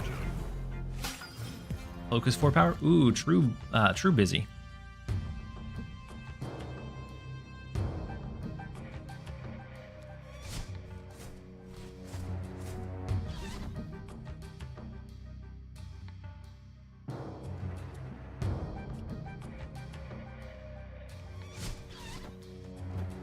If we do this, we're gonna have to drop the dagger, but that gives us a better guarantee on like Redwing and the Dracula pool. So I'm gonna go ahead and move Ghost Spider over into mid. And then Devilish Play, thank you so much for the raid. Hopefully you had a fantastic stream. Were you using, ooh, big juggernaut. Were you using Redwing? And if so, did you have any luck with it? So unfortunate Redwing, just absolutely being guarded from the Madam Web getting any semblance of value here. And if we had landed here with Redwing, Heimdall would come in clutch. Played with the bird. Did you enjoy it? All right, so they could... Wait, do they have Sam Wilson? No. They're locked into their power here. Oh, we have Iron Fist, don't we?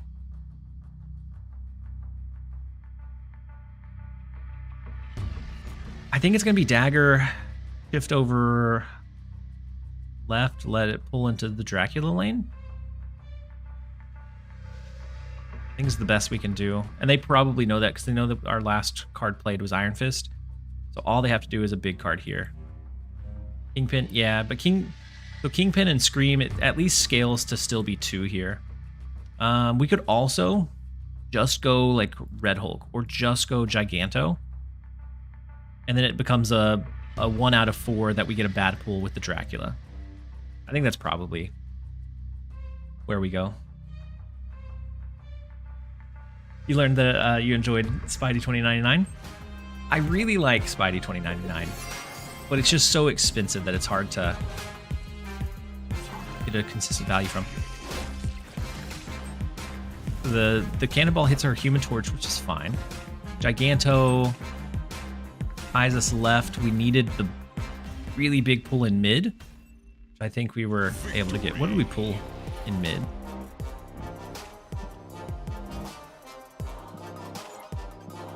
Oh, the Infinite. Okay. Huge. About as big as we could get. Very, very close. Very, very lucky. We'll take the 4 cubes. Theory Control is back. 4 infinite tickets with 2 Sarah decks. Huge Pablar. I do think a control-heavy meta is kind of being brewed a little bit. Something that runs maybe Shadow King plus the counter cards. We have a lot more ongoing than we used to, so Enchantress is kind of making a comeback. Same with Shang-Chi. And so I could see it being pretty decent. Not getting mini cards this month due to them being lackluster.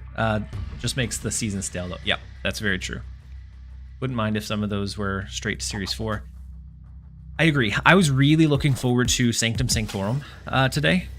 But they had a bug that kind of delayed them being able to put it out. Unfortunately, it'll come out next week. But I was looking forward to grinding a lot of Sanctum Sanctorum during the drops.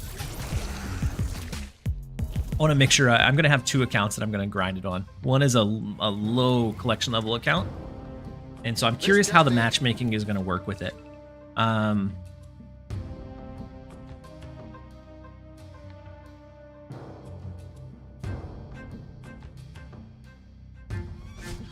We can Aranya Redwing. We have some good hits, but I think I'm gonna go red. I'm gonna play their bullseye. I'm curious how the Sanctum Sanctorum matchmaking is gonna play out. If it's gonna be closer to like Infinite Conquest, which is a really big, wide open, like band of who you can match against, or if it's gonna be closer to like Gold Conquest, which is still gonna match close to your collection level esque. I would assume it's probably closer to like ladder, which will be difficult on like low collection level accounts. I still haven't seen Redwing work yet. It can work.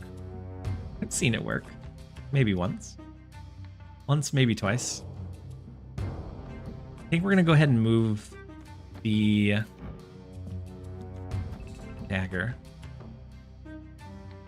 We could move the Redwing with Aranya or with Iron Fist, but then it gives us 1 potential bad pull. So I want to see if we can maybe mitigate. Oh, our double proc? We did see our double proc.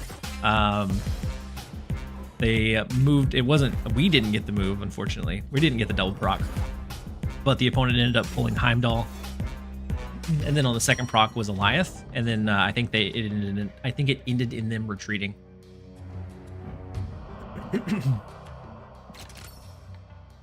All right, let's go ahead and go Redwing. This is going to be pretty big for us, actually. Redwing move here, pulls a card. If it pulls Heimdall, it shifts again. Left lane would be weak, though. But then it would leave behind another big card. I don't know. They have both Bullseye and Dak, and I'm not gonna snap it. Have you started theory crafting any decks for Sanctum, or just start off with some basic? I have a few loose ideas for.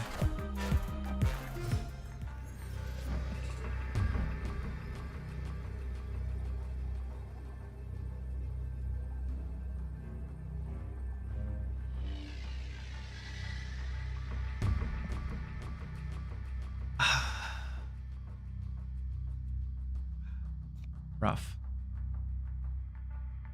I'm not in a big brain state enough to play move apparently, because I Aranya'd Redwing in the right lane instead of in mid, Unfortunate.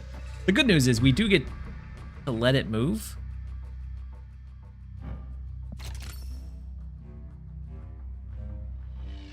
Yes, maybe a good news. I don't know. How's the new card? If I wasn't whiffing all the turns, it might be better. But I think it's just an okay card. I don't think it's great, but I don't think it's necessarily bad either. We definitely lose the right.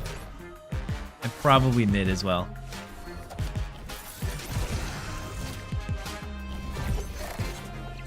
For the love of God, put a sticky note on.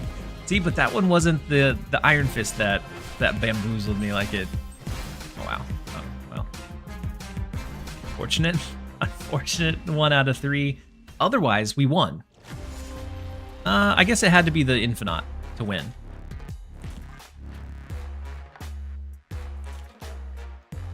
With that one, we're going to take a very quick break. I'm going to run to the restroom. We're going to mentally reset. We're going to come back and not mess up our movements anymore.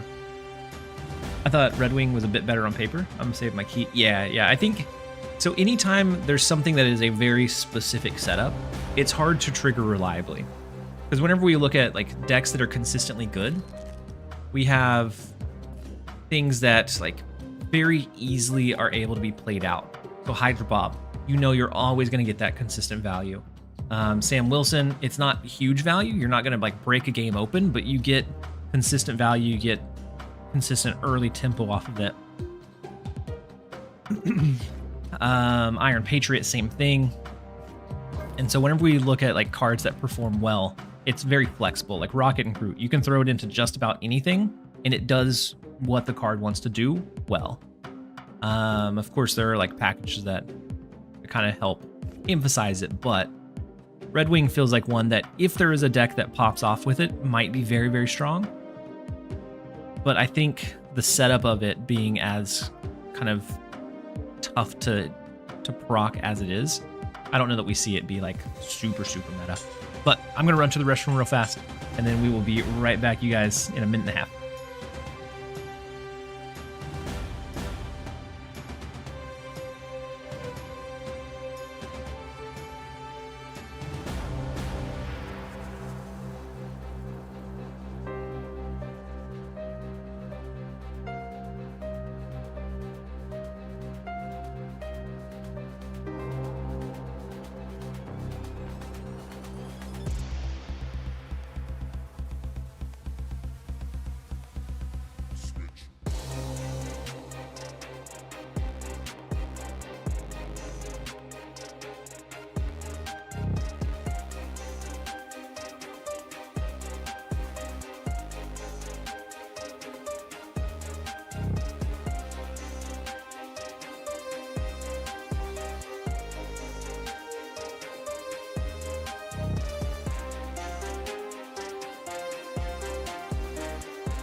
And even as the P breaks timed analytics.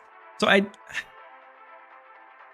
not necessarily that is in the line of the analytics, but I can't help it. I constantly run like numbers in my head. Break. Fortunately, the bathroom is pretty close. The last one took a while because I went and got water as well. All right, so we have an extra turn. We're not going to rush the cards out. We have a little bit more time to set it up how we want to. Yondu hits our Iron Fist. Gives us a better chance to find Madam Web, Dracula. Dagger's also decent.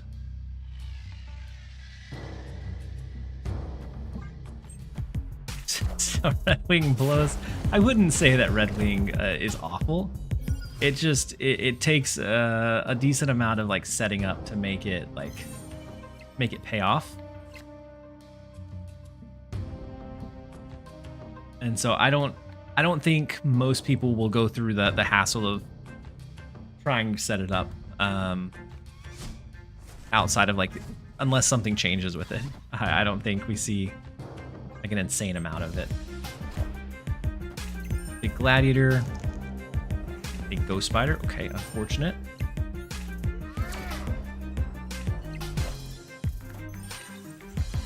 We have to look out for Shang-Chi, maybe a Fenris. Red Guardian, also a pretty big concern. So our Dracula's not a guaranteed play for us.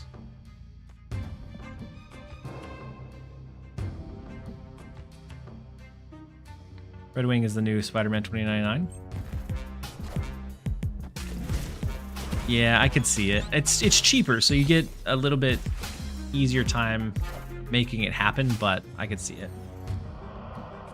And you said, Yondu, is Mill still a thing?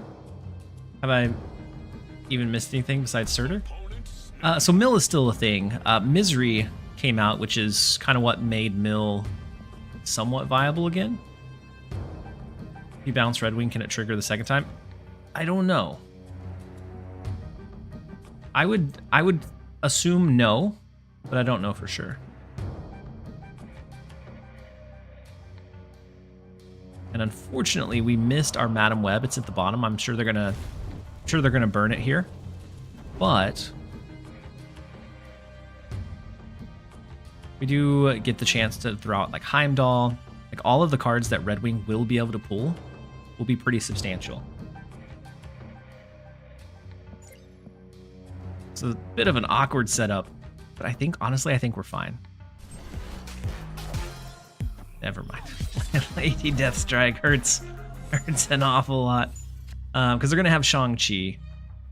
And they didn't stop us from getting Madam Web down. So I think we go ahead and play Madam Web.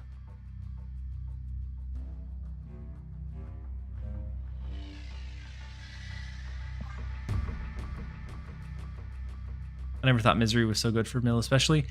I think I wouldn't say it's like crazy, but I do like Misery with Death.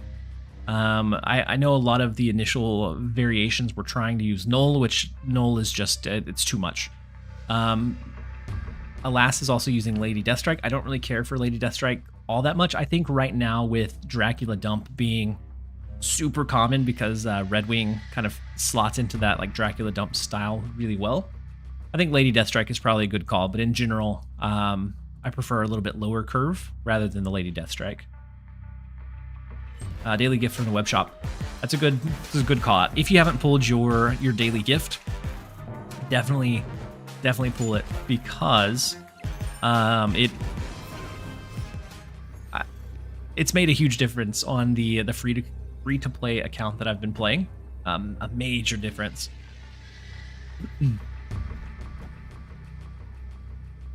Oh, a dagger move. I don't know that wins the left lane without like a Heimdall. And then it's going to be kind of dependent on how big we pull in this right. I'm not sure that this wins, because they can go pretty big in Xandar. Big leader to shift their stuff with Heimdall.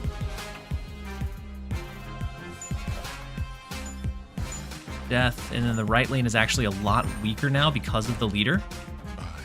But we also have just a bad set of pulls because of Machine World. But we never punished. We end up finding the Infinite, which we'll gladly take. Victory. And I'm really bad about doing the daily pool on this account, but I will say that you can get free credits. It's much more rewarding than like the regular shop for your credit refresh. I would have retreated that game after 2. Wait, what happened to my game? Straight black. Finally found someone who is playing Dracula Dump. Oh, Shizuo, is no one else playing it? It's going okay. I would say we're like maybe pushing just over just over 50% maybe. But it's not bad. Falcon feeling good so far? Wait, Falcon or Redwing? Force close the... If you roll 100 credits every day, you get 3K a month. Answer, I know. Like 100 credits doesn't feel like it's much of anything. But with it potentially like hitting up to 500. So on the free-to-play account, I hit 500 2 days in a row, which is kind of wild. But I hit it 2 days in a row. I'm restarting the game, but I'm also going to do the daily pool, and so I'm going to pull up the window for you guys.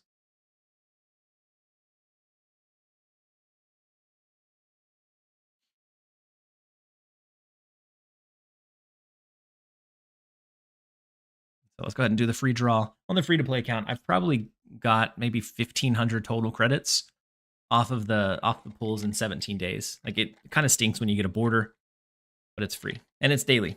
So nothing big for us today. On my other account, I actually got the same border, unfortunately.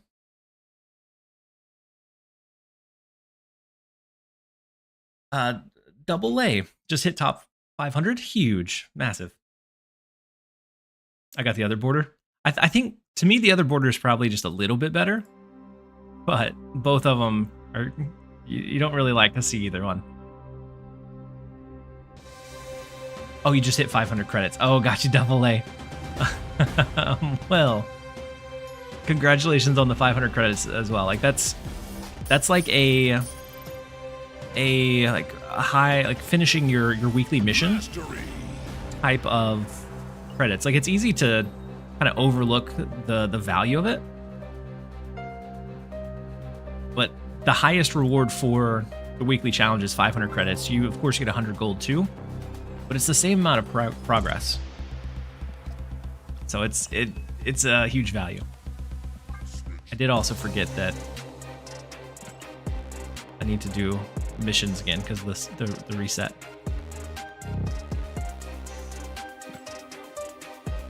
Legendary. Epic. Those aren't bad. Border's still better than boosters. Very much witch pop. Largely better than boosters by far.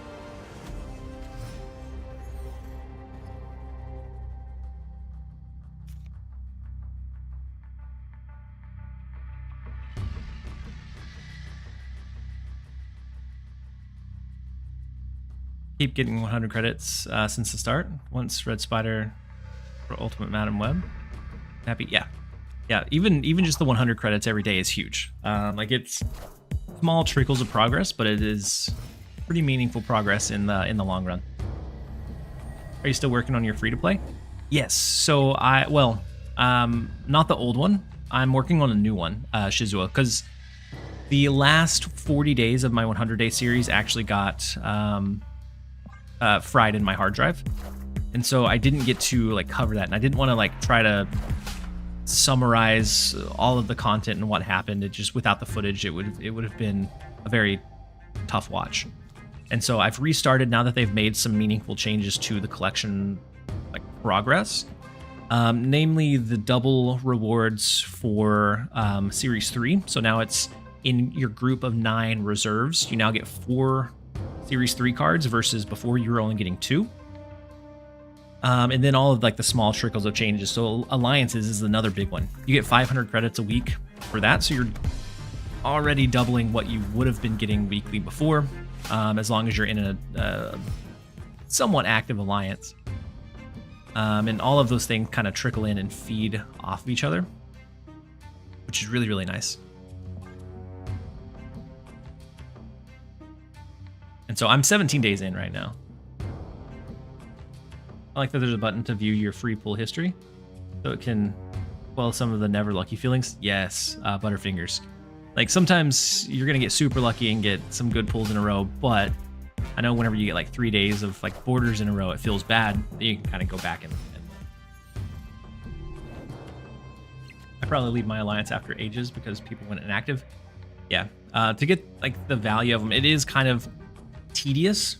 But honestly, if you're playing and completing your daily missions, a lot of the missions can be done just off of like your regular decks. And so you can get some decently meaningful progress week over week. 500 credits is a decent little chunk, you know, over several weeks. We can get a really big ghost spider going here. We do Rania, it moves it to the right. Hold on. We want to do Iron Fist first. Iron Fist pushes to the left. So we're going to do Iron Fist. Rania, it goes here, and we pull it back into mid. And the next turn we can set up a Heimdall mid. It'll shift Dracula over. We'll have a huge left lane, pretty stacked mid lane, as long as we don't draw something really, really bad. My alliance is really good. We got all rewards since day one. That's huge. Even mine, we've missed some weeks. Most of the weeks we hit all of them, or almost all of the weeks. I think it's like maybe once or twice that we've missed some. Before I ask elsewhere, is there still space in your main alliance? Let me double check. We were full. I don't know if anybody hit the strike limit or strike maximum.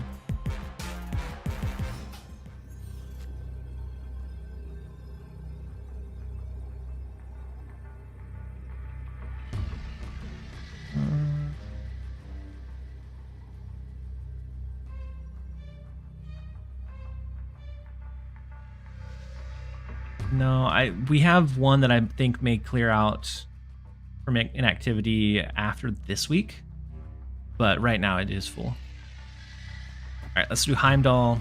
Actually, we do Heimdall here. We shift Human Torch over to the left, massive win, stack the Dracula, and hope for the 2 out of 3. I think is the direction we go.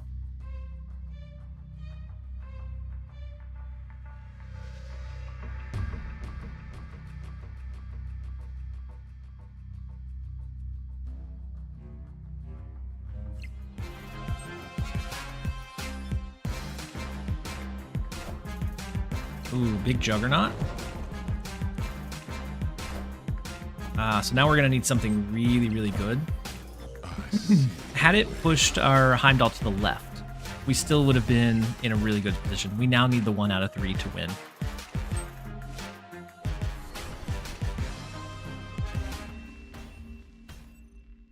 Victory. Take it. We'll take it. We may not be having luck finding Redwing, but we will we'll take the 1 out of 3s where we can. Easy 1 out of 3. Yeesh.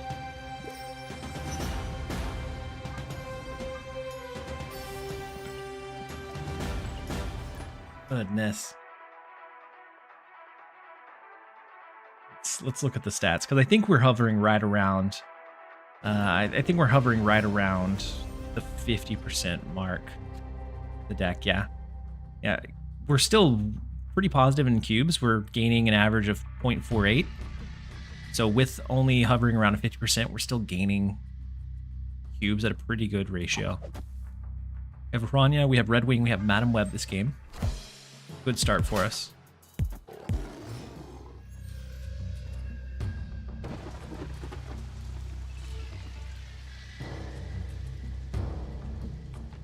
And it looks like the full-on move deck is actually putting up better stats now. It just recently updated on Untapped. The pure move deck, which is running like Alioth, Heimdall, the Vulture, like the full move package, is putting up better numbers. But I'm curious how much of that is Redwing, because I feel like Redwing is going to be like mediocre value on some of the games. I can give it a try here in just a second, though.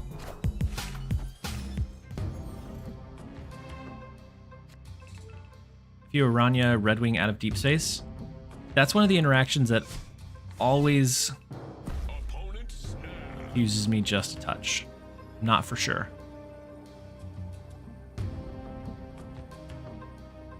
Because I think because when it resolves here, it has its ability. It would, but I don't know for sure.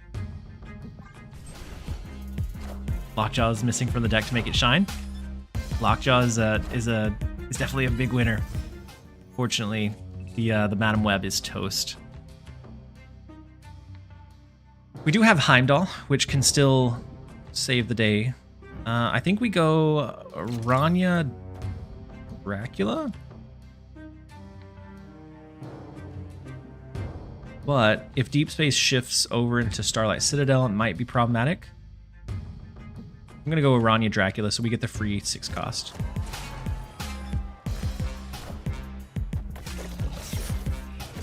You said looked at the drop. I got everything that they're dropping. Are you talking about the credits and the premium mystery variant? I like whenever they do exclusive variants, but yeah, I think it's definitely better than nothing. Unfortunately, Null is not going to help us out here.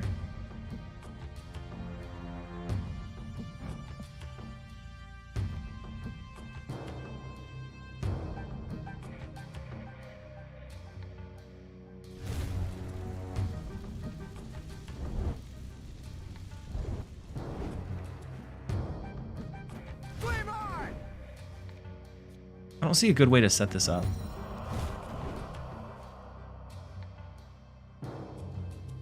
What moves over to the left isn't going to be huge with the Redwing.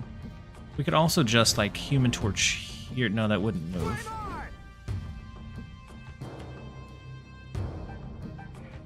Oh, the series drops. Gotcha.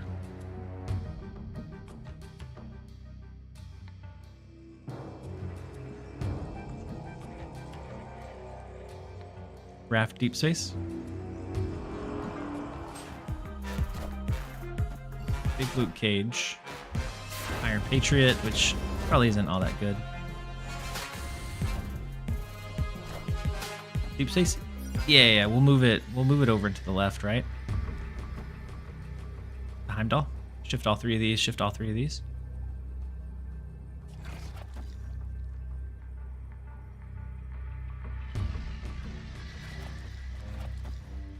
Then Redwing is likely to leave behind like an Infinite. Null right for just for the lulz, yeah. I agree. We're gonna null to the right. Oh, White Tiger is their final play. Feels like it's a bit on the weaker side. Infinite? 50, easy 50-50. I guess it's not a 50-50. It's gonna pull one and then pull the other with Dracula. And so it was a 100% chance. Like we know what it's gonna pull.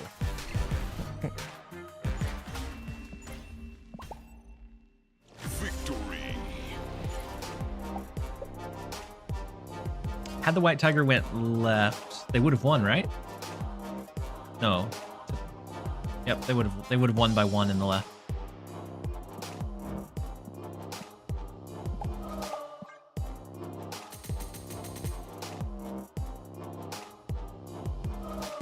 Excited for the cards dropping into S3, even if I already own like 5 of them.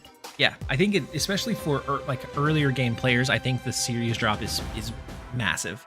There's some decent cards being dropped. There's a few pretty good ones that are still being overlooked, which is kind of sad. So like Hawk has been in Series 4 for eons. Is Redwing good? Redwing, I wouldn't go so far as to say good. He's playable, but I don't think he's great. I think it's a lot of setup and a lot of situational value from him. I was sure Man Thing would be dropped. Man Thing is one that I would have seen like potentially be dropped. Unfortunately, we didn't get that one.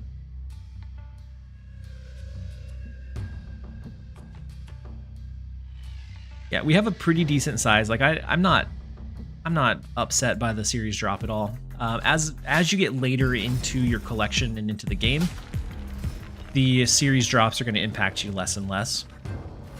But oh my goodness. for earlier or newer players into like that mid-game territory, I think it's a huge win. And then hopefully they come across some like meaningful changes sooner rather than later as well. Yeah, depending on how often they do them.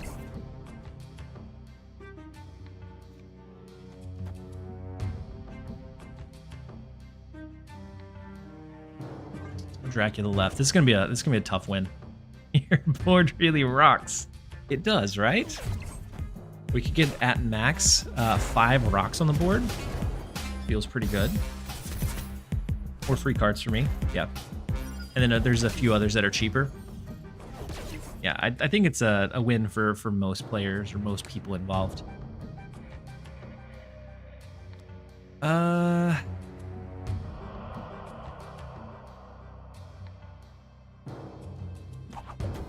Aranya, Redwing, Ghost Spider. There's a chance we pull Heimdall and completely brick our Mojo World lane. Oh no! Acid Arrow is rough as well. Oof. Okay.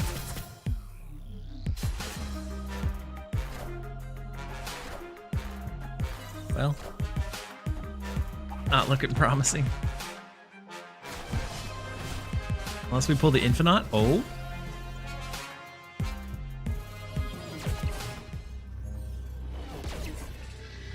Wow. Then another rock. So I think they could pretty easily stack the right lane.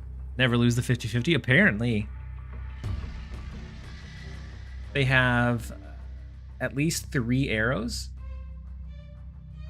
that they could play into Mojo World to fill that one up, and then they would win. And then they also have to play here. It's not a great shot, but it's a shot nonetheless. We're gonna let Heimdall get pulled with Dracula. This is snappable. Ooh, I think so. They have a really easy way to win Mojo World as long as they have a 3 cost that is 2/3 power. Then I think we heavily lose. I don't think we win these. I don't think we win these. We didn't have a big enough lead in mid to, I think, really flesh that out. I thought because they didn't snap, there was a chance that they maybe got an Acid Arrow from the retrigger of Kate Bishop. I think that was like the only saving grace there, is if they had pulled another Acid. Here, let's try. So I'm gonna run to a really quick break. I'm gonna switch over to like a full-on movement build, one that I saw that's doing somewhat decently in the stats, and then we'll be right back. So I'm gonna jump over into a minute and a half. We'll be back with a few more games.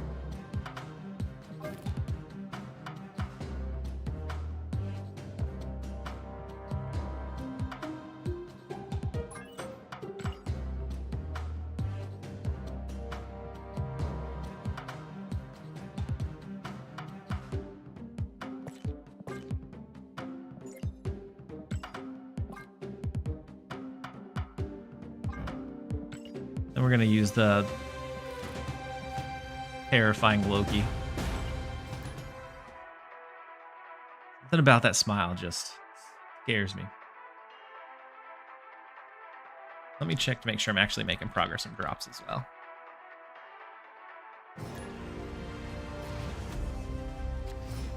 Yeah, we're making some solid progress.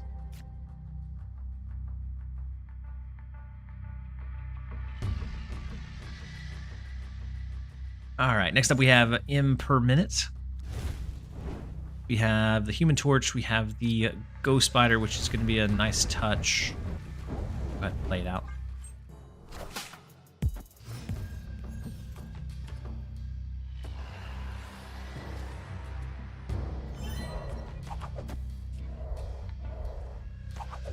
Let's play Aranya as well. I do feel like if we end up pulling Redwing, the Forge and having to play here a little bit early is going to make our pool inconsistent, but it's still okay.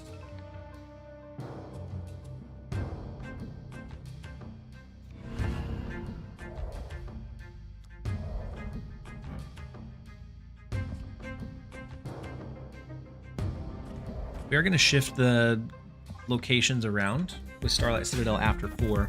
I don't really want to push the dagger just yet, though. Just because they don't really have anything on the board for us to, like, take... For us to, like, take advantage of. And then the rogue tenant with the Hydra Reminder. I appreciate you. Swordmaster. Ooh, so it's a Hela. And someone in the chat was saying they were running some kind of like Redwing Hela build. Interesting. We'll see how it pays off for them. Let's go Madam Web, and then I'm gonna save the Sentinels. We could always move a Human Torch into a Heimdall to move it again, but I'm not sure how heavily we really need to fight for Death's Domain.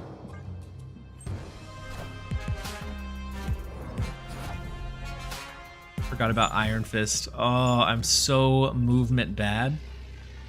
Oh gosh.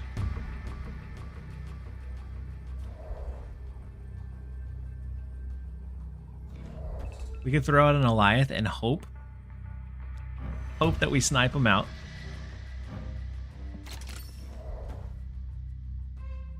If not, we probably lose. Oh no, we chose wrong. Oh, and it's just a Heimdall. I think we still lose it. No?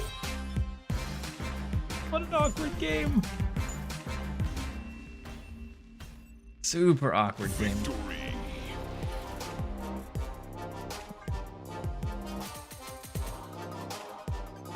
Hope we'll take it though. Not deserve that win.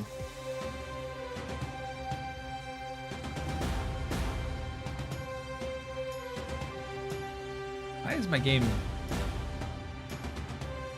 Is this happening to anyone else playing on PC? It's the second time my game has just went completely black.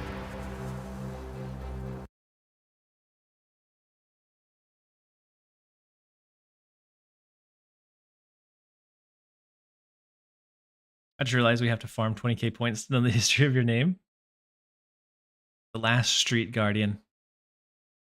I had that a few times, though my laptop couldn't handle it. Yeah. I've never had it do that before. And so I don't know.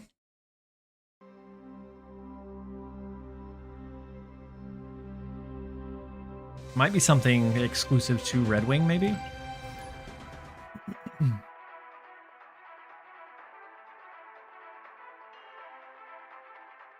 It's still not back for you guys.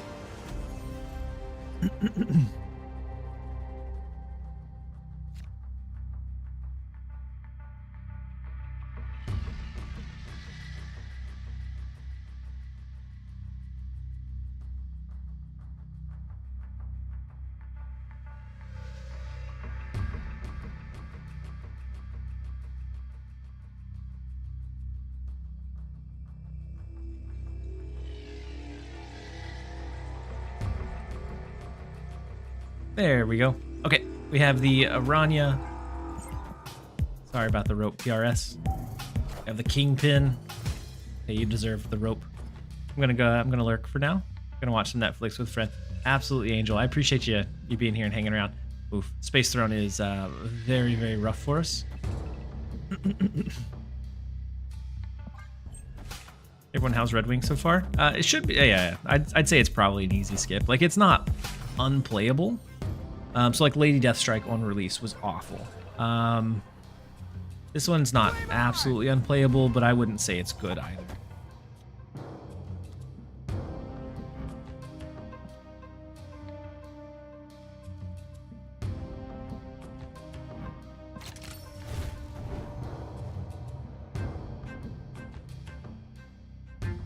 Play it here, we move it to the right. Unfortunately, we don't have a way to pull up the Human Torch.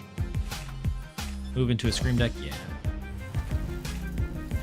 Our poor Madam Web. Rest in peace. But we can shift the Human Torch over with Ghost Spider, which is at least decently helpful. Rough Kingpin.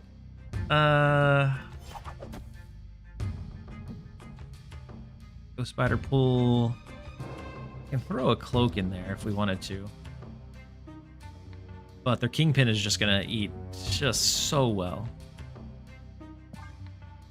Awkward locations, yeah, very awkward locations.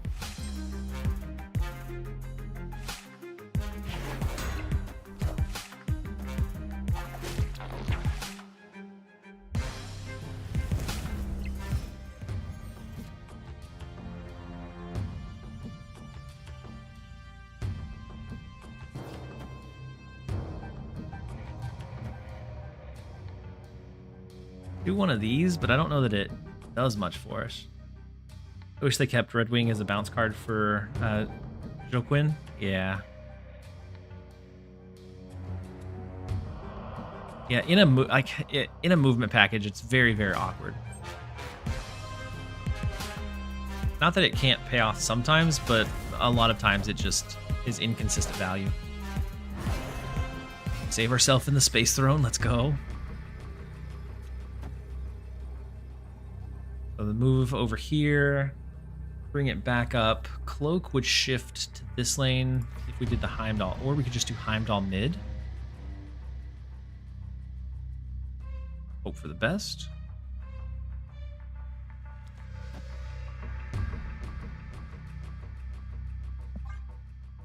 Redwing just feels clunky as is. Yeah.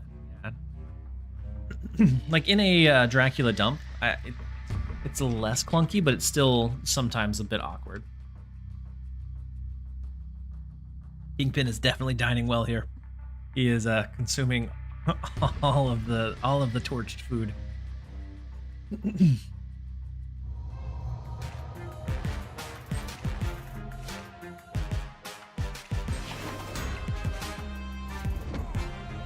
Big Stegron. Wait. Oh, wait, maybe not. Oh, Scream is gonna make it negative. No. I see the way. Had we not hit a negative to Aranya right lane, we had that. But the Cannonball was very, very good. Cannonball was a good play. It was a rough set of locations. I thought we were gonna pull it out anyways. We did not. And then Timothy Bonsi. Thank you so much for the tier 1 for 4 months. Very much appreciate you. Hopefully you're having a fantastic day so far. Then I forgot to grab the Alliance rewards for last week. I didn't get 4,000. I was like 3,500. Then our copper metallic from the pool for today.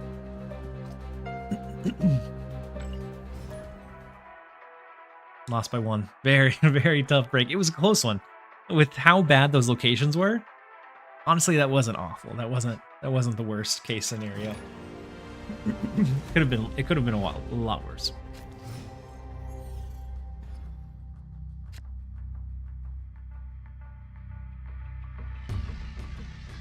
I have the Human Torch, which I think with this more movement focus build, we typically like to drop it and curve it out a bit than otherwise.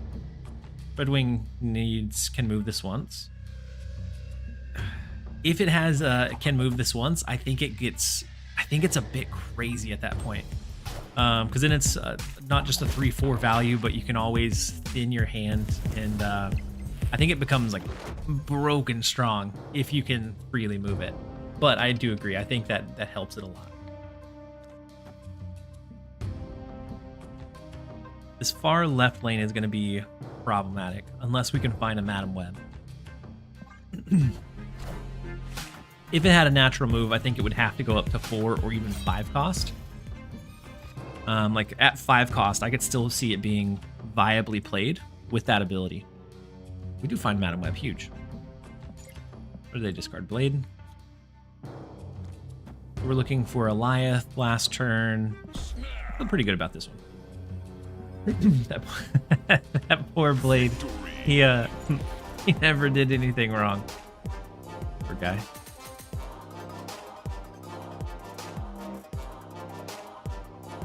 And so this deck, I think, is definitely less so on the Redwing package of it, and a lot more so on like the strength of movement cards, and then Redwing is like that additional flair in it.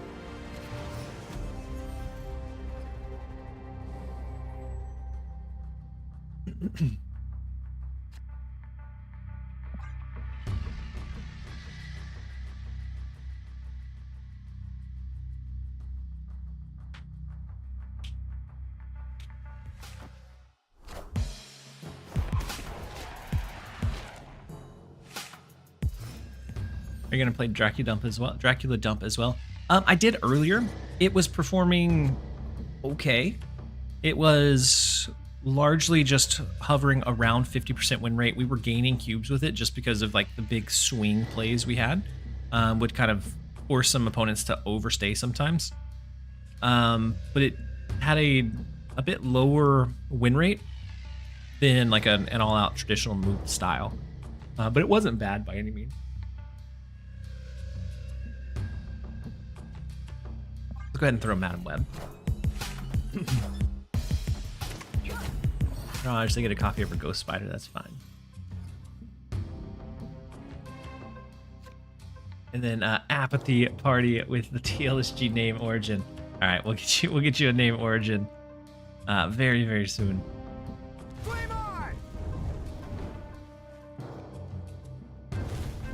How heavy do we want to invest in like the Human Torch move? We could Dagger.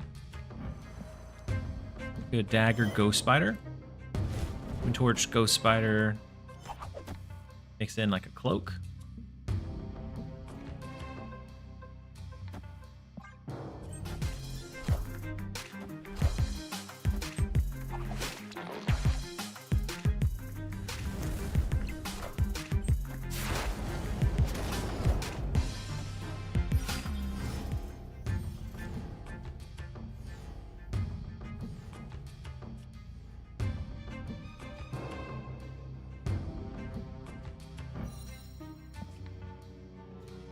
I guess we could have used it this turn, like moved it, pulled it back, and that gives us another free move on it. Oh well.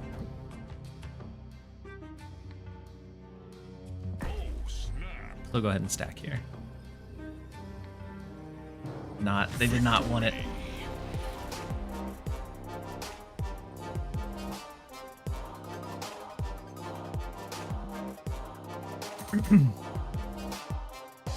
I love the untapped overlay for Twitch. Hovering over squirrels never felt better.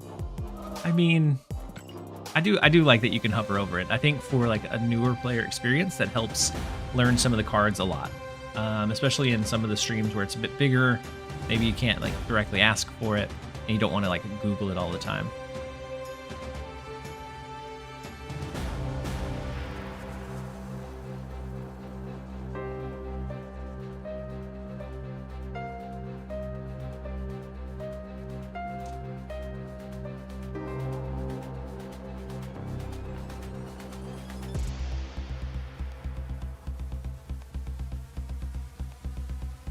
Let's run more. I didn't have an origin at the top of my mind, but we'll right after this next game, we'll give you your name origin. Apathy Party.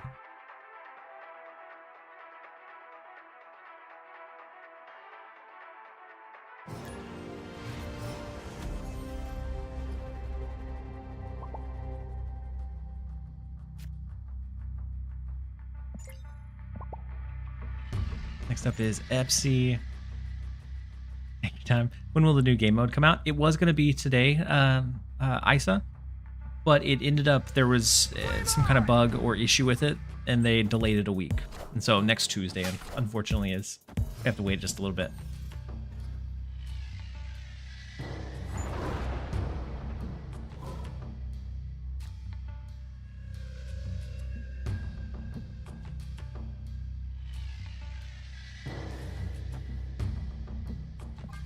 We have our Madam Web, we have Human Torch early. We do have Vulture, which is going to be pretty large for us as well.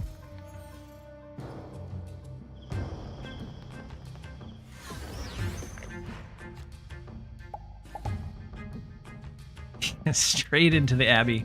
The luck continues to flourish here. Let's play Vulture. We move him next turn. We do a Ghost Spider to pull it back and drop a Cloak. Be able to move the Human Torch as well. My goodness, you're gonna snap into it.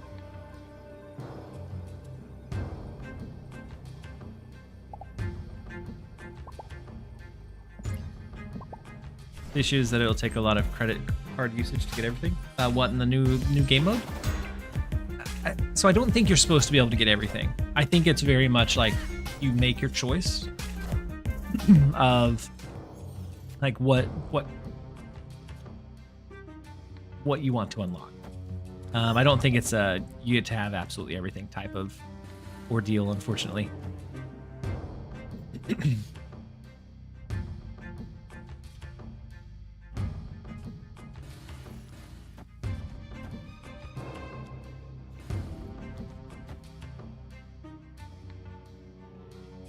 Is this deck better than the bounce one?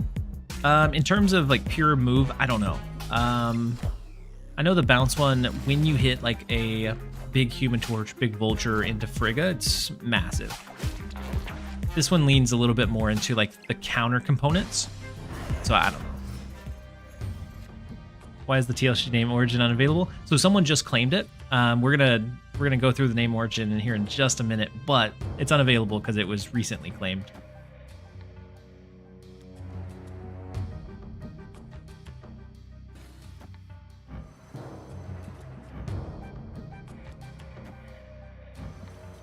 So let's do this, and maybe a dagger as well. If we end up going Heimdall, that's somewhat helpful. We go Eliath, it's also fine. What was Redwing before? Redwing was a bounce related card. Yeah, it bounced cards back in.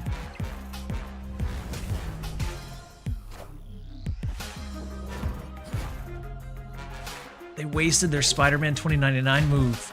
Oh, never mind. No, they didn't. Yeah, they did. Because it's the first time that it moves. Rough.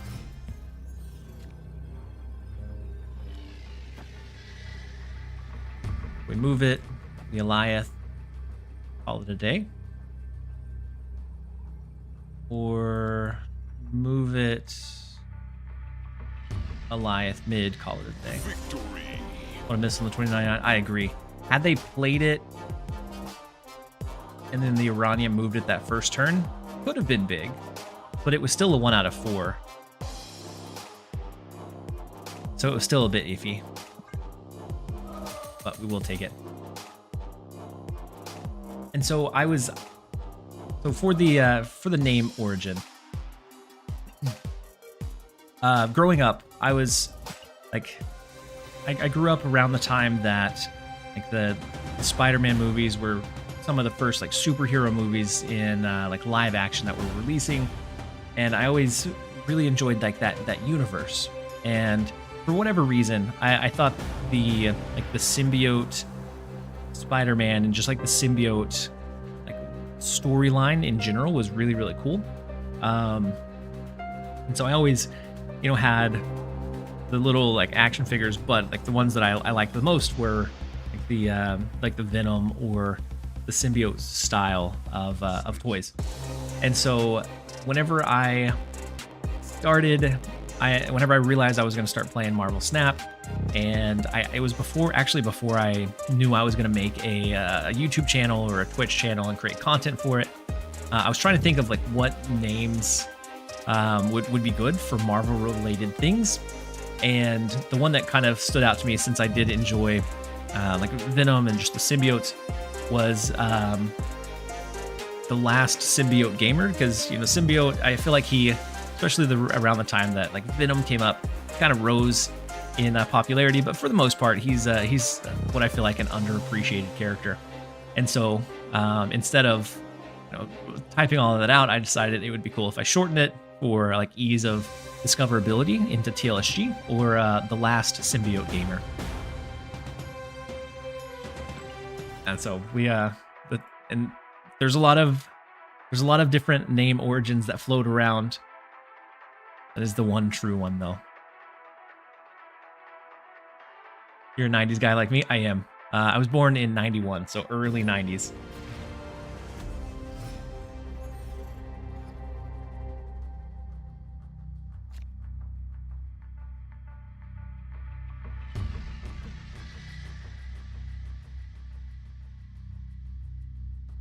All right, let's go ahead and snooze the ads. We were about to get hit one. We're going up against rank number 3, MSL Chamo. So we probably Scream. No, it's a Wiccan deck.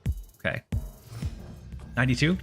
I loved growing up on the cartoons that we had, and actually probably like cartoon wise, I think I enjoyed it. It's like a super random pull, and I've mentioned it before. The super random pull, like I really enjoyed Yu-Gi-Oh and like Pokemon, Digimon. I liked the Digimon show better than Pokemon for a while, but a super obscure one that I feel like not very many people like saw or got to consume was Monster Rancher. I loved both the game for Monster Rancher and like the show that came on. It was definitely one of my favorites. Yu-Gi-Oh and Pokemon were my childhood. Yeah, both of those like their influence was a bit bigger. I enjoyed Digimon a lot, but Pokemon and Yu-Gi-Oh were definitely a lot more widespread.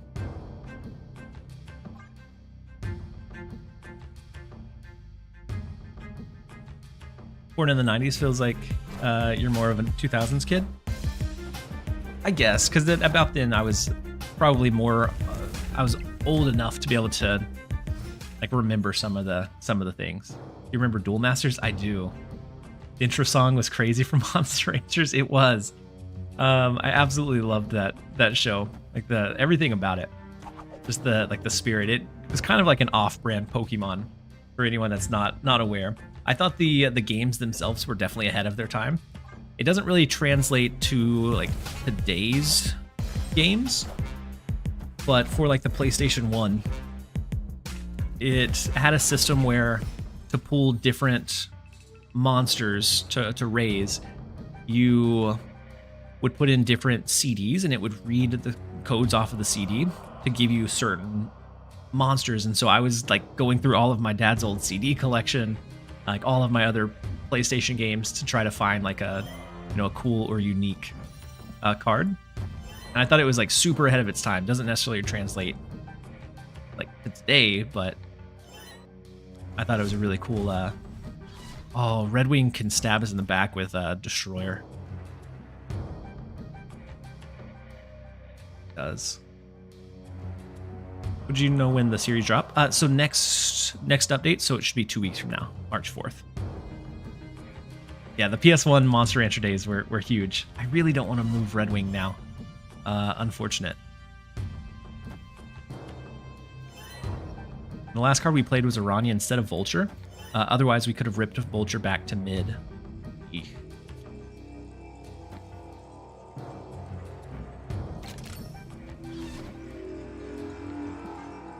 We're gonna Gambit.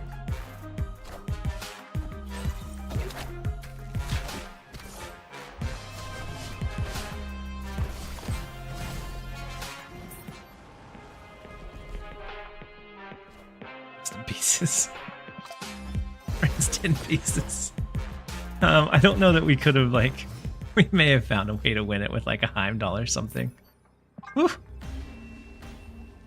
Yeah, we've been on a hot streak. I had to test my luck, and it did not pay off, you guys.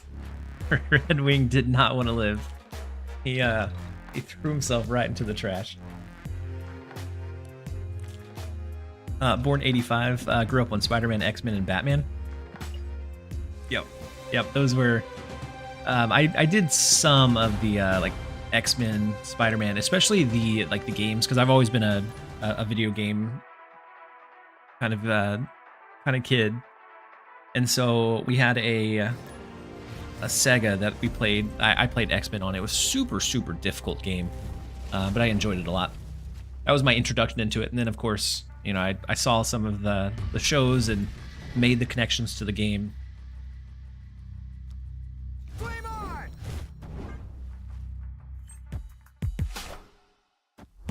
Even in the 2000s, Justice League was so good. I never got into Justice League.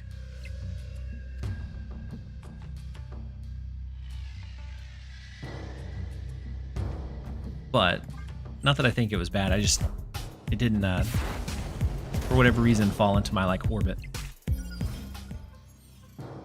I did watch Teen Titans. I enjoyed Teen Titans a lot.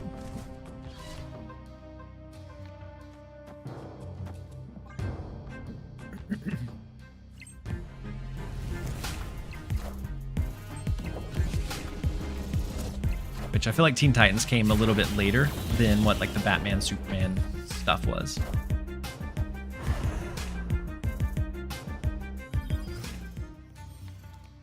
Yeah, yes, the original, like the anime, the more anime style, rather than the Teen Titans Go, which is a cute enough kids show, but for the most part, very little storyline to it. How many keys for Baby Bird? 2. I pulled her in 2.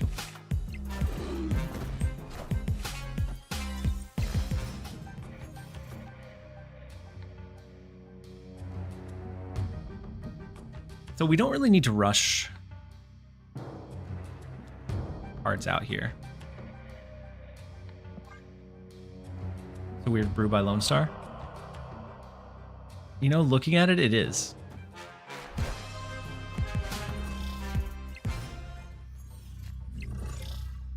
They're ranked 351. And all of these were in their deck. They haven't played their Iron Patriot card. Interesting.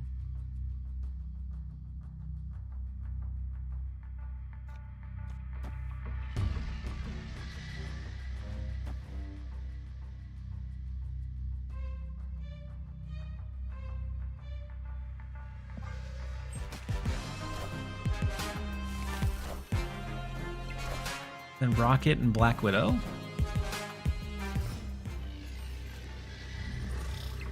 Maybe it's like a complete anti-Arisham build. I am working my way through the new Spider-Man animated show. My daughter's into it, so we're watching it kind of slowly. Like whenever we have some time, like after dinner, to sit down before bed, we're watching like an episode or so at a time. So Heimdall, I feel like, is the play. To do that might be like a Cosmo Shift. Heimdall, which will push these 2. These 3. Maybe it's more so Heimdall here.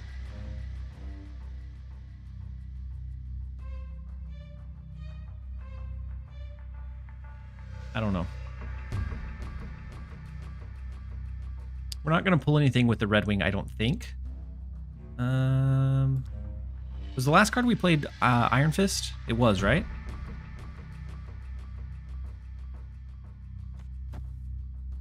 But I don't think it'll have space to push over into the mid.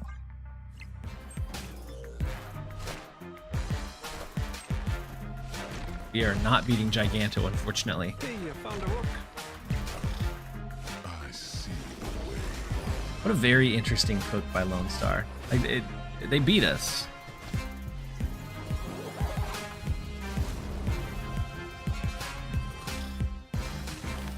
But I never would have guessed any piece of that.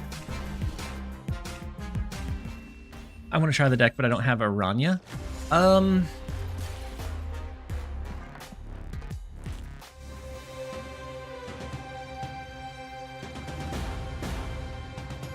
Odd brew, yeah, I do enjoy an odd brew every once in a while. I would go with something cheap. Be able to kind of make better use of like your move cards. But the problem is, no, I don't want that. I'm not sure what else would give you good value here. Like, honestly, maybe you go with Kingpin just as a little bit of flair because there's a lot of movement floating around. Otherwise, you're just looking at some like value. I don't know that there's a perfect replacement because it's a move engine that you're replacing for like something that's not a non-move engine. You could either go like something just kind of less impactful with like Nightcrawler that still has the move component. You can go Hydra Bob, Nico, that's a good call. Nico with her spell can go into that rotation. Thank you guys.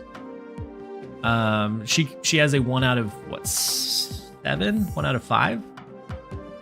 1 out of however many chance to pull into her move spell. And so that's probably what I would shift over into. But we're going to jump over to a really quick ad break while I run to the restroom one more time. We'll be right back, you guys.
I feel like Ajax is it's actually in a decent spot right now because there's very little to no Luke Cage around.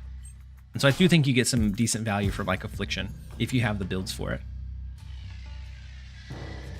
Are you looking for something to try and like climb up to Infinite? I may have missed your initial message.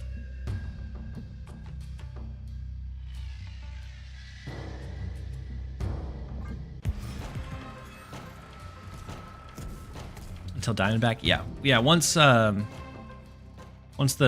is it Diamondback? I know that there's a Diamond something card. I think it's Diamondback. Comes out. It's gonna be, I think, a lot of Luke Cage for a few days, since it is like directly related to cards that are afflicted, like making them more afflicted.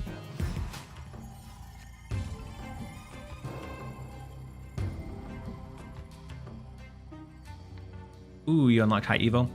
I know that some people have been using like Thaddeus in High Evo with the Hulks. I'm not a super big fan of it. It's not awful. Man, I wish there was a way that we could win the right lane.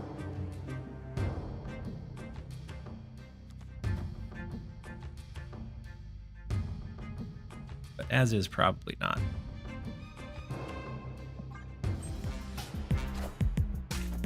Yeah, she's gonna feel very, very bad to play on release. Like after that, we may start seeing her show up whenever it becomes less super common. But at least initially, I think it's gonna be very, very, very bad.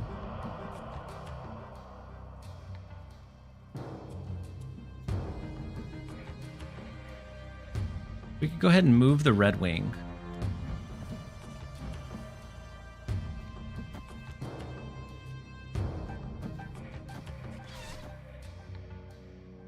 See what pulls. Either that or we save some of our like Iron Fist stuff. No, we're gonna do it. Super Scroll. All right, we'll switch over to Super Scroll right after this game. The Rogue Tenant. So Ares does beat us, unfortunately. Surtur scaling dramatically. They're gonna have a free Scar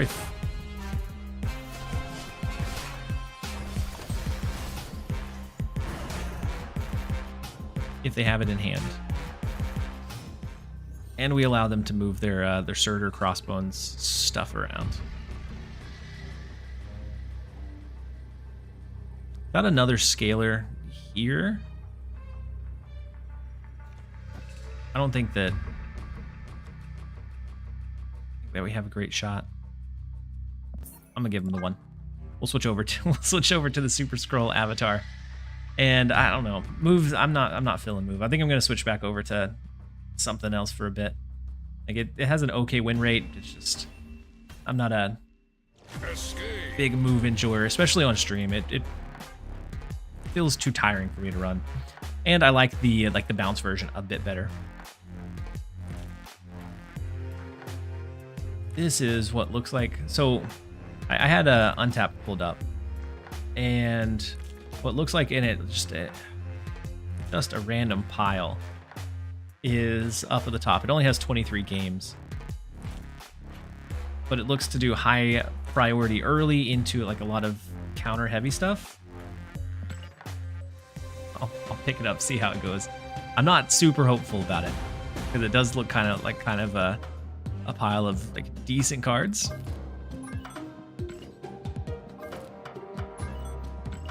That may just fit well right now.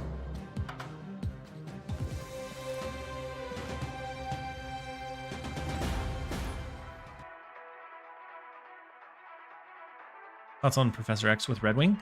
I think Professor X is one way too expensive for his ability now.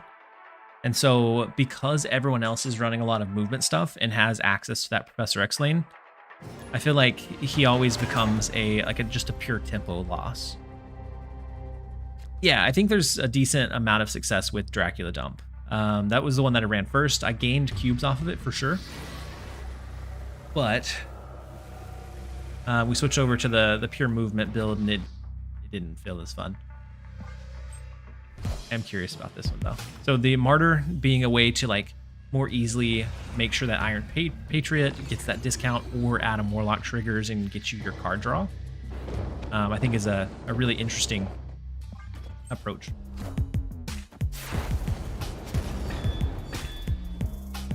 The Mockingbird, not bad. Especially with Nor Dimension, which will start maybe ramping up and building into next turn to get a free Mockingbird. Adam Warlock is such a good card. He's so much easier to proc now. It's amazing.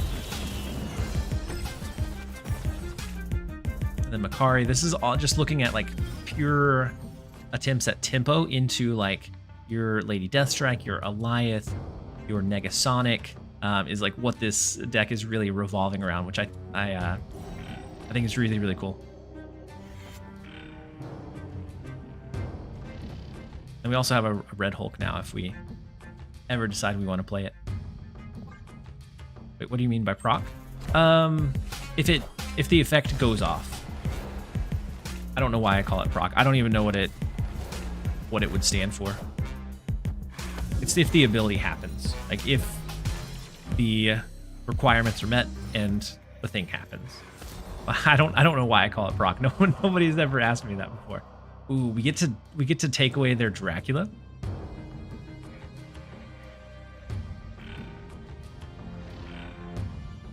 Very very good looking Lady Deathstrike. Let's go. I'm gonna go Lady Deathstrike and Jin. Ooh, we do hit Strong Guy too, don't we? I forgot that it's 3 or less and that we were gonna smack the Strong Guy. Oh my goodness. It's gonna wreck their entire game plan. And we'll have free Mockingbird into like an Alioth next turn. Warlock made Ross even worse than he started as. Hard agree. Very hard agree. Victory. My bad, Pluto. Proc is an MMO term for abilities. It's just made its way into other games. Okay, it's because I've played a lot of MMOs, and so I don't know where I like first started using the terminology. It's just kind of stuck with me. But I've played my fair share of like World of Warcraft. I've played, there was, I think it was Wild Rift. It was one that shut down, but before that was kind of fun. I've tried the Star Wars MMO that came out for a little while. I didn't like it as much, but it was fun to initially like experience that like the Star Wars universe. I played the Final Fantasy one. Tried Guild Wars, didn't really care for that one so much. Played a lot of RuneScape, far too much RuneScape. And then when I was little, I think the very first one I ever played was actually Toontown. It was the Disney MMO. I think that was the first one that like I had ever played. And then that like segued. It was like the gateway drug into all of these other MMOs that I spent massive amounts of time on. JF, did I miss the TLSG name origin? You did. Oh, I forgot Super Scroll. I'm so sorry, Rogue Tenant. I'll do it right after this one. My bad. So the TLSG name origin was the last symbiote gamer. So I shortened it. I knew that I wanted something kind of catchy going into Snap whenever I decided I was going to make content. And as somebody that enjoyed the symbiote kind of character growing up and feeling like he's kind of rose in popularity, but for the most part, he's kind of underrepresented and underappreciated. So the last symbiote gamer is what it ended up being. Oh no, you redeemed another one. Okay, you gotta give me a minute.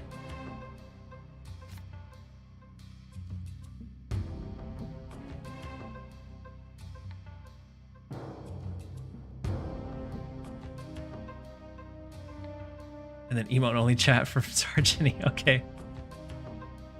We'll activate that. And Pirates of the Caribbean Online. So I didn't try Lotro. The reason I didn't try Lotro, I was kind of intimidated by Lotro, just because it was so big, and by the time I was playing them, I didn't really know where to start. I did play I think it was EverQuest 2. It was like the first time I got internet access on my PlayStation 2. I played that one for just a little bit. Maybe it wasn't EverQuest. Maybe it was EVE Online. It was one of those two. And then start Ginny with the hydrate in the emote only chat. Okay, we're gonna launch over into emote only for 2 minutes, and then we'll be right back, you guys.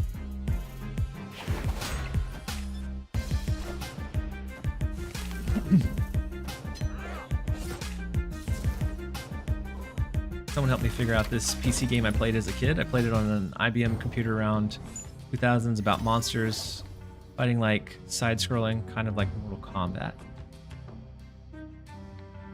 Was it like an online? Well, it's emote only chat, so you can't quite say. There was one that I played, but I don't know if it necessarily matches that directly. It was Adventure Quest. It was a browser type game, but I don't know that that's what you're describing. So Frigga to get a copy of Dakin. At least we negatively afflicted it with Rocket. We can't take out this one because of Wakanda. Do we ever shift the Rocket and Groot? Do we draw additional? We don't really need to fight for the Infinite to proc. I'm going to leave Rocket and Groot where he's at. Rough stuff.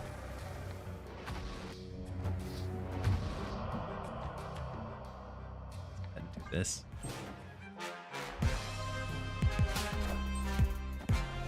We could have scaled the Rocket. Morbius. Ooh, hold on. Oh, wait, this is okay. I thought it was the final turn for a second.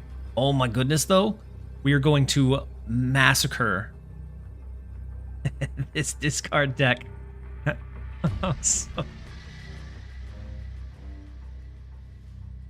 Oh, I feel bad for the deeds that are about to be done, but not bad enough to not do them. Oh, snap.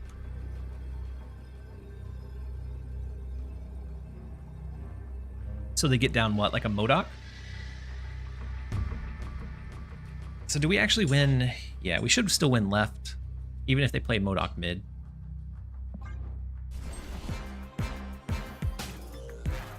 Is it Modok Blade?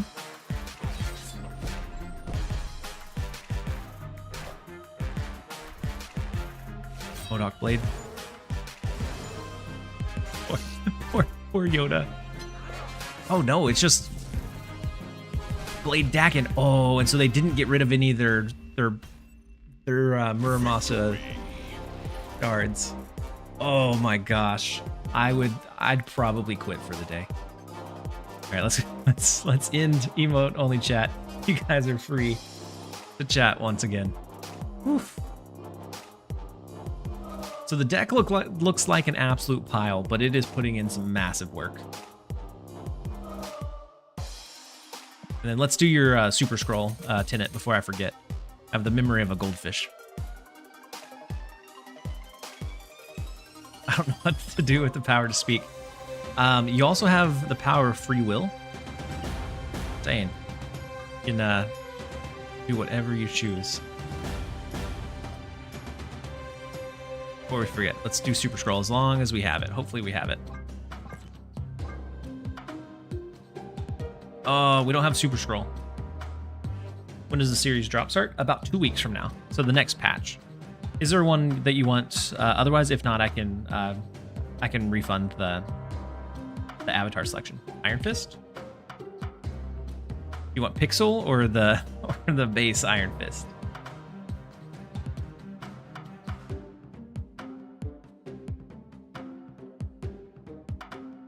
Said Lady Deathstrike destroys bullseye discard. It does it. The Pixel? Pixel all the time. We'll go Pixel.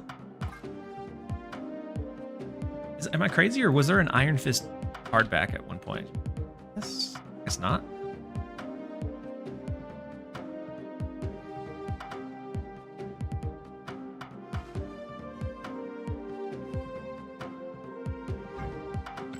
That's all right. We'll do the Echo.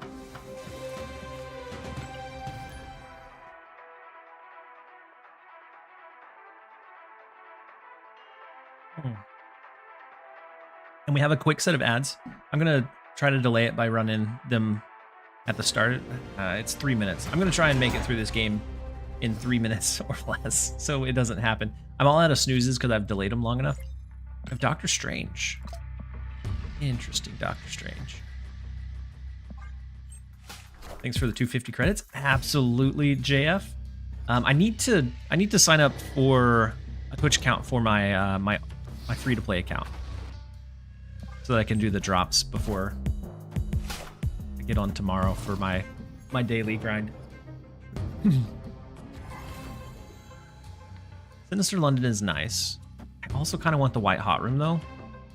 And as long as we eventually find Sam Wilson, we could clear this one out. And then like Negasonic, Eliath would just dominate these two lanes.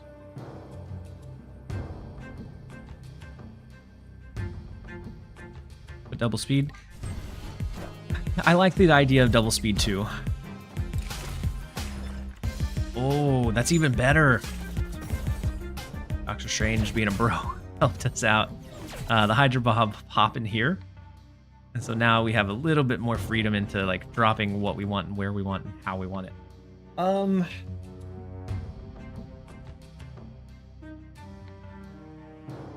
Now the question is, what do we do with our extra energy? The deck seems super cool. I'm honestly surprised. I didn't expect it to enjoy it this much. We can do double Sam Wilson.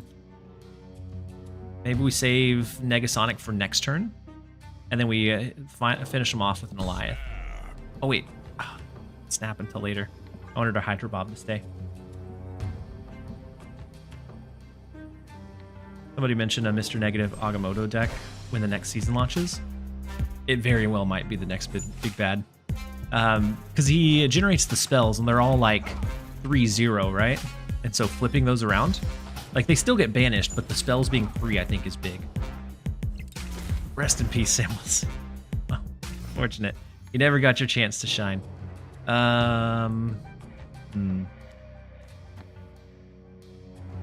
Guess like this. And we can move the Rocket and Groot, do double Goliath. Might be time for King Eitri. I do have a King Eitri deck that I enjoy. I haven't played it much recently.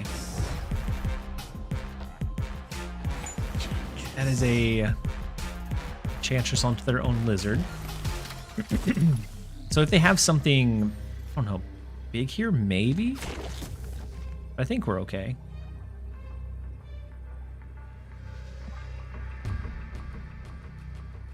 This guy hates Captain America stuff. Absolutely shutting it down. No, I didn't quite make it, you guys. I'm so sorry. The ads ran. Of course, if they ran for you, you can't hear this. My bad, you guys.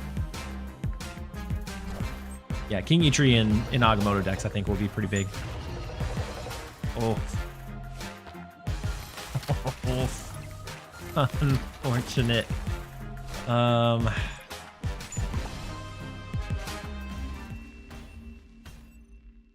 Victory. Being able to pull any of the powerful spells at will is sweet. Yeah. Sorcerer. I know I ran out of I ran out of snoozes. I'm doing a really bad job of managing them today. I'll leave it up until the ads are done though.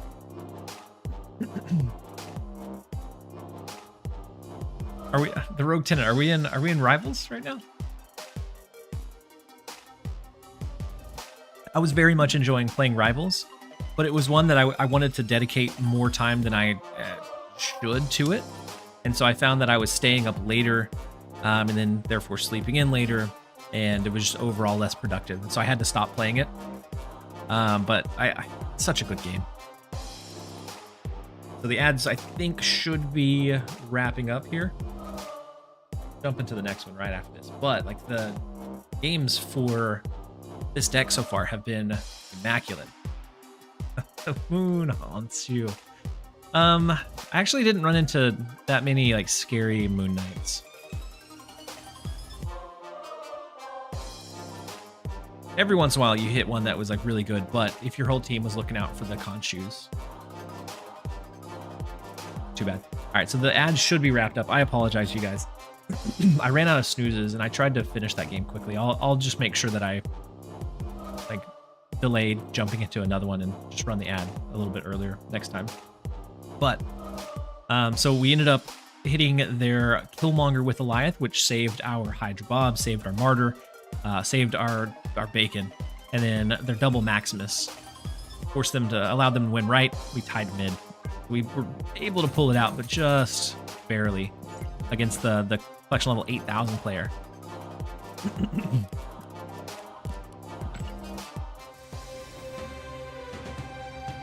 What a nice way to say my wife hated me playing Rivals. I mean, and she didn't like explicitly say it, but I could tell that I was less present. And it was unproductive time that I was spending on it too, unfortunately.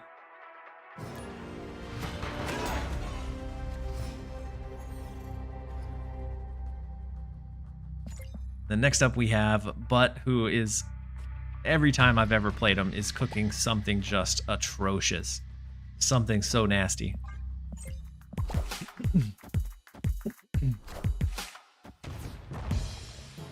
Big cannonball.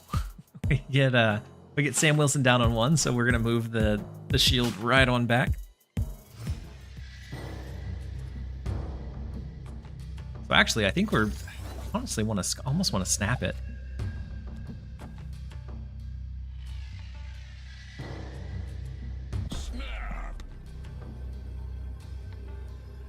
Bro just said nasty butt.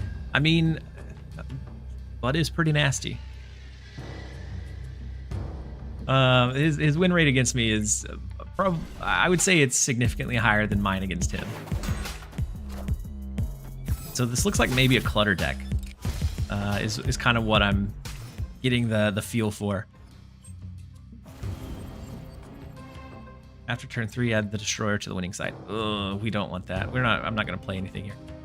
Ooh, if he has Hood, he could force us into winning into Asgard Besieged, which is so scary. Oh well.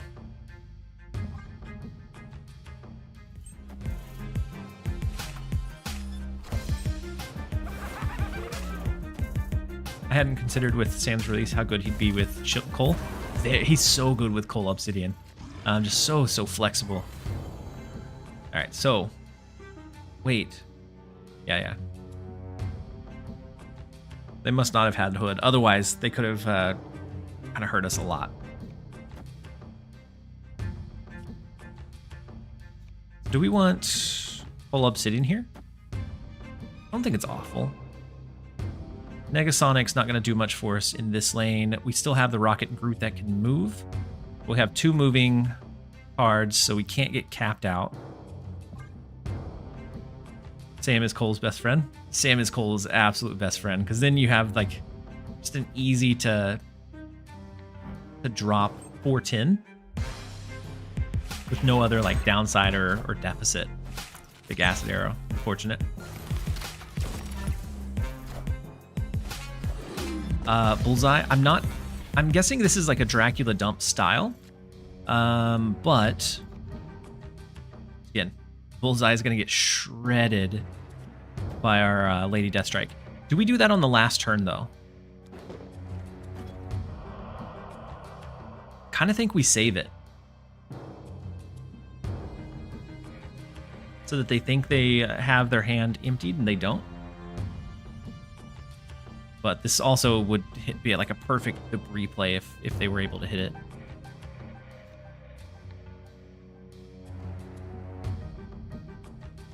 I think I'm gonna go ahead and do it.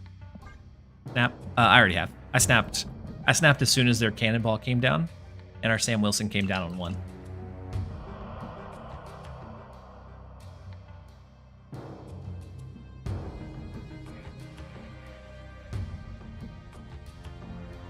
The boot. I think you said this a while back on the YouTube side, but you said I'm somehow going to be able to finish Series 3 for the 3rd time. It's impressive. Play it smart. You have to smash butt. True, but same time.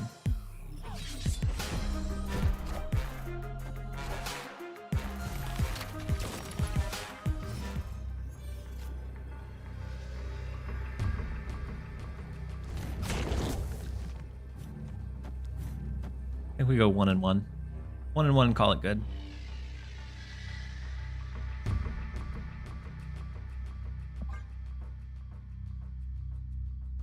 Yep, we have to we have to win. We have to smash him.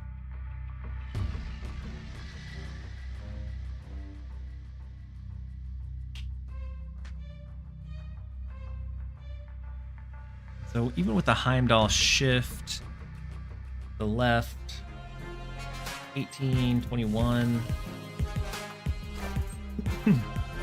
They're gonna end with Titania.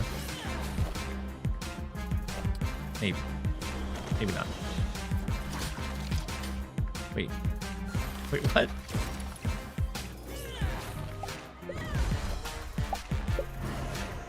Oh no, they meant to grapple arrow the Redwing? I don't know. It's a rare misplay from Butt.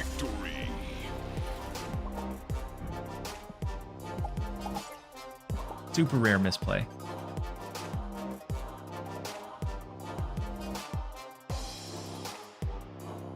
Yeah, definitely oops with the grapple arrow. I think they were playing it as if it was Redwing, maybe? Or not Redwing. I think they were playing it like it was a Ghost Spider. That feels like the most likely thing. And then Kenny Cooks, welcome in. The session is going pretty well. As you can tell, we dumped Redwing. Oh my gosh. I don't know if you heard that rumble. That was some of the loudest thunder I've heard in my life. And so if I disconnect randomly, my bad. It's the power going out. I haven't seen any, haven't had any flickers or anything, but it is thundering. Is playing to help you with the content. I mean, Moscow Chad. They've never done that before. So I don't think it was on purpose. I think it was I think it was truly an accident. But ever since I switched to this deck, we're right now, oh my gosh, we are 4-0 with it, with an average cubes gained per game of 5.5. Nasty. See if I can pull it up. And all the other ones have been pretty bad today. And then along comes this one.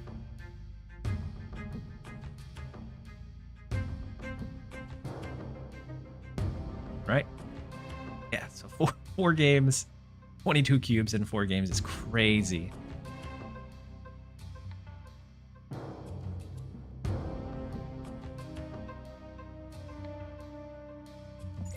Next up is Evil Master Betty.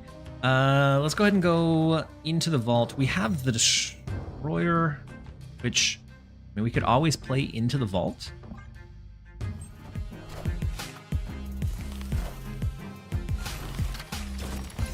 I didn't say he was dumb. I'm not dumb by any means. Like, misplays happen to the best of us, for sure.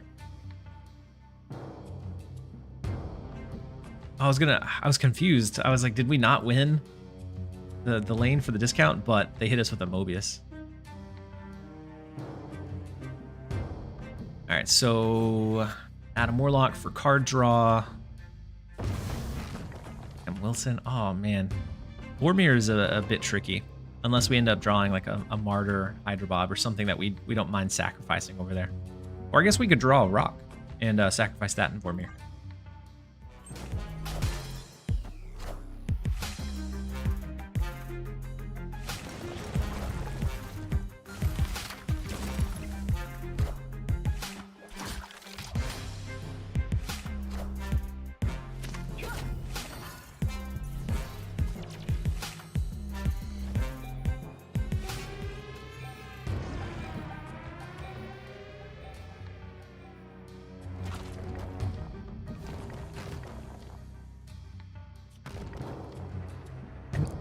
I mean, with Rocket and Groot being able to move, we're able to clear out the Mobius. I don't think we'll clear out the Pim, but it will go back down to 1. Clear out the Grapple Arrow. And we move Rocket and Groot after the fact. We can lean into like an Alliath. Maybe it's like a Speed, Hydra Bob. I think we're good.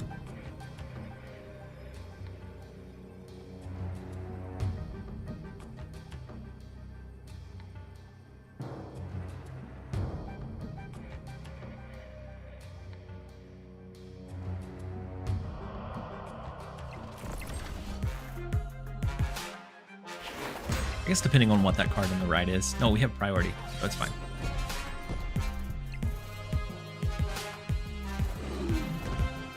Oh, it is not quite fine. We have to leave it as is. We have to leave our Rocket there.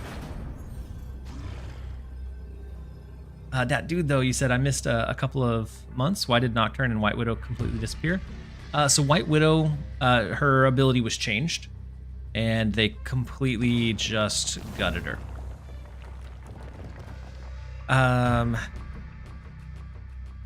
We leave this as is, and we just go for the Alliath mid.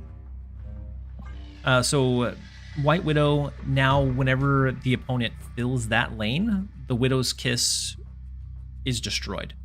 And so unless you go through the hassle of like hitting it with a Red Guardian or an armor, it's not a consistent or reliable like clutter tool, which was a lot of the utility, not necessarily the power or negative power, it was just the clutter effect.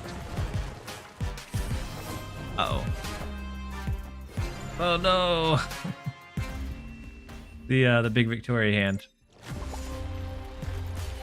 Nice.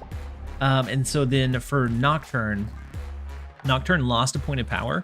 Not that that necessarily completely takes it off like out of the running, but we have so many 3-cost cards that are impacting more than 4, and we've started getting more and more cards that can do a movement, and so you don't need to rely so heavily on Nocturne. So we have Hydra Bob, we have Jeff, we have Nightcrawler, we have Rocket and Groot, which Rocket and Groot can scale much higher than Nocturne and has that one movement. And so the movement just kind of, it's Nocturne is just not as impactful now. You can still run it, it's just not as flexible as it used to be. And if you look at the other like 3-cost cards that are commonly ran, we have Rocket and Groot, we have we have Speed, always ends up being at least 3/7, 3/8, so it impacts more for that lane, just more raw power output. We have Red Guardian, which can take away like Iron Man, it can take away Bullseye, all kinds of big, powerful plays. So the 3-cost slot just became more competitive. Like even the Copycat, being able to be 1 point higher than Nocturne and still potentially get a really good benefit, just puts it like slightly over what Nocturne is. I wouldn't say Nocturne's bad. It's just the 3-cost slot is super competitive. Same thing with Surtur. Surtur becomes like what, a 3/11 pretty easily and pretty consistently. And so it just it just gets outstatted. And the move always happens first, yeah.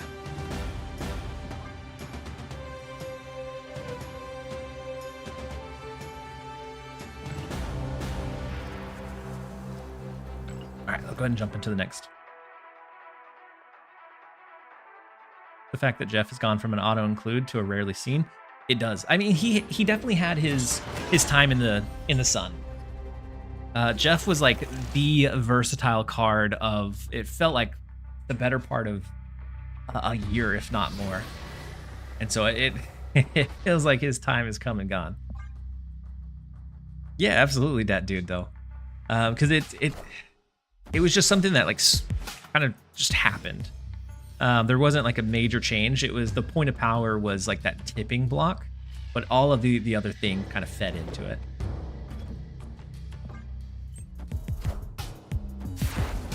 Just a fun card that kind of faded. Yeah.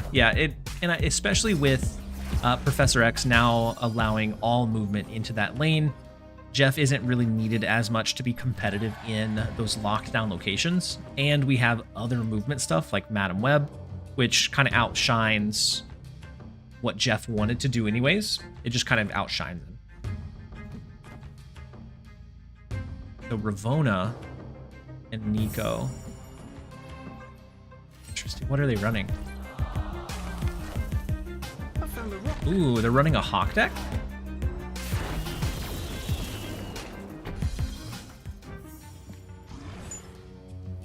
Wow, big discount with Elysium as well.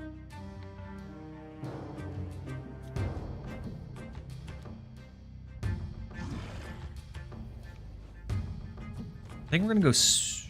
Do we save the Negasonic to try to like sneak away Mojo World? I'm just gonna go ahead and play it. We can always move the Rocket and Groot when we're ready. They didn't want a piece of it. Would a Jeff buff to 2/4 change anything? I feel like 2/4 he would find his ways back in, yeah. Because it's not that he's bad, it's just the same thing. We have other more higher value 2 costs, so like Iron Patriot, giving a much higher value output.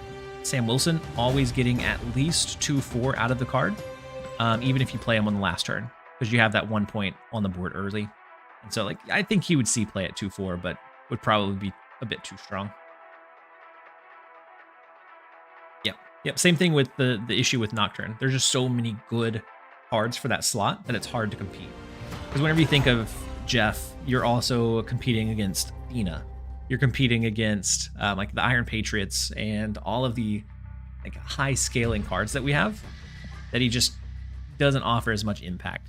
He had a really good spot alongside like Professor X decks so that you could get just a little bit of extra value in those locked in lanes. But the change to allow movement into those lanes now that completely just overshadows it.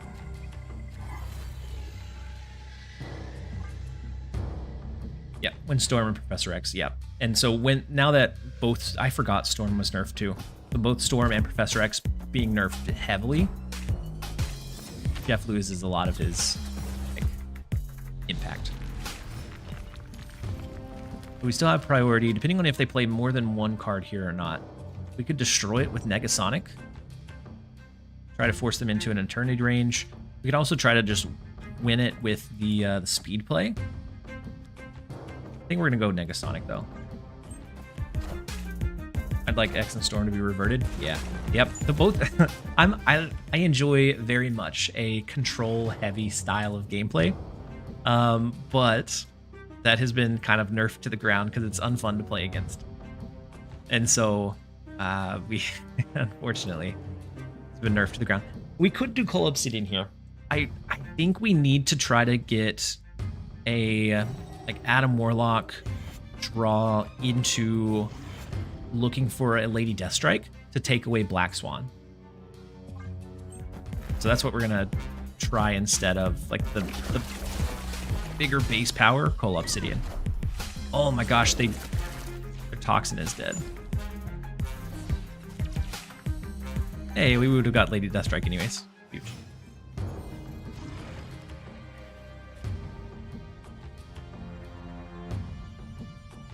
Rocket and Groot does help us win Altar of Death. I think this is the play though. If they made X get hit by Ravona, but kept his new move thing. I don't know, like we see so much Madam Web and so much like Rocket and Groot and so many cards that just more easily jump, so Hydra Bob, that I feel like with Professor X being as high cost as he is, you need it to lock down and guarantee that lane when you play it. Otherwise it ends in a retreat. Oh no, I'm so sorry, you guys. I missed.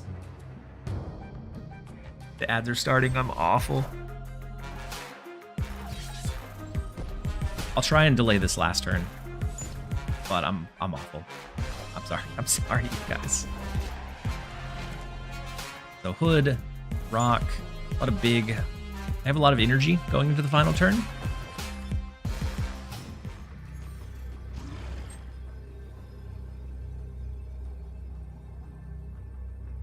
But Rocket and Groot and Speed.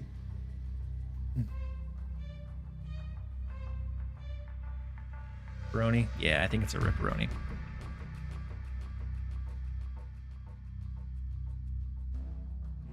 I'm gonna hold this last play. Just try and let as many people. Hellfire Club. Ooh, Hellfire Club hurts them a lot as well, yeah. With Black Swan being gone, they were relying on those zero cost cards to be played in Hellfire Club, and without it, back already? Really, Rogue? That was such a fast ad. It says there's some that are still in progress, so I'm gonna wait about 15 seconds, and then we'll do it. Try and get as many people back. I feel bad because I'm not managing the ads very well. All right, let's go ahead and end it. That should be just about everyone. So Demon. Ooh, Demon shifting over to the right. Could win that lane for him. Ooh, they could have a big hit monkey here, which might scale past us. No, big sage. Still scales past us. Ooh. Oh no. Oh man. We needed the Eliath. Eliath to stop the rocket, to stop the Nico, stop the sage. Eliath was the play. I just fumbled it. I even had a minute and a half to think about it. That one was so easily winnable. It feels bad.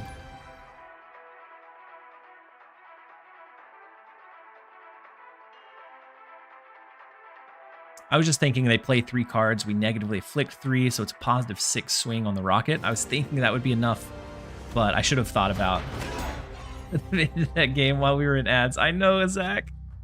I shouldn't have held it off. Oh, that was my first mistake. All right, so Martyr is going to be able to give us an easier time at like fighting for this tempo or this priority in Asgard. So we should be able to get the card draw from it.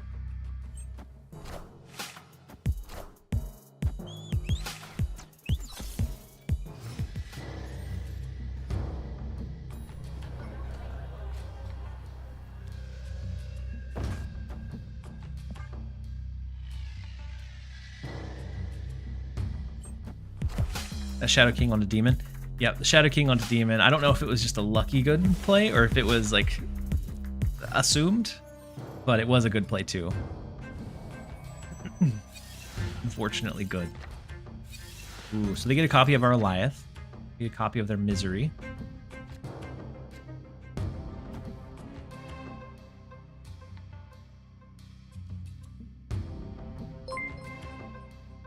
Then Flint Mika, thank you so much for resubbing with your Prime for 6 months. Very much appreciate you. Welcome back. Hopefully you're having a fantastic day so far. So they probably Misery here, right?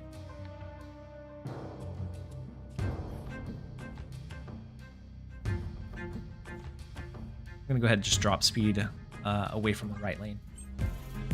Was sorely tempted to snap back, but I didn't have the nerve. Lufa, that was such a good game. I unfortunately shied away from... Sorry about roping you on the last turn, by the way. I accidentally let a set of ads trigger, and so I was trying to wait for those to finish up.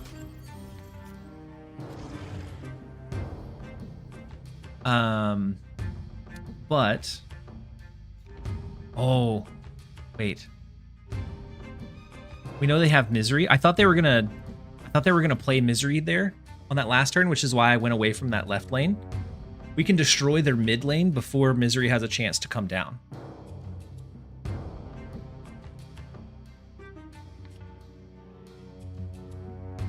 I like it. We'll go ahead and move the shield so we can move it back after. But Lufa, very, very good game. I unfortunately went... I had Eliath in hand, and I went with the Rocket and Groot and Speed instead. But you absolutely decimated me. I don't know that I could have stayed after losing the late Black Swan, and so it was a very good play from your end.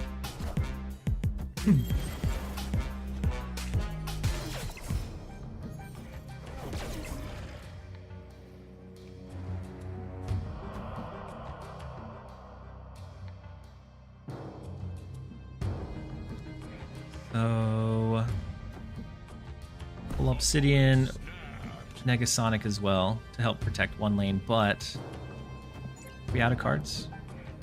We have one card left. It was either Makari or Adam Warlock.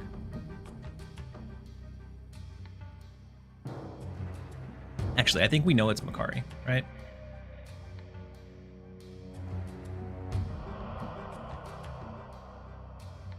I don't know if I want to play Call Obsidian yet. Yeah, do it. Because if it's a true mill deck, they probably have Shang-Chi. And work within that. We could have also Call Obsidian somewhere else. Oh, we rip away their their Fenris with the Negasonic. Rest in peace, my friend. Oof. All right, so if we move the shield, and how bold are we? Do we think they're gonna try to Shang-Chi here? Yeah, if it was Makari, it would have played earlier. So it had to be Makari as our last card. Martyr. Oh, wait. Oh, no. I wanted to end it. Yeah. No, it's Shang-Chi, right? Rough. Martyr would have jumped mid if it would have lost us the game.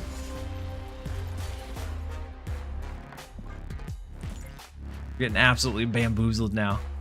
Lufa opened the door, and it's just they shonged. They shonged. It's just shonged in the other lane. The death was being able to do both of them. The death was huge.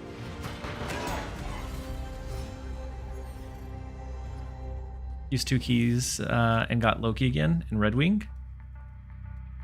Redwing is definitely a card. I think Redwing is going to be one that he's very tricky because you have to invest a lot into getting his impact, and it relies or leans into kind of RNG heaviness. And so I don't know. It could be one that we maybe don't see super meta relevant for a while. I think in general he's okay, but it's hard to really control him. I've seen a lot of people, and myself included, running him in like a Dracula dump, at least early on, which was decent. But it's just, where do we go from there to see if he like actually serves a big meta impact. So we're gonna set up a Negasonic into the Onslaught Citadel, which, never mind, it's a Surtur deck. Not what I was thinking.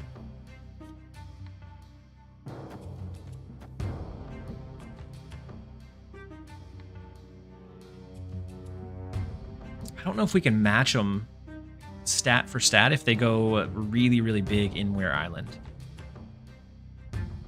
I'm not even sure if it's worth it to go Coal Obsidian here, or if it would be more worthwhile to like shift, go Coal Obsidian into the Onslaught Citadel, or even in Hotel Inferno before shifting over to the right.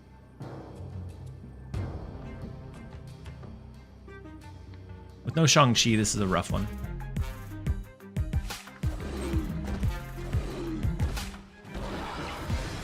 Big Coal.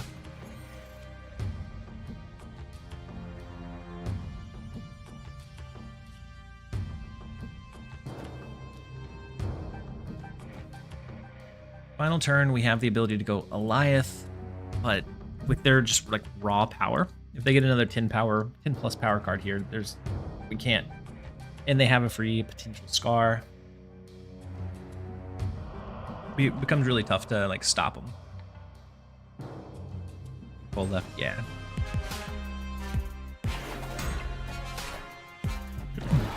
Plus the Atuma, which kind of takes away our impact from Lady Deathstrike. So all they have to do is like double up a big here. And we're out of luck. Yeah, we also lose Martyr. We'll give Desmond that one. Man, we started off so strong with the deck. And then it has been super downhill. I do want to show you guys something that kind of makes me happy. So there's sometimes for a name origin, all of the name origins are real, by the way, but there's sometimes for a name origin, if I can't remember them and I need some help recalling it, that ChatGPT helps me out a lot. Now, it has never associated the acronym with me, but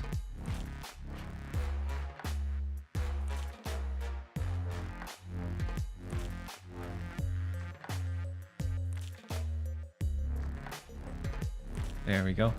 But today, whenever I looked at it, that is there a dark mode? That is so blaring. I apologize. Anyways, so it said TLSG is a well-known Marvel Snap content creator, so let's come up with some fun and game-related origins for the name. And so it recognized me as a creator, recognized that one of my shticks or like pieces of content is like the name origins, and it linked those together to come up with like, or try to come up with like Marvel Snap related names, which I thought was really, really fun. So whenever I saw it, I had to smile a little bit. Martyr so bad. So Martyr in this deck is looking at, or primarily being a priority tool. So being able to guarantee your discount on the Iron Patriot card, be able to guarantee proc your Adam Warlock early, can give you those pieces that you're looking for in the late game. But if you don't have those, or if you don't get them, yeah, Martyr is usually pretty bad.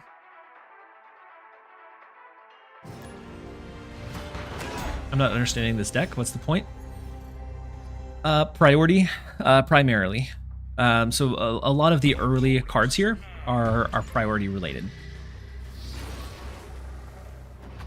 So our Makari, our Martyr, our Sam Wilson, to be able to feed off of the Adam Warlock and the Iron Patriot. And so that way we can guarantee that we get a big discount on them. We have the counter heavy stuff of like Lady Deathstrike, Eliath, which Lady Deathstrike is kind of very heavily handling quite a bit of the things that are in the meta right now. And the Negasonic is kind of that surprise, which Negasonic is super unimpactful unless we have priority, which this deck does really, really well. Kind of excels at.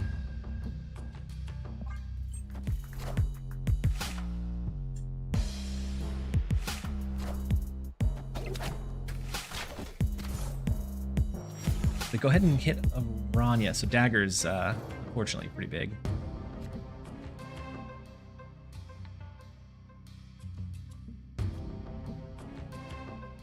It's the Rocket and Groot.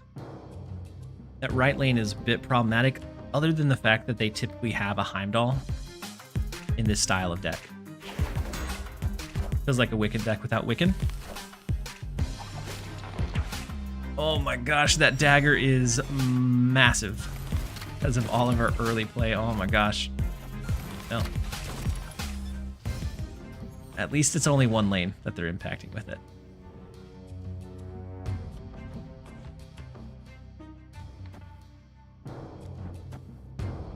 We're going to try and continue to fight for priority. I don't think they play into New York until they absolutely have to, so Lady Deathstrike may be able to clear up like Madam Web, a Ghost Spider for us.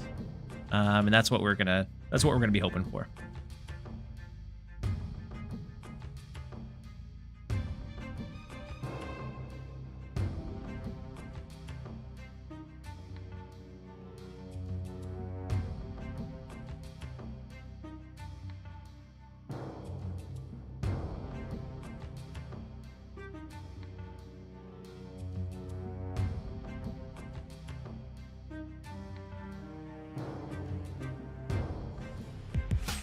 All right, so they shift the deck. Ooh, they are going to play in the left, so they will have Prio, right?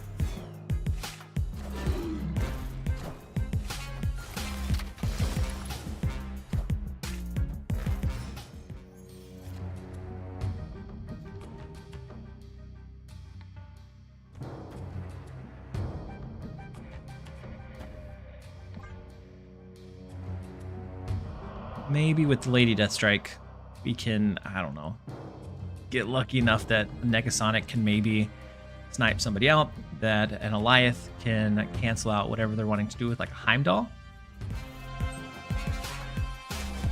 Have you tried red in a Surtur deck? They go ahead and move Redwing, and the only card in their hand was Infinite, which is not what we wanted to see. Guarantee it.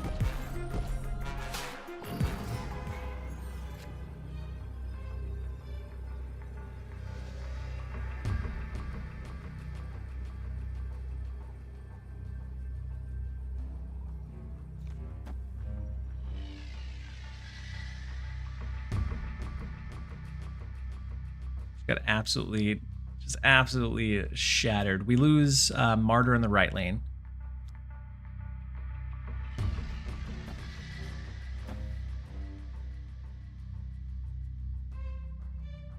I'm gonna leave this one. They shattered us at every step of the turn, or every step of the game. Goodness, they have me in shambles. That dagger was massive. A Shadow King would have been nice at helping us dismantle the dagger, but they probably left it in the right lane just in case. Your cook? No, I saw it on Untapped. It had a relatively small sample size of games, and it looked like just a random pile. Like my initial impression of it was the same as yours. It was, what is this? And so that was enough for me to try it because it was interesting. You grab enough priority that you get a good Negasonic going, and if Negasonic is not expected, it can be very, very detrimental.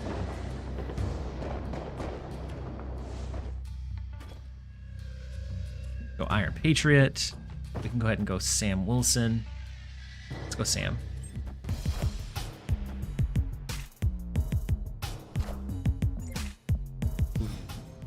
Scream kind of hurts our whole movement shtick. Fortunately so.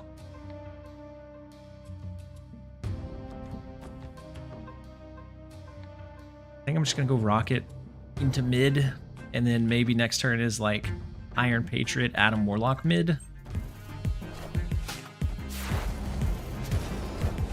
See what we can make happen.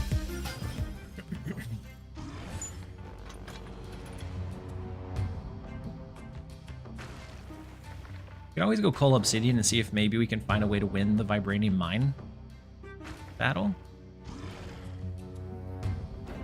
Or it's one of these. We give them the discounted card. We try to get one of our own. We try to pull into Lady Deathstrike, which can take out the Scream if we do it before any of our cards get moved around. I feel like there's a good chance they have like Arrow, which would happen before that took effect. So I'm going to try the Coal Obsidian.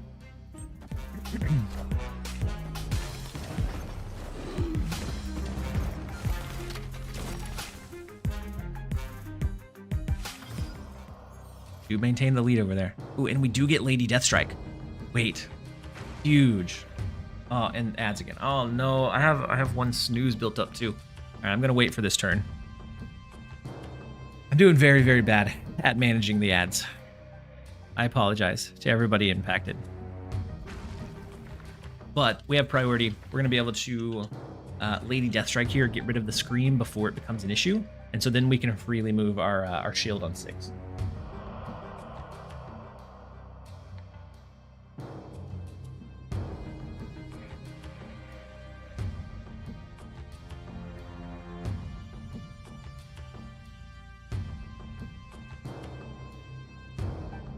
Yeah, I know that ads are a thing. It's just, I try to time them in between games and like take little breaks. And I've been doing a really bad job of that today. All right, we're not gonna be able to wait the full time. So we're gonna go ahead and Lady Deathstrike. We take out the Iron Patriot, take out the Scream before any of the movements happen. I wanted to snap. I don't know why we didn't.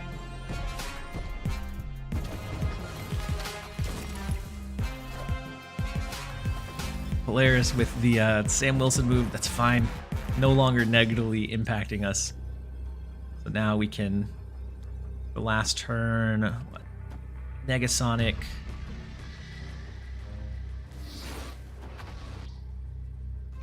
We'll do Negasonic, we'll do Iron Patriot, we'll do Vibranium. Call it a day.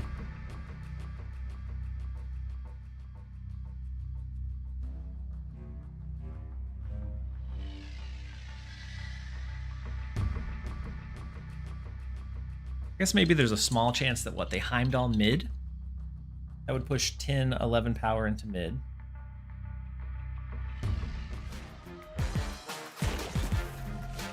Not with Rocket and Groot over there though. What do they have in the right lane?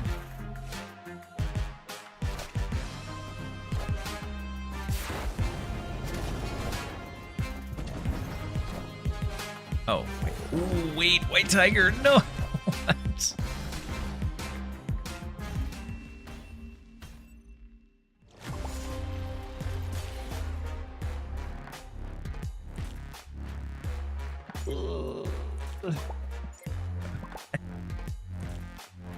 Oh, the most diabolical random White Tiger. Absolutely guts us. Oh man, it was well calculated. They knew their odds. Yeesh. Last card you'd expect, exactly. That's the strength of Iron Patriot, is that just sometimes it gives you just such phenomenal value that you just, as an opponent, you're not going to expect. Fair play? Yeah, it was a fair play. It was very much a fair play. I can't fault him for that one. They didn't even snap into it because I guess there was a chance that we just go heavy into mid. We just didn't have enough to go heavy with.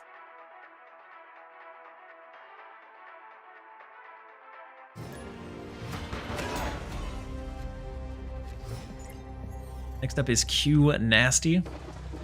Weir Island as a first location is huge. Hopefully Makari finds herself in that lane. It's the 1 out of 3. We do have Sam Wilson. They played out Scorn, which is interesting. So it's going to be a bullseye deck. We're going to be looking and hoping for Lady Deathstrike. Lady Deathstrike helps us out a lot. Same thing with Goliath. If we can stop them from getting a like Modok discard, it ends up being very, very helpful. Hey, there's Lady Deathstrike. Huge.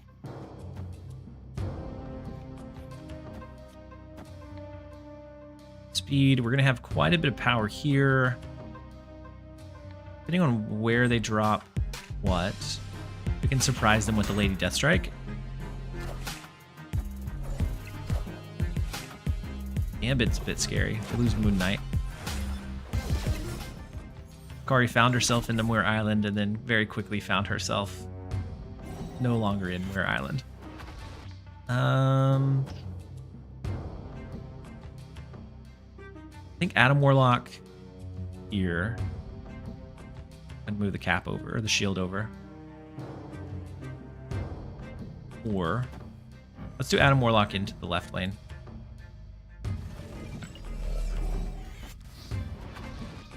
Because I plan to snap here.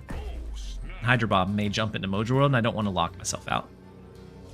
Redwing's bugged. Redwing is moderately bugged. It's like a very situational occurrence, but I wouldn't say it's super uncommon either. So if Redwing on the first move pulls something that also is a move engine, so like a Heimdall or something that moves it, like a Ghost Spider that moves it an additional time, it'll pull a second card from your hand. And so it's not something that I think you can consistently set up, but it's common enough that probably need to know about it. And I'm sure it'll be something that they're going to fix. I think they said Glenn was out today, and so it may be just maybe until like tomorrow before we hear about it. Yeah, it's a weird bug. My lack of programming knowledge, assumption of why it is the way that it is that you're moving Redwing and it kind of stops resolving that movement effect to pull a card in that old location. That old location ends up being a Heimdall, and it moves it again, and so it's not fully resolved, and so then it moves that additional time and doesn't consider itself having already met that first move requirement, and so then it goes ahead and discards a second card or pulls a second card. With the very limited programming knowledge that I have, that's my like gut feeling of like what it is and why it's happening. Ooh, it said something that they can fix it server side. Really, that would be very nice. All right, so a big orca. We could try to maybe Sam Wilson here, since we can move the cap shield, or if we go ahead and spin to Negasonic. It looks like they're running a Wiccan deck. I want to make sure that we win Utopia, since we have Sam Wilson that we're going to play next turn, and we can move the shield. Ooh. Turn 3 Wiccan. Scary. Oh, and we lost Lady Deathstrike. They lost Red Guardian, though.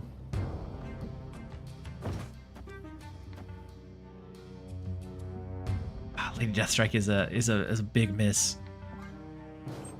I think we still go with our normal plan. We have a 2-cost Orca, which is just fantastic. We are the future. Big Magneto here. We can't really do much about it. And they can clear out just about everything in this lane, fortunately.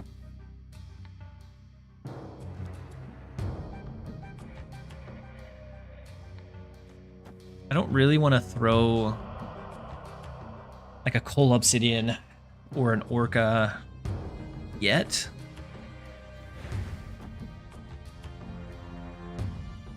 I want to wait until the last turn. Save it from being like Shang-Chi'd into Fenris.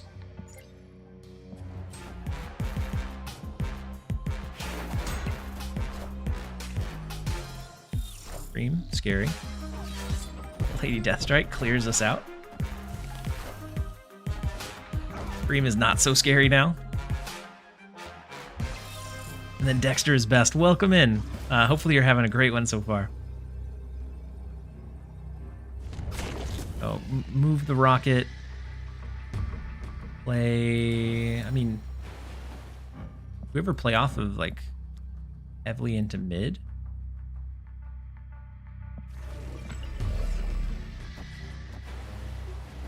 Because I doubt that they would imagine or assume that we're gonna fight for mid. Speed's not gonna scale, but they're gonna have to play, to match 6, they would have to play 3 cards here. I think we're fine. Well, they do fight for Utopia. If that's a Shang-Chi, I'll be so sad.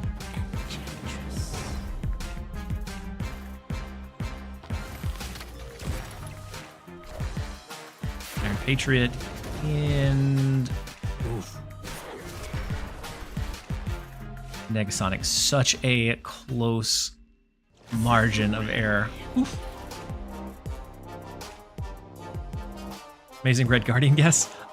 Honestly, I was just using the energy because I knew I was going to use Collapsidian and Orca the following turn. So I just didn't want to waste the energy. And I got very, very lucky with the Scream counter. Whew, that was a very, very tight game. I'm gonna run a real quick ad as I run to the restroom, and we'll be back. We'll do a minute and a half, and then we'll be right back at it, you guys.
All right, you guys, we're back. In case you didn't see it, we're back. Next up, we have Nod. We don't have a turn 1 play, unfortunately. We also don't have our Atom or Iron Patriot. But Makari is kind of nice. I'd play out our Martyr.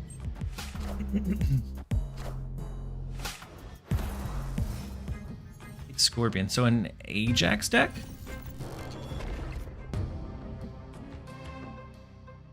I would imagine that they maybe have Luke Cage. Would they maybe play Luke Cage this turn?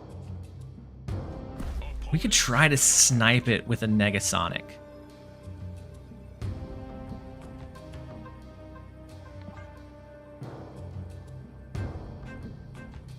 It's a oh no. Oh no. Just played it. The right card, wrong location. Man.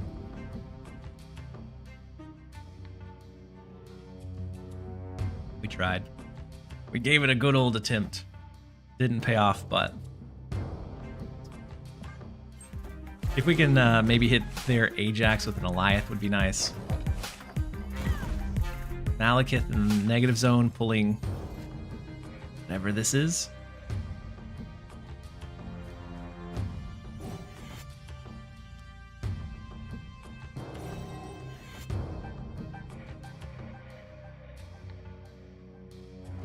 We do have priority. I think we maintain a decent lead in the Altar of Death. Probably pull Nova. Yeah, Nova.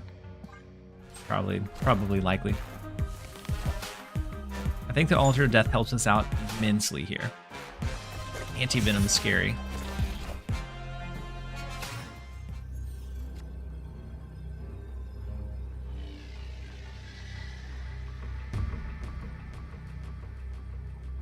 So we would gain 6 here. I think we're fine. I feel like we're fine. Oh, Fart Blast? Yeah, I think it's an all-out Fart Blast. We could also play it in the left lane, but I think Ajax, hands down, comes down here, allowing us to win Altar of Death, I think.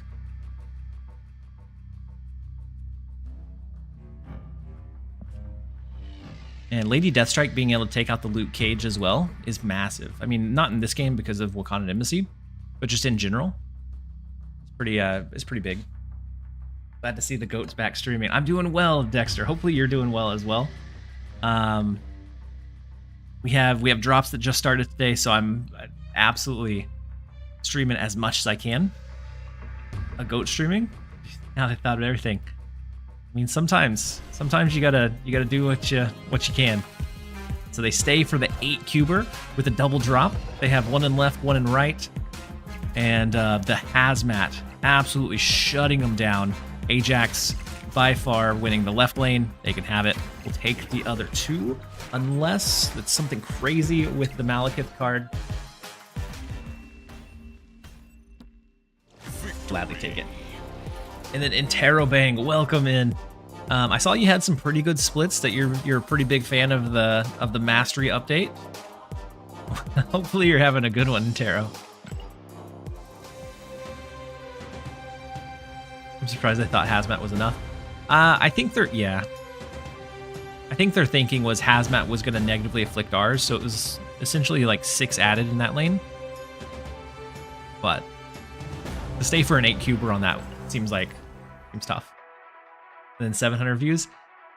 During drops do some crazy things to viewer numbers. And so I'm like, there's likely that at some point during the drops, like after there's a few less creators that are actively streaming, that we may jump up above 1,000. It's happened on several of the drops, which is always a really, really nice kind of bump. I'm super late to the stream, but glad I could pop in even for a little while to say hello. General Sergeant, welcome in. I'm so glad that you were able to pop in. Hopefully things are going well. When will you be streaming till? I'm probably going to be streaming about maybe another hour this time around. And then it depends on a few different factors, but there's a moderate to good chance that I stream overnight. It just kind of depends on if Binks is doing another crazy, like, fully overnight Binks off. And if so, then I might not stream overnight. I might wait until tomorrow morning. We have Negasonic, we have Lady Deathstrike sitting ready to do work. I think I'm going to go ahead and do Coal Obsidian into Mojo World.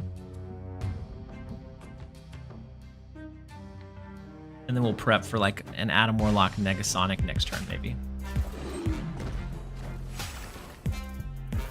So Seth, you said, to be honest, I only watched TLSG, Dex, Alex, and Cozy, the goats. Regis, yeah. Regis is also up there. We have some really, really good content creators in the scene. And so, one, I'm honored that I'm one of the ones that are up there that you enjoy watching. Because I wouldn't be able to do this without the support of you guys.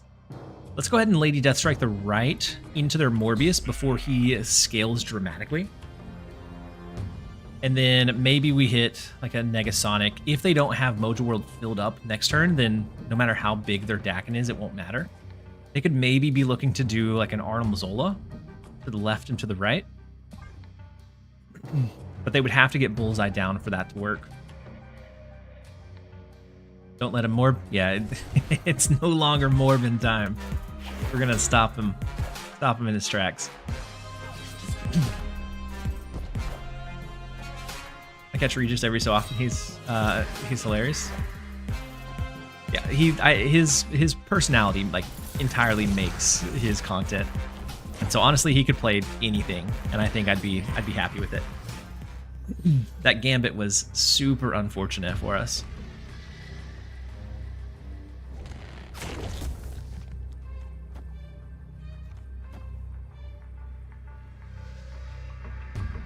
Do they abandon Mojo World altogether?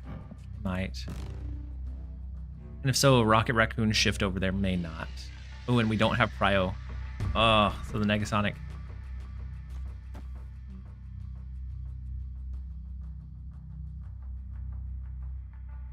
Otherwise, the Negasonic right might be enough with some kind of shift over there. I'm just kind of worried about splitting between left and right, because I don't think they're going to go for mid. I feel like they're probably going to abandon it, but I also don't want to just assume that. Potentially give them an easy win. I was hoping Gambit would hit the shield. Yeah. You know you're cooked when Gambit hits your biggest target. Also probably true. Oh, they go mid? Okay. Muramasa Shard, big. Falling Wing. The Swarm, also big. I think we're fine. And Scorn. Yeah, they gave up adding anything left or right to be able to push for the 3 in mid. And so we'll take the 4. Victory.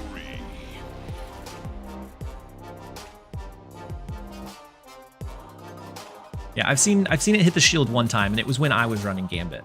Not when an opponent was running it. It was when I was running Gambit. I hit their shield out of like, I think it was like 6 targets. And so then I promptly retreated.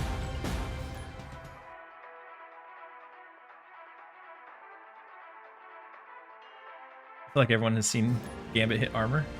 Yeah, definitely, yeah, too.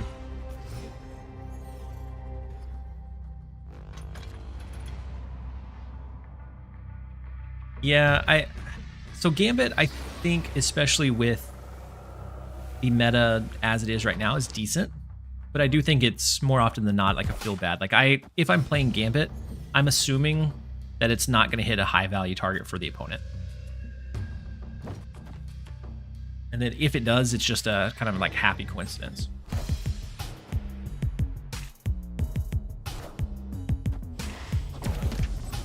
Also seem to get Doom on 3 and 4.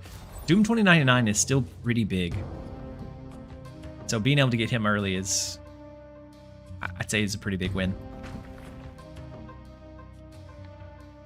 Opponent snapped. So with the Psylocke, is it a Mr. Negative deck? If so, Eliath would help us out a lot.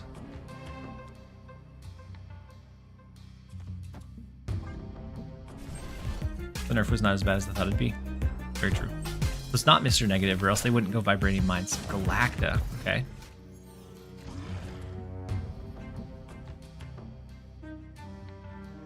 And we do have Eliath. And we're not really going to be able to hit much with Lady Deathstrike. Do we ever pull Obsidian left before shifting around? Tapped Shield and Rickety Bridge, always an easy way to win that location. Galactus, it could be. But if not, I mean, if it is, Tapped Shield just wins and solos the Rickety Bridge, right? Unless they get an Enchantress, of course. Which they may have. We're playing it on curve for it.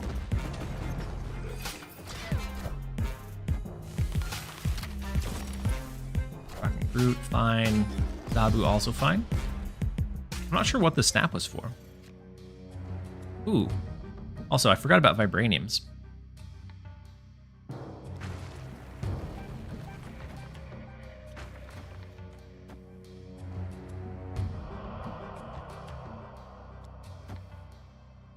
How's Makari in this deck? Do you find her clogging you up? No, we have a lot of movement cards in like Hydra Bob. We have Rocket. We have Sam Wilson and his shield. And so I haven't felt an issue with Makari like becoming overly cluttered. They can also chunk. Yeah, they can chunk Vibranium. We're gonna have the potential for Hydra Bob to pop over there, which he jumps after the location triggers, and so he would stay. We have. Oof, they moved the Rocket and Brute on me.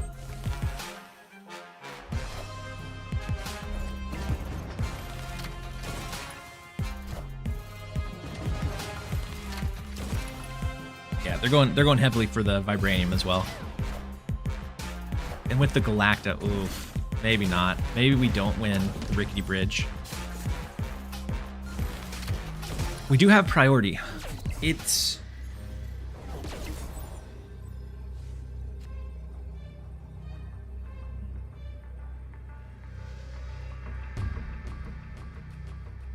We could always do something like super out of pocket and Alioth the right lane for any of their vibraniums. And then they would get destroyed. But we would have to snap, have Hydro Bomb move over here, and move our shield over into Rickety Bridge. And so it ends up being a 50-50 of where Hydro Bomb lands. And potentially win over here. I'm not sure it's worth doing all that.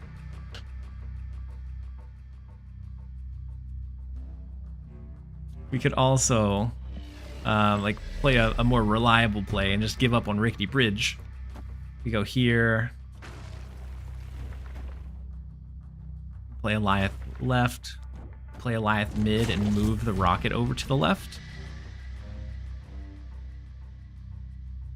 Because I'm sure that if they play in the 2, it's here and here. And so we may even be able to just leave the rocket.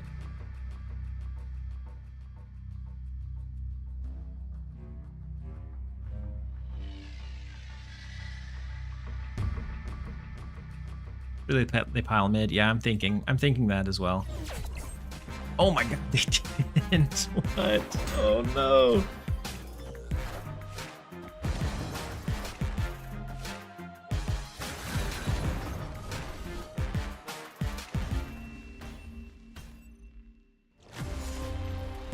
We got Namorad.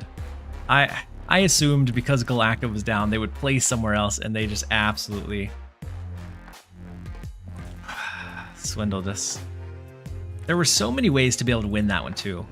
Like that one makes me sad because that one we just got outplayed. By 2 over here as well. The rocket move that would have done it. But I talked myself out of it. I second guessed it. At least you didn't lie, right? Yeah, that would have looked pretty silly. Like, had it worked, it would have been one of those plays that looked amazing. But on the games where it didn't work, would be one of those that's like, what are you doing? So we have Iron Patriot we can push. We have Adam Warlock we could try to push. I think we try the Iron Patriot. We have the follow-up of Rocket and Groot. We already have Alioth and Lady Deathstrike, which is nice. Scream. I doubt we're going to be able to Lady Deathstrike it before a card moves. They could have Juggernaut. They could have Polaris.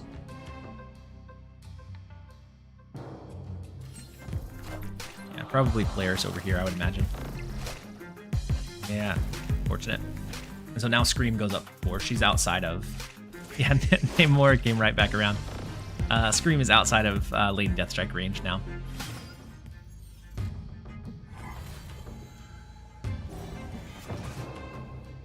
We can get the Adam Warlock, because we'll have the plus 100 in the right. As soon as we move Cap Shield, though, Scream is going to continue to scale. We don't get the free win in Mojo World.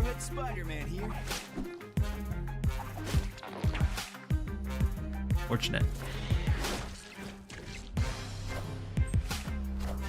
You're getting torn apart by this deck. The Scream decks are like Scream, Sam Wilson, like fully focused on that movement piece. They are very, very strong.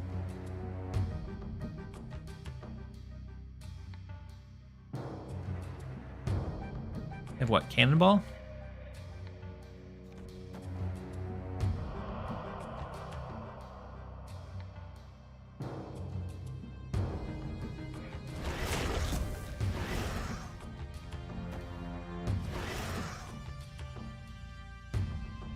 Can steal the mid away. Maybe try to Alioth their Cannonball. Scream early can be brutal. Yeah. They should drop Bruce Banner to Series 1. They should drop him out of the game. So unfortunate of a card. Like he's the one card that I see in like 0 decks. Even like high Evo where you would think he would do well. non-existent. We still don't have priority, so we can't stop a cannonball from going off.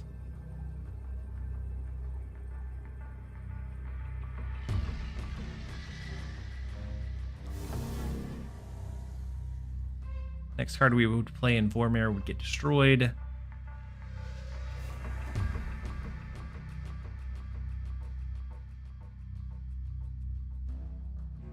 Yeah, just literally drop the card. Just take, you know, like the locations that they have to take back into like the mixer to get its effect a little bit better or right the second time around.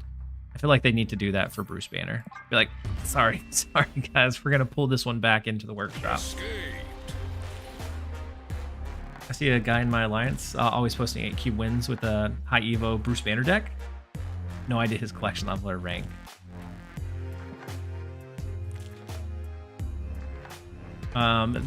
Yeah, that would amuse me as well. I think early on in collection level, it's probably decent. I don't think Bruce Banner is what makes that deck good though, because I think it's just for lower collection, especially the surprise component of like dropping 30 power can be like more than you're ready to deal with.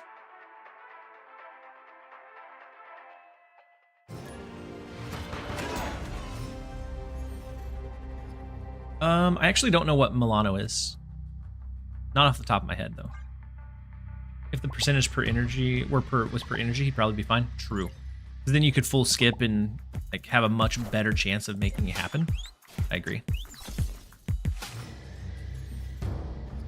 So Hydra Bob's gone. They could have at least got our Martyr. Captain America. We have Iron Patriot. I think I'm going to lean into the Iron Patriot, and then we'll Rocket and Groot after. Only missing card. Yeah, it's my only missing card too. And as a content creator, I've never skipped a card before. Like while I was creating content, that one I actively didn't even try to make happen. Opponent snapped. They have priority. Ugh.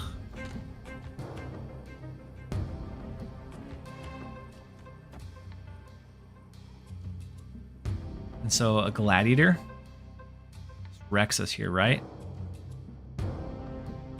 Destroys the rest of our deck.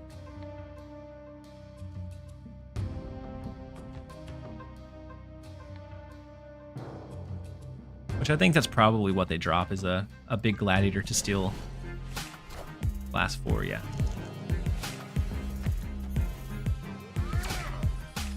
Goblin right. Goblin right. That's something that hasn't happened in a while.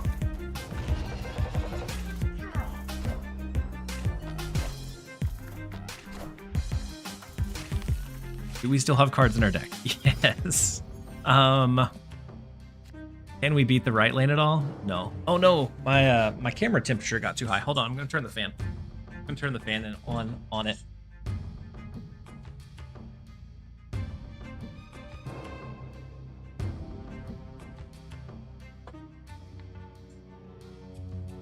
That Gladiator snapped me into the dark dimension. The card that I'm missing is Bruce Banner. It's the only one I'm missing.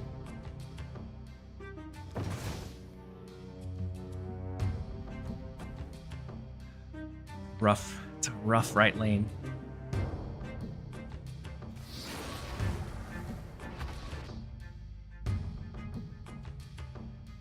Are you really missing it though? No, not really missing it if you think about it.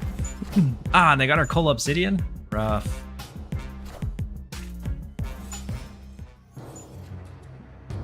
Might as well get him. I mean, if he pops up in a set of series cards that I'm gonna pull anyways, like if I get him, that's fine. Otherwise, I honestly don't think I'll ever use him, and so there's not really any reason to go out of my way to pull him that I can think of.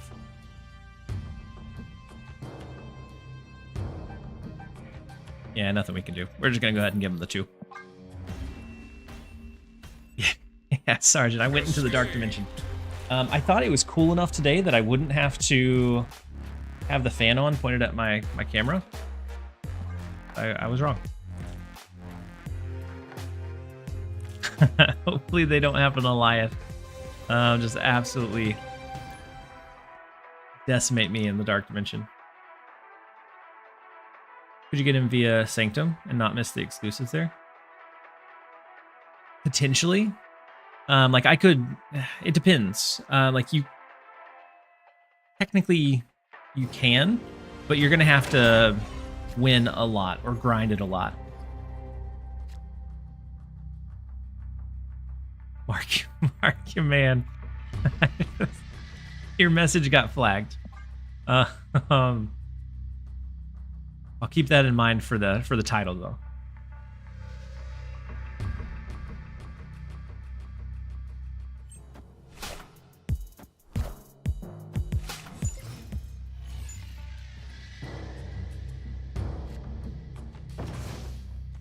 Let's go Captain America. We have, or yeah, we'll go Sam Wilson. We have the Rocket and Groot to lean in. At a 50% win rate, the devs expect either a Series 4 or 5 or 2 of the new cards. And there's 3 new cards, right?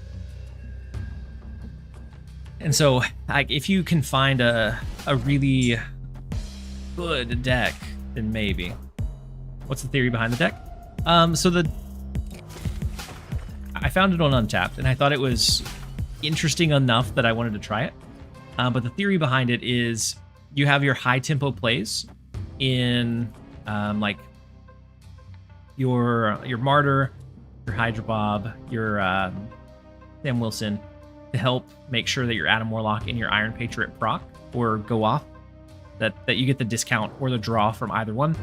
And then the rest is just looking at having your good value cards out on tempo into like your counter, so Lady Deathstrike or Goliath, to kind of bring home like those bigger games. And so far it's worked decently, a lot better than what I thought. It was just an interesting enough looking like pile of cards that I wanted to try it out.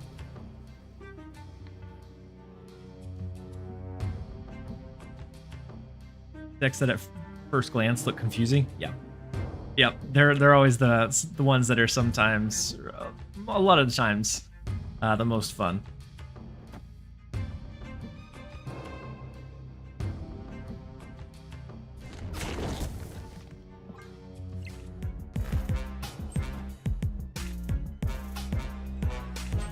Red Guardian at 3-5.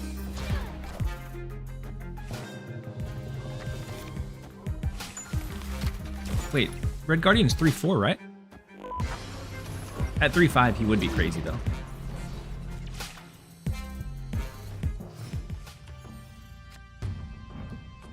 Oh, they pulled our Adam Warlock.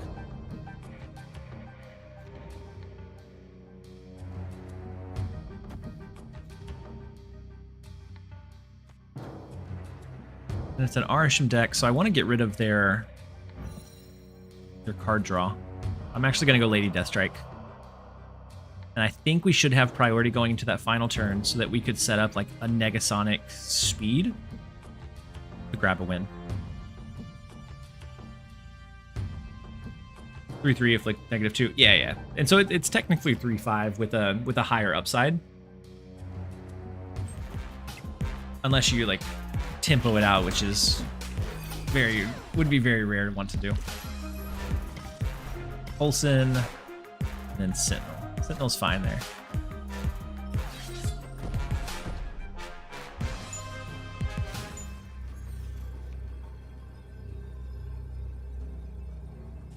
So, speed, Negasonic, call it a day.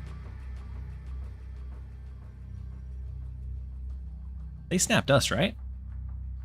We could try to snap Hydra Bob back to Lake Hellas, but we're going to leave him in place.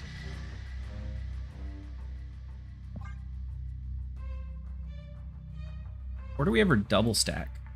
I don't know. I'm not going to second guess it. Negasonic outside of Galacta. Yeah, but unless I guess we could go like this. One big one to the right, to the left. But I'm afraid that they do one big card, and if they do it in Lake Hellas, and then their follow-up here, we would lose it.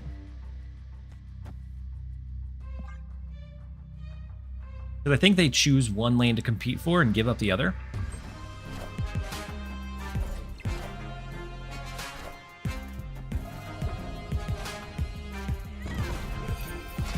Oh, it's so. Blue Marvel is gonna do us in. No. No, it's not. The Negasonic mid saved the day. Victory.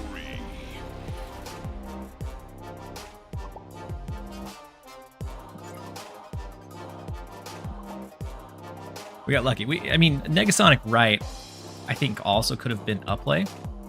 But then we'd have to try to find a way to like snap Hydra Bob over there to grab the lead over what they already had. That wasn't a casserole. We lost one lane. Bless this one here. We're gonna jump over into a real quick set of ads, and then we'll be right back, you guys. I'm actually gonna run downstairs and grab a quick snack.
Ads, what to buy now?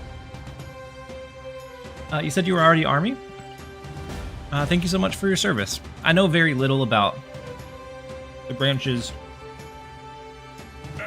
or anything of that nature, but I do appreciate your service.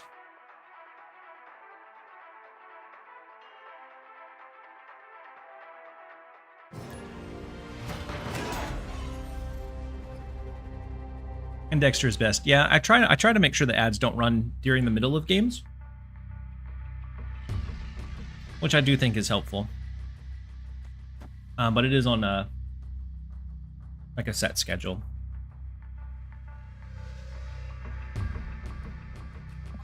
Let's go Hydra Bob. We have Adam Warlock to push for some card draw.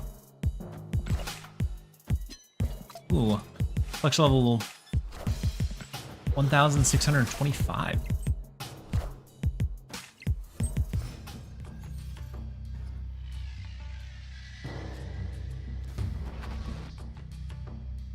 They have the Electra. I'm wondering if they have a Killmonger as well.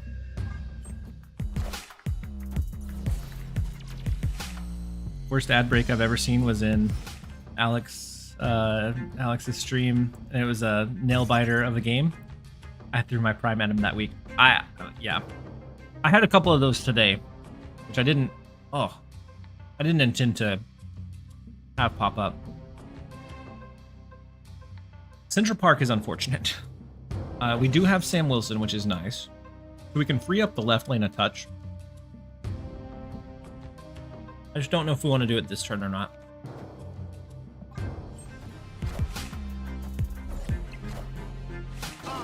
They do have Killmonger.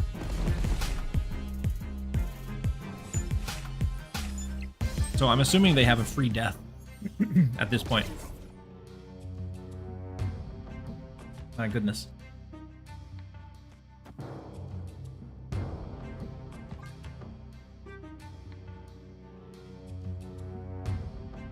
Do you think they're running Null as well?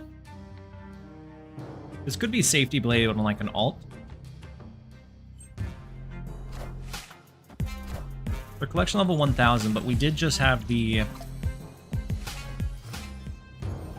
global bounty that gave most people access to null early.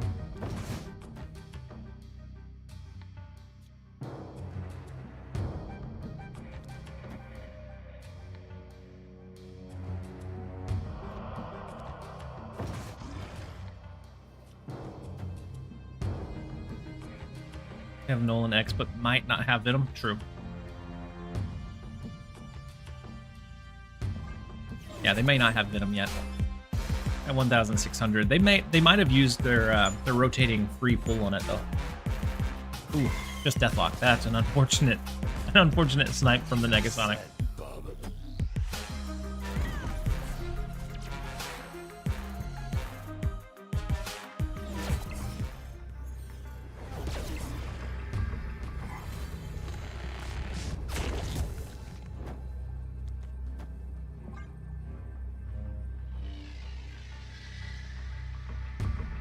If they have death,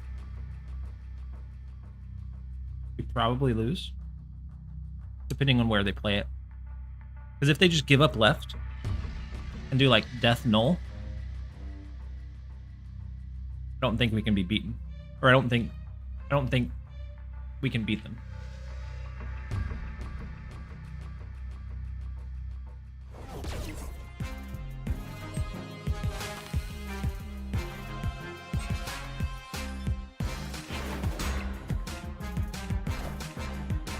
But just a singular card. Oh. I really thought they were going to have death after that massive Killmonger.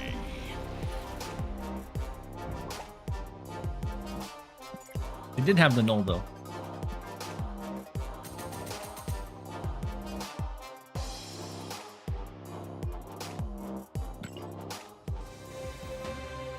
We'll take it where we can. It was a weird game. So sometimes whenever people, sometimes alts can get some kind of strange games. Because if you're consistent enough, you can climb pretty high pretty quickly. And you'll have a very limited collection, so you have to put together some like weird stuff. We have Dexter up next. I think the last one was Safety Blade, and then this one's going to be Dexter.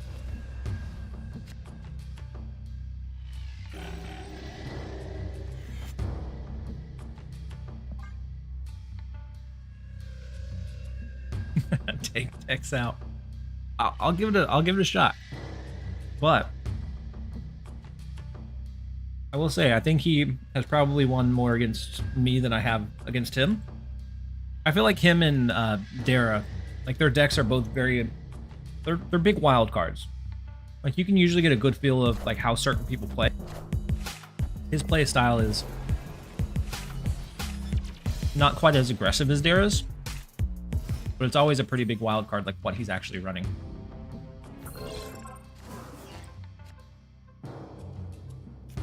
Lady Deathstrike could be big.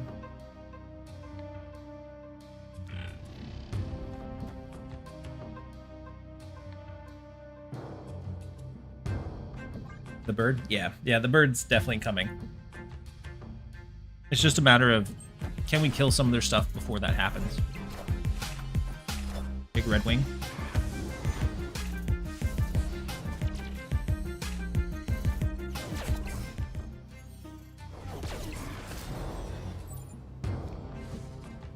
You know, I don't remember what the bird is doing. I don't remember at all.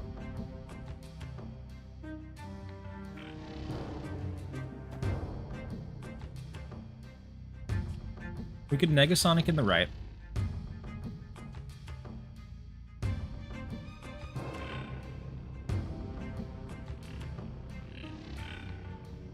Go ahead and Lady Deathstrike.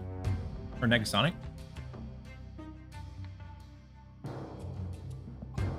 Negasonic to the right. Ooh. How come?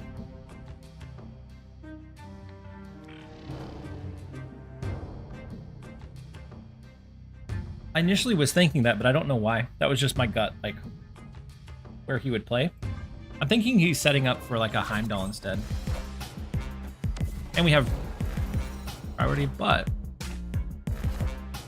Ooh, big Magneto? Rest in peace, Magneto.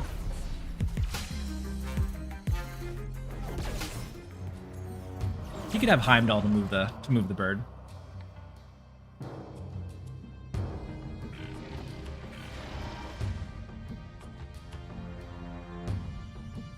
No way he stays. Should we snap?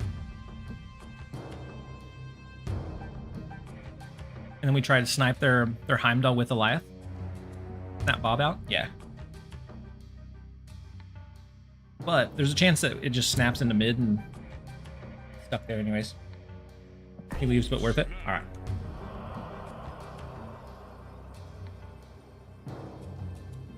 Yeah, I think we're in a really, really good spot.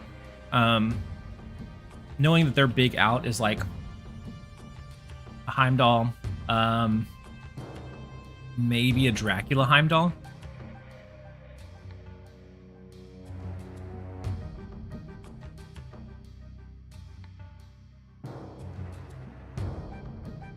I am a little bit worried that Hydra Bob pops here.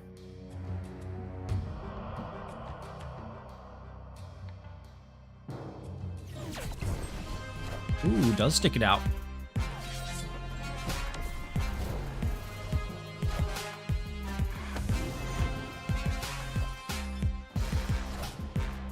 Big Iron Fist.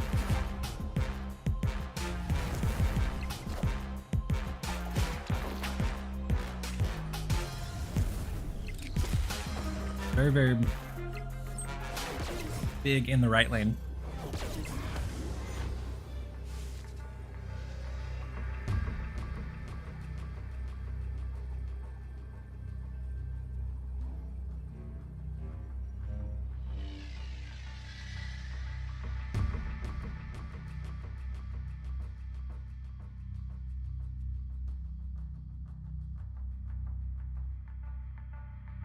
Cards in his hand, 4. So I'm trying to decide if it's like, do we ever want to kind of waste our Eliath and push something decently big over here? I think it has to be left because he's going to want Human Torch to move. If he does Heimdall here, Human Torch isn't going to move. And so then that would open up the ability to do like Sam, Jin, call it a day.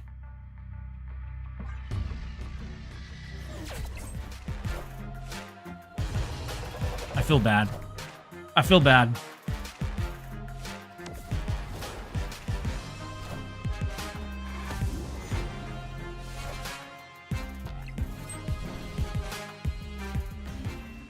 That's, as a content creator, my biggest frustration with trying to get content for a new card is that it becomes almost transparent or linear sometimes. And so like counter decks hurt a lot.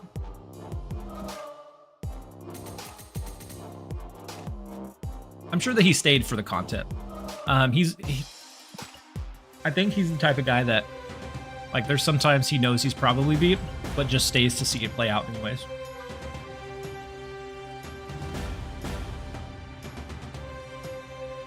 And then for you guys popping over, I appreciate the shout out from Dexter, and I appreciate the new follows. You guys are crazy.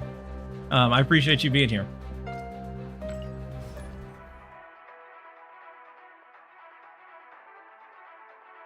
Hey, TLSG question. Know when next week the new game mode will be added? I think it should be next Tuesday. I hope that they do it a little bit ahead of time so that we get a little bit of time with drops with it. But I think it's a week. I think they're gonna do it on like the weekly rollover. He said as usual. He says maybe I'll be in a video. I mean, out of the two of us, he is definitely the more famous. He wanted to make a TLSG video. Yeah. I assume that he stayed, like, knowing that it was probably a tough win.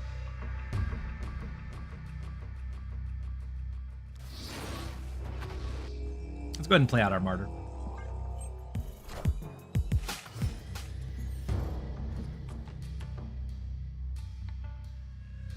And posture check from Beardy. I appreciate you. Let's go ahead and go Adam Warlock. We have a follow-up Adam if we want to just get all of the card draw. Ooh. If we can get Lady Deathstrike before this scales, we can take out a big chunk of their end game.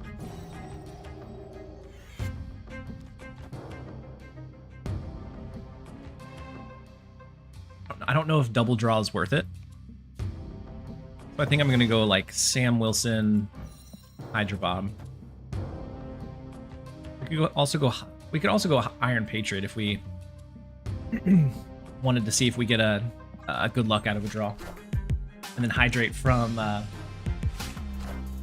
Sliver. I wanted to say Silver, but I had to keep telling myself that that was not correct. After the Magneto snipe, yeah, the Magneto snipe was very fortunate for, very unfortunate for him, very fortunate for me. But I assumed that he knew it was probably a really tough win. Like if it was possible for a win, I think it would have been knowing that it was really tough to come back from. I'm gonna go ahead and move speed over. It'll slide into Astronym, which is fine. We haven't found Lady Deathstrike yet. Copy of Bullseye. Ooh. Which, if we hold Lady Deathstrike, we have to find her first.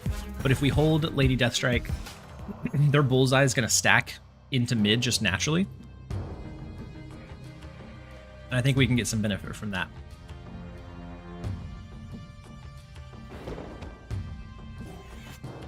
Do we ever double Adam Warlock them? No, we only need to one. We only need to do one.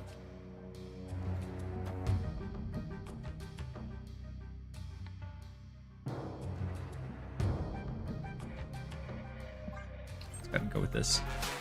So if it's like a 1 or 2 cost and then Bullseye so it slides over? No.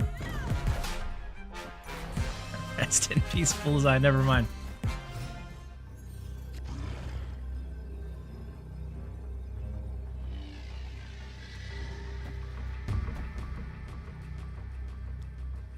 Without Bullseye, they lose, what, 4 cards? I was just in Dex's stream. He said perhaps the Heim was too predictable. And that's my issue with the Redwing decks. They end up kind of becoming a little bit predictable, but I don't think that's necessarily on him. Do we have a better chance of winning left or right? Collector scale is the least. I'm gonna go shield over to the right. Whoa, so no MODOK.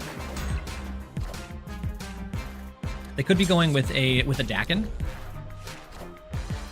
which with the Dakin, they're not gonna be able to discard anymore. So the blade, fine. Ooh, Gambit. Actually, we're winning in all the lanes so far, so it's fine.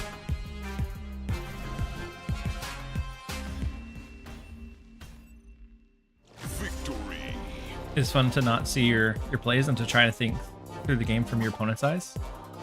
Wait, were you Scappa? Were you? Oh, sorry, I don't know why this was tough for my brain to understand. Are you saying you were hanging out in Dexter's stream and saw the plays? If so, that makes so much more sense. I hopped over. Gotcha. Yeah. So that's my favorite thing about facing another content creator, is being able to later go back and see their perspective of what those plays were. I think you can really learn a lot from seeing both sides of that coin, to see where each person thought their relative strength was, and what tipping points, what pieces they were concerned about along the way. I think is really, really cool. So with our movement cards, Hydra Bob, Rocket, and even Martyr to an extent in Shuri's Lab, I think we get a good early game jump on them. Not enough to snap into. I want to save the snap for maybe after we find Hydra Bob, so we can play it in Shuri's Lab and pop it out.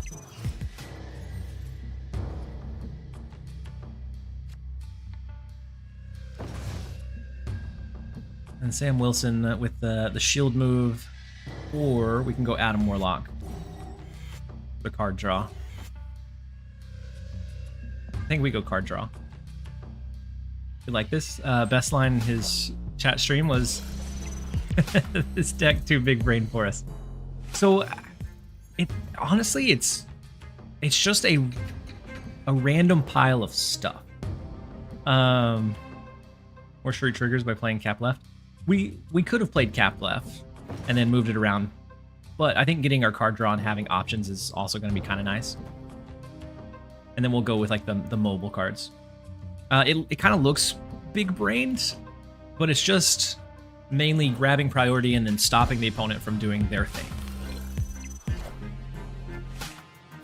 Ooh, big Human Torch.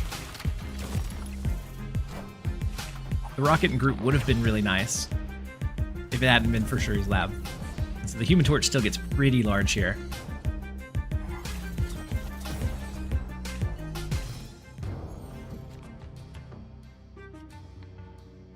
We can still Hydra Bob, snap it away.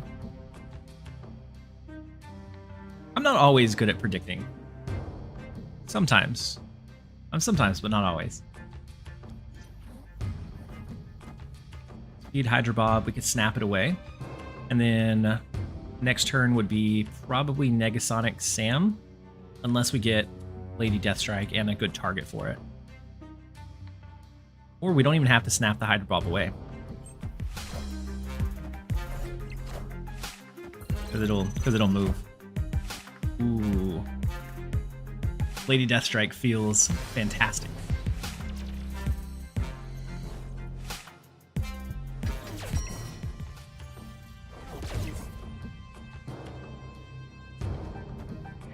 So it's a Dracula dump. We just have to maybe try to dodge their like their Heimdall again.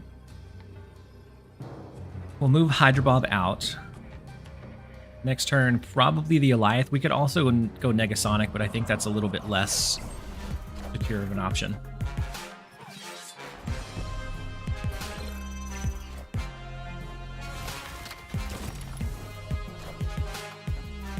Ooh, a big Redwing move in Shuri's Lab. Ooh, into the Heimdall, but Redwing can't move again, thankfully. We definitely we definitely wasted our power play with Lady Deathstrike because they already have they still have a lot of power. We don't have priority.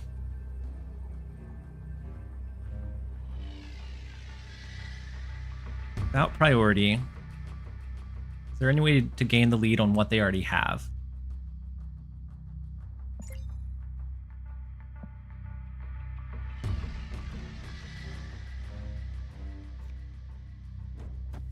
Eliath still does decent, but Coal Obsidian would be better without Prio. That leaves us open to do an extra 3, but Martyr's going to jump over into the right lane if it loses us the game. Rocket right, Coal mid with Cap right. I think we need... So if we move Rocket to the right, then our left lane is super weak. And so then we're really reliant on winning this one. I think we leave it as like a split. Because if we don't win, so if this is just 3 and they don't play here, Adam Warlock will scale up to 19, 20, 21. It'll scale up to 22 to give us the win. He said Cole mid, Groot right, Sonic right. We can't do Negasonic. We don't have enough energy. Otherwise, Negasonic definitely, yeah. Like we could even do Negasonic mid if that was the case.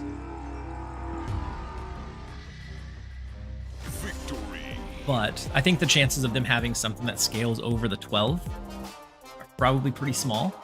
And if so, they won't have another card. So then we would be able to win this one with just the Patriot Negasonic, or Patriot Warlock.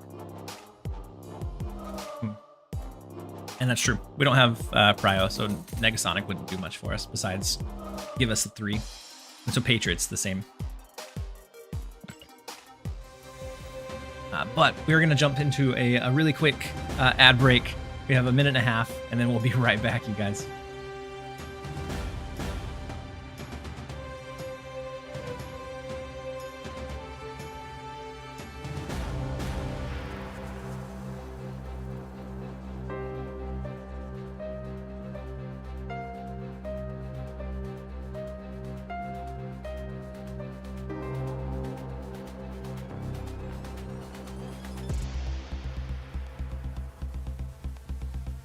All right, let's go ahead and jump over into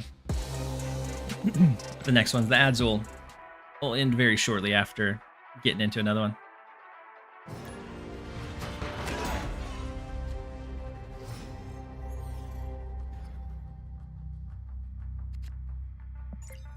Next up, we have rank 65, round 2. Let's play Martyr left. With it being in Stark Tower, it'll go up to 7, so there's less of a chance that it can jump somewhere that will actually lose us the game.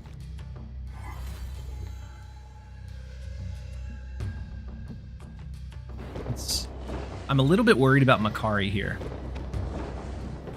I want to do Iron Patriot, but there's also the chance that Makari pops into this left lane. So it's almost more worthwhile for me to just do Iron Patriot mid. The S and TLSG, so it's not actually a soul patch, it's just the shadowing. I promise. I promise it doesn't stand for soul patch. They lose their miles, we lose our thing. Fine.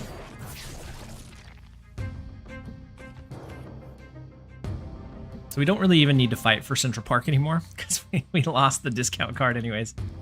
Let's do speed. Go from there. Oops, Mondo with a snap. Absolutely. We'll snap it.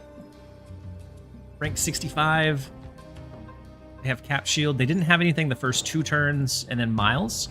So it's probably, I don't know, maybe a Dracula dump, maybe a Scream, like movement deck.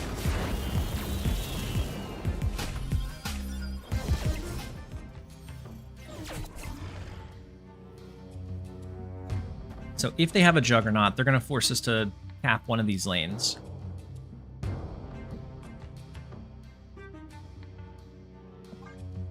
Central Park really clutters us up very fast. They do have the Juggernaut. If it goes far right, we'd still be able to finesse it a little bit, but as is, we can't.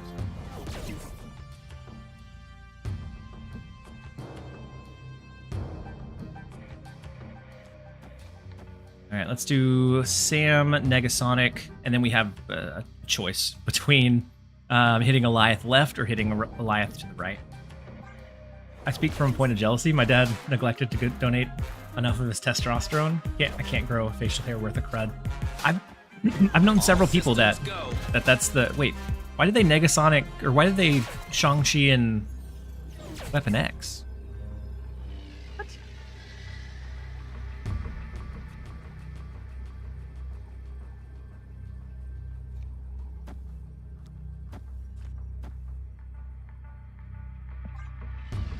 I feel like the expected play here is to move the shield to the left to buff up Sam, so I'm going to go against the grain on that one.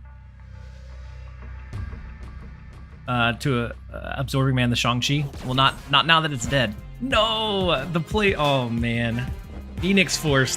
Oh, man. We got completely bamboozled by a Phoenix Force. And had I moved the shield and did Goliath to the right, I think we would be fine.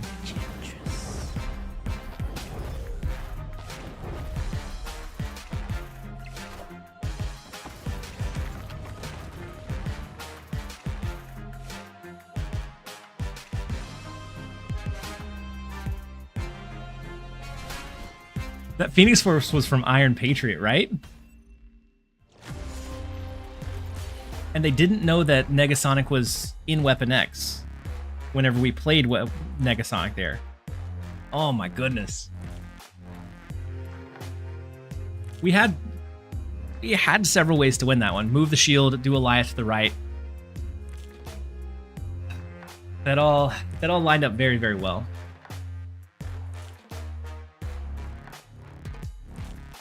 Fortunately. Man, now I wish we would have moved the shield, but I think most of the time, the more common assumption is that you move Cap over to the left to buff that one, opening up the space in the right lane.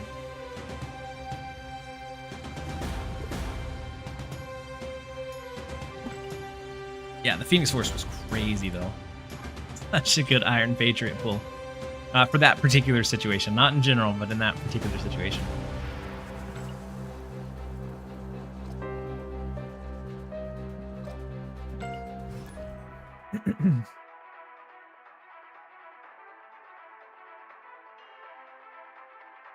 And I don't know that he did or did not snipe. It could have just been a really good heads-up play. Or maybe a really good lucky play. But if he didn't know Negasonic was coming down, it definitely... I see how it feels very suspicious. But, let's see.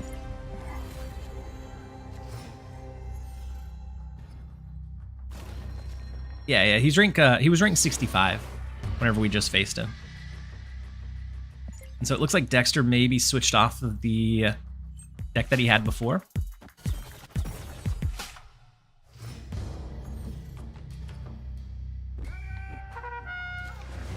Wait, he was ranked 2 yesterday? If so, that's a mad drop. All right, let's go Iron Patriot over to the right. And with the Martyr, we should have no problem like having the priority there. Black Panther, that's not bad. It's a very cute Sam Wilson, to say.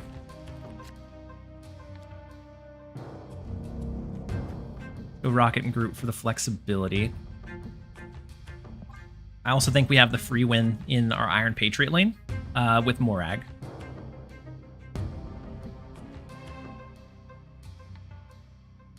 And so we should, unless they have like a Mobius or something similar, we should be able to get the 1-cost Black Panther. Yeah, I think it's definitely snappable. Since we're going against Dexter and we snapped last time, I'm just going to let this one play out for 2. But I do think like this setup is very snappable.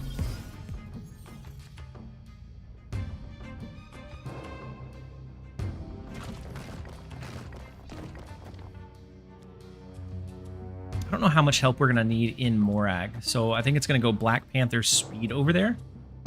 Next turn is probably setting up like either a Mystique for the speed or a Sam Wilson and another 3-cost that we draw. Yeah, it definitely looks like some kind of zoo. He's protecting his 1-cost cards with Kyera. Wakanda forever. Bastos. Interesting brew. And M'Baku. Beautiful M'Baku. Ooh, Negasonic.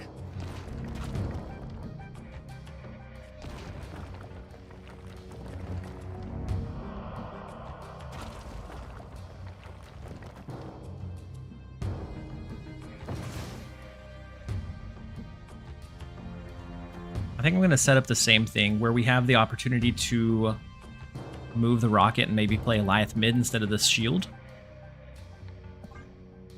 He was talking about a zoo deck earlier in the stream. Oh yeah, I mean, you see Kyera, you typically think some kind of zoo. The hard cast M'Baku tech. Definitely an M'Baku enjoyer.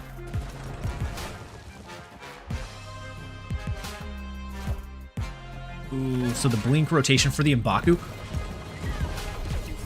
could have been big if it was like Galactus or some other crazy nonsense.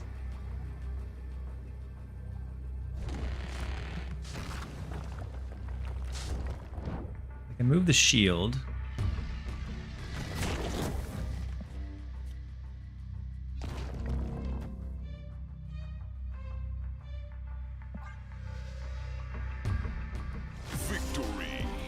I'm flipping back and forth between here and Dexter, and the sniping accusations against both players in this in the stream chat is hilarious. Good games. Wait, was there sniping accusations? There hasn't been towards Dexter in this one. We were talking about, there was a player, the game just before this one. The game just before this one, there were some, I would say, suspicious plays. Not with Dexter, but like the game I played immediately before this one right now. There were some questionable plays. I don't think Dexter snipes at all. I've never seen him do something that regard. Were they saying I was sniping? Oh, they accused me of sniping? No. So, no, everything... No. So, at least for this game, the reason that I hit the Negasonic left was Morag locks down their first card, and with Sam Wilson, he's going to want to buff that. So it's a pretty easy jump that he's going to move Sam's shield mid, capping out this location and leaving only this one for like a Negasonic snipe. Not that I have to defend the plays, but like that was the leaps that I took to figure out to play Negasonic left. Yeah. But in case anyone like popped in and thought it, like typically there's a thought process or reason behind like playing the cards where.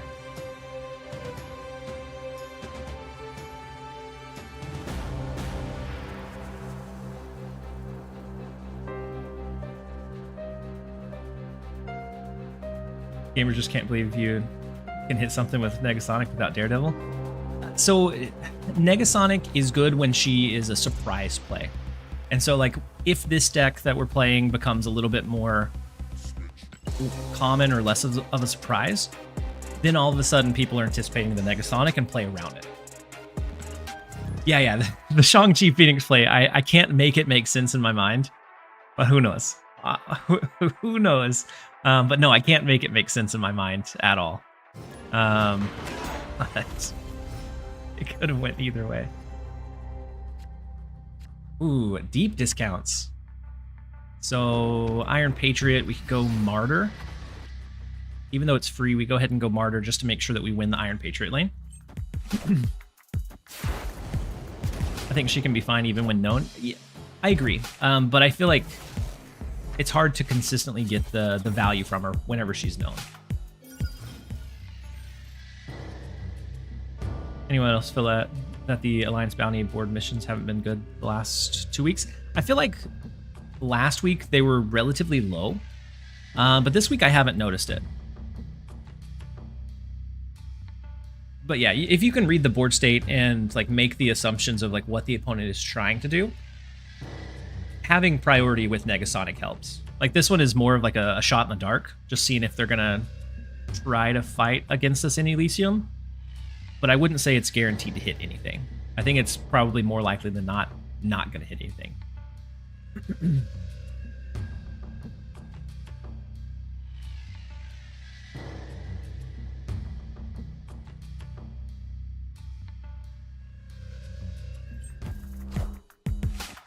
Battle Mode. She said, I've been watching both of you back and forth. Dexter hasn't said anything or acknowledged anyone saying something about you sniping. He knows you're good. Yeah, the chatters are going to chat. That's fine.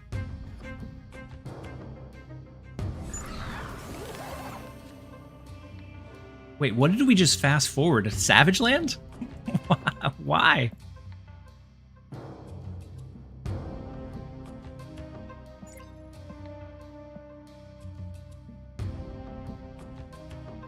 Super fast Raptors.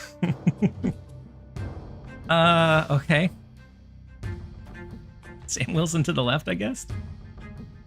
Wow. They really cut the game short that way. Our hand is not great. Our locations are not great. White Tiger not having space to be played is kind of scary. Probably gonna leave this game. I just got a good kick out of Savage Land. Feels a little weird that we have the same. Ooh, I haven't even looked at the rewards. It's another double. Ooh, Jubilee into Enchantress. Now we can't move out of left. It just continues getting worse. It's another double border week. Sad. Although 500 credits each week from the Alliance missions is very nice if you're able to kind of complete them just casually as you're doing your dailies. And so the credits alone is very helpful. I think they spent the Raptors, but keep Dune 2099 going for 40 minutes. I know, it's the priorities. Yeah, Tiger might clog, so we're just gonna save it. We'll see. Hit Infinite for the first time last night using an ongoing Howard deck. Huge. Do you have like Moonstone or any of the other pieces that it kind of like brought that up, or is it like a Sam Wilson Howard ongoing deck? Either way, congratulations. That's that first time is always it's like so monumental. I mean, we could fill mid so that turns into a symbiote. I don't know if it's worthwhile or not though. And I just now thought of it, but if we drew Lady Deathstrike earlier, would have helped us clear out some space. They just shong it? Yeah, that's true. Not if we Eliath it.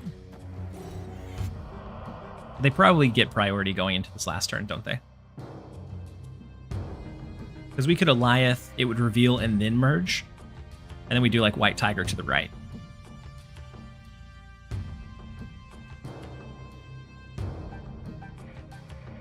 So maybe we can bait the Shang-Chi into mid.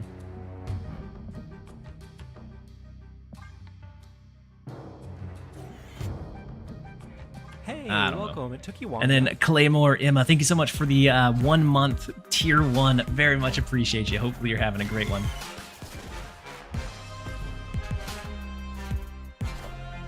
And so the Mr. Fantastic onslaught, big.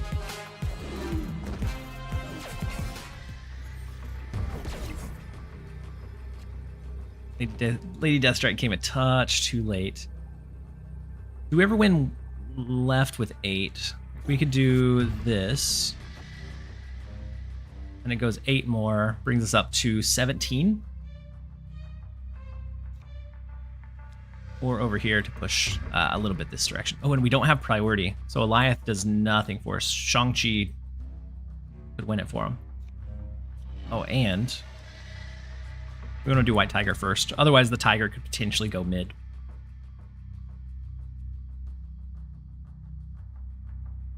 I think we probably lose this one. It's just for 1 additional cube. So I am willing to let it play out. But I think it's... I don't know. I think they're likely to play both left and right.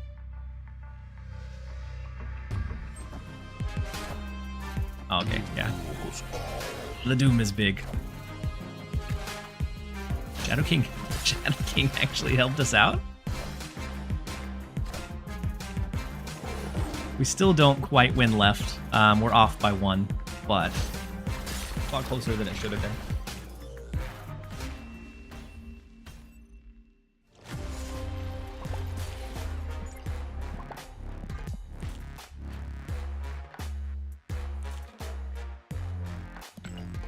All right, let's go ahead and do another one. Let's see if we can end on a win.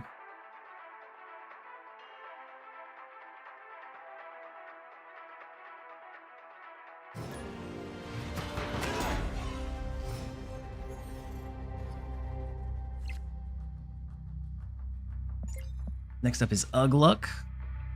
We have Martyr that we can throw. We have Hydra Bob. Let's go ahead and go Hydra Bob. We'll save the Martyr for potentially later, since Hydra Bob can move for us.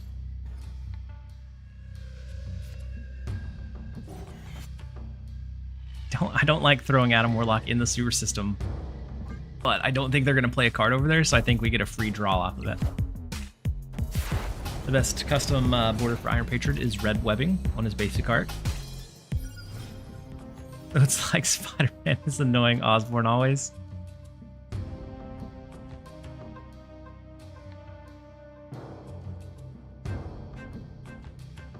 Wait, who is the Iron Patriot? I guess I don't know about Iron Patriot's lore. Is it Osborn? It's not Osborn, right? Oh, it's Norman Osborn?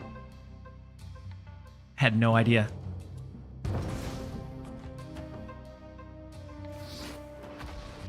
So Sam, Martyr, we can eventually snap Hydra Bob into Kunlun.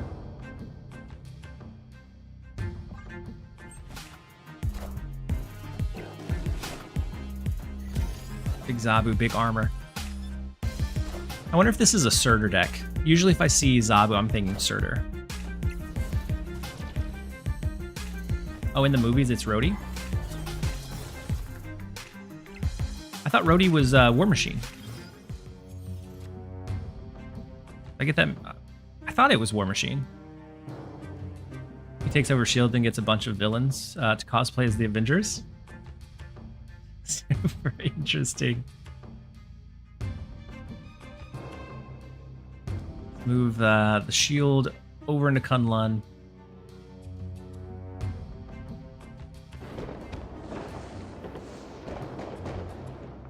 And I think I'm going to Iron Patriot right. Oh no, we should have done like Rocket or Negasonic. What are we doing? Because now we can't double drop next turn.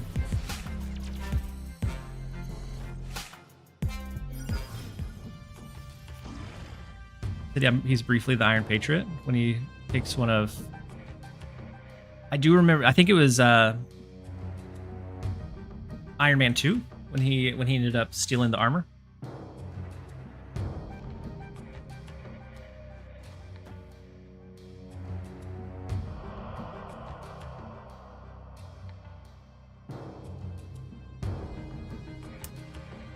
It's turned into a little bit of an awkward game. I really want to press for winning Kunlun, so we get the one cost Hobgoblin.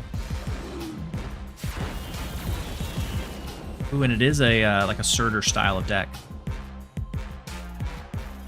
Negasonic right might be a play.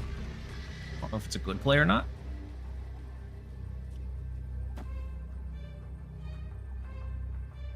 Go.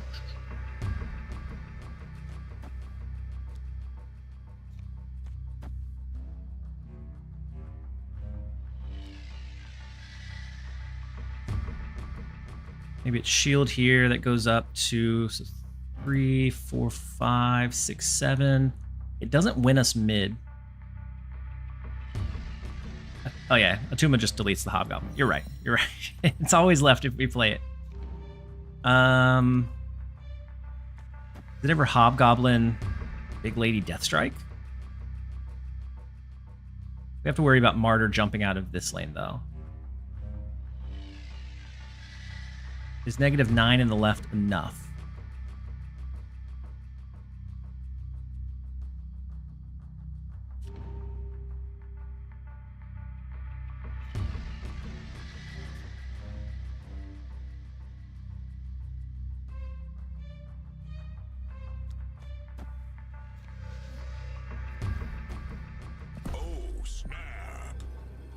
I have to give up my hopes and dreams of the Hobgoblin.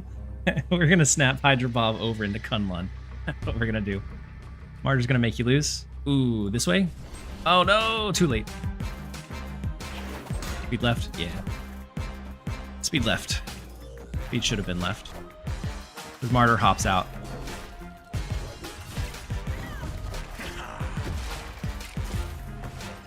Too much to the right.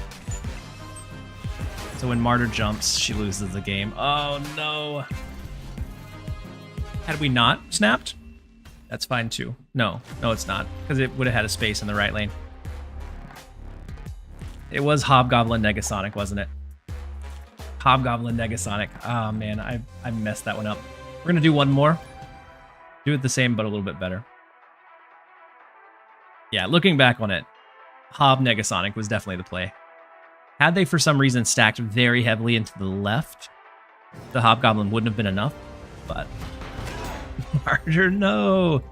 That is the downside to running Martyr, unfortunately. Next up is Straws. I don't want to do Martyr in Mojo World, because eventually it would lose us the game. This guy who let him stream? I don't know. Nobody explicitly told me I had permission. I just kind of started one day. I don't know how I got here. It was all very fortunate timing and very lucky. Draw Sam out. We have speed. We have no way to really compete against their Iron Patriot, I don't think. As long as they drop 2 cards here, can't really do much. Speed Sam, but I don't know that it's worth it. I think it's more so like Sam speed, and we're looking to try to grab priority in these 2 so that we can control that late game. It was the app you made after getting lost. That's very true. That's how we got here. Scaffa is the locational GPS device. I don't remember what the acronym stood for, but it is the app that I made.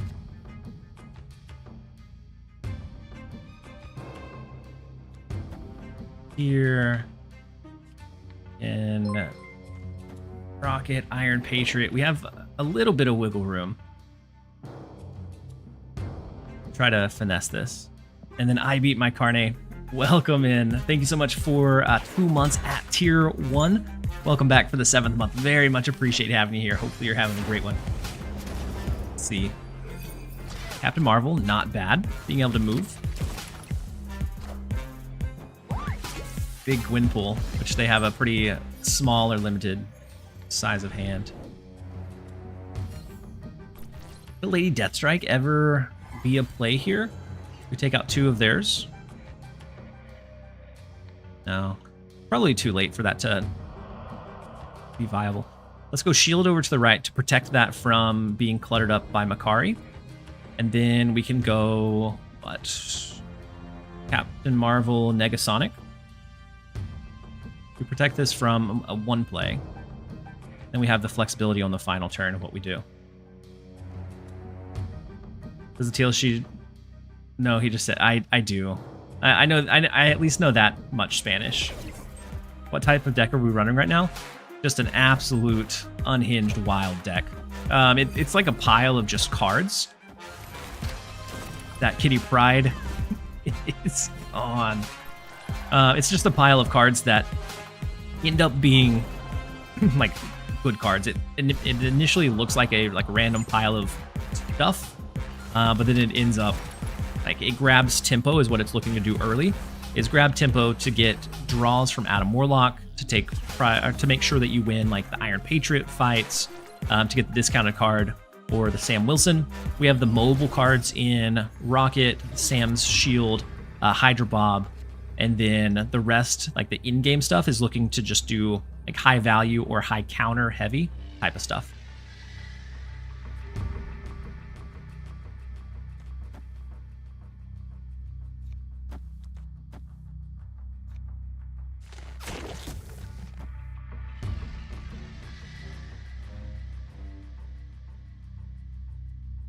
I feel like there's no way that they win this. We take out 2 of their cards. We only lose 1. We could also go Goliath, but I think this is going to be more sustainable. All that hard work for Kitty vanished. Absolutely vanished in a puff. That Lady Deathstrike is savage on the left. Very savage on the left.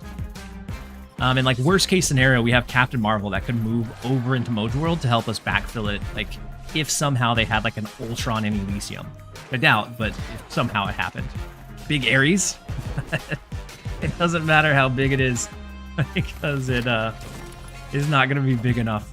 And then the Athena, the Hydra Bob, we get the big casserole. Oh my goodness. The Lady Deathstrike has been coming in very, very big. Same thing with Negasonic. I'm like the deck looks like it's just a random pile of stuff, and then it ends up grabbing priority and controlling the game very, very well for the most part. I love how Carol after Martyr babysits here. Like Martyr moves away, Captain Marvel can like backfill it if needed. But we will. We're gonna go ahead and end on that one. We found a win. We're gonna go ahead and raid you guys over. As long as Alex is still streaming, I'll shoot you guys over that way. And then there's a good chance that I'll be back a little bit later on tonight. Thank you guys for the absolutely incredible stream. Let's get the raid out before the next set of ads trigger. So there's a good chance that I come back for an overnight stream tonight. But right now, I'm going to go spend a little bit of time with my family. Thank you guys, as always, for the fantastic support, the fantastic stream. I'm excited to jump back on and run it a little bit later. We will see you guys very, very soon. We're going to kick off the raid, give Alex a good TLSG welcome, then we'll see you guys later.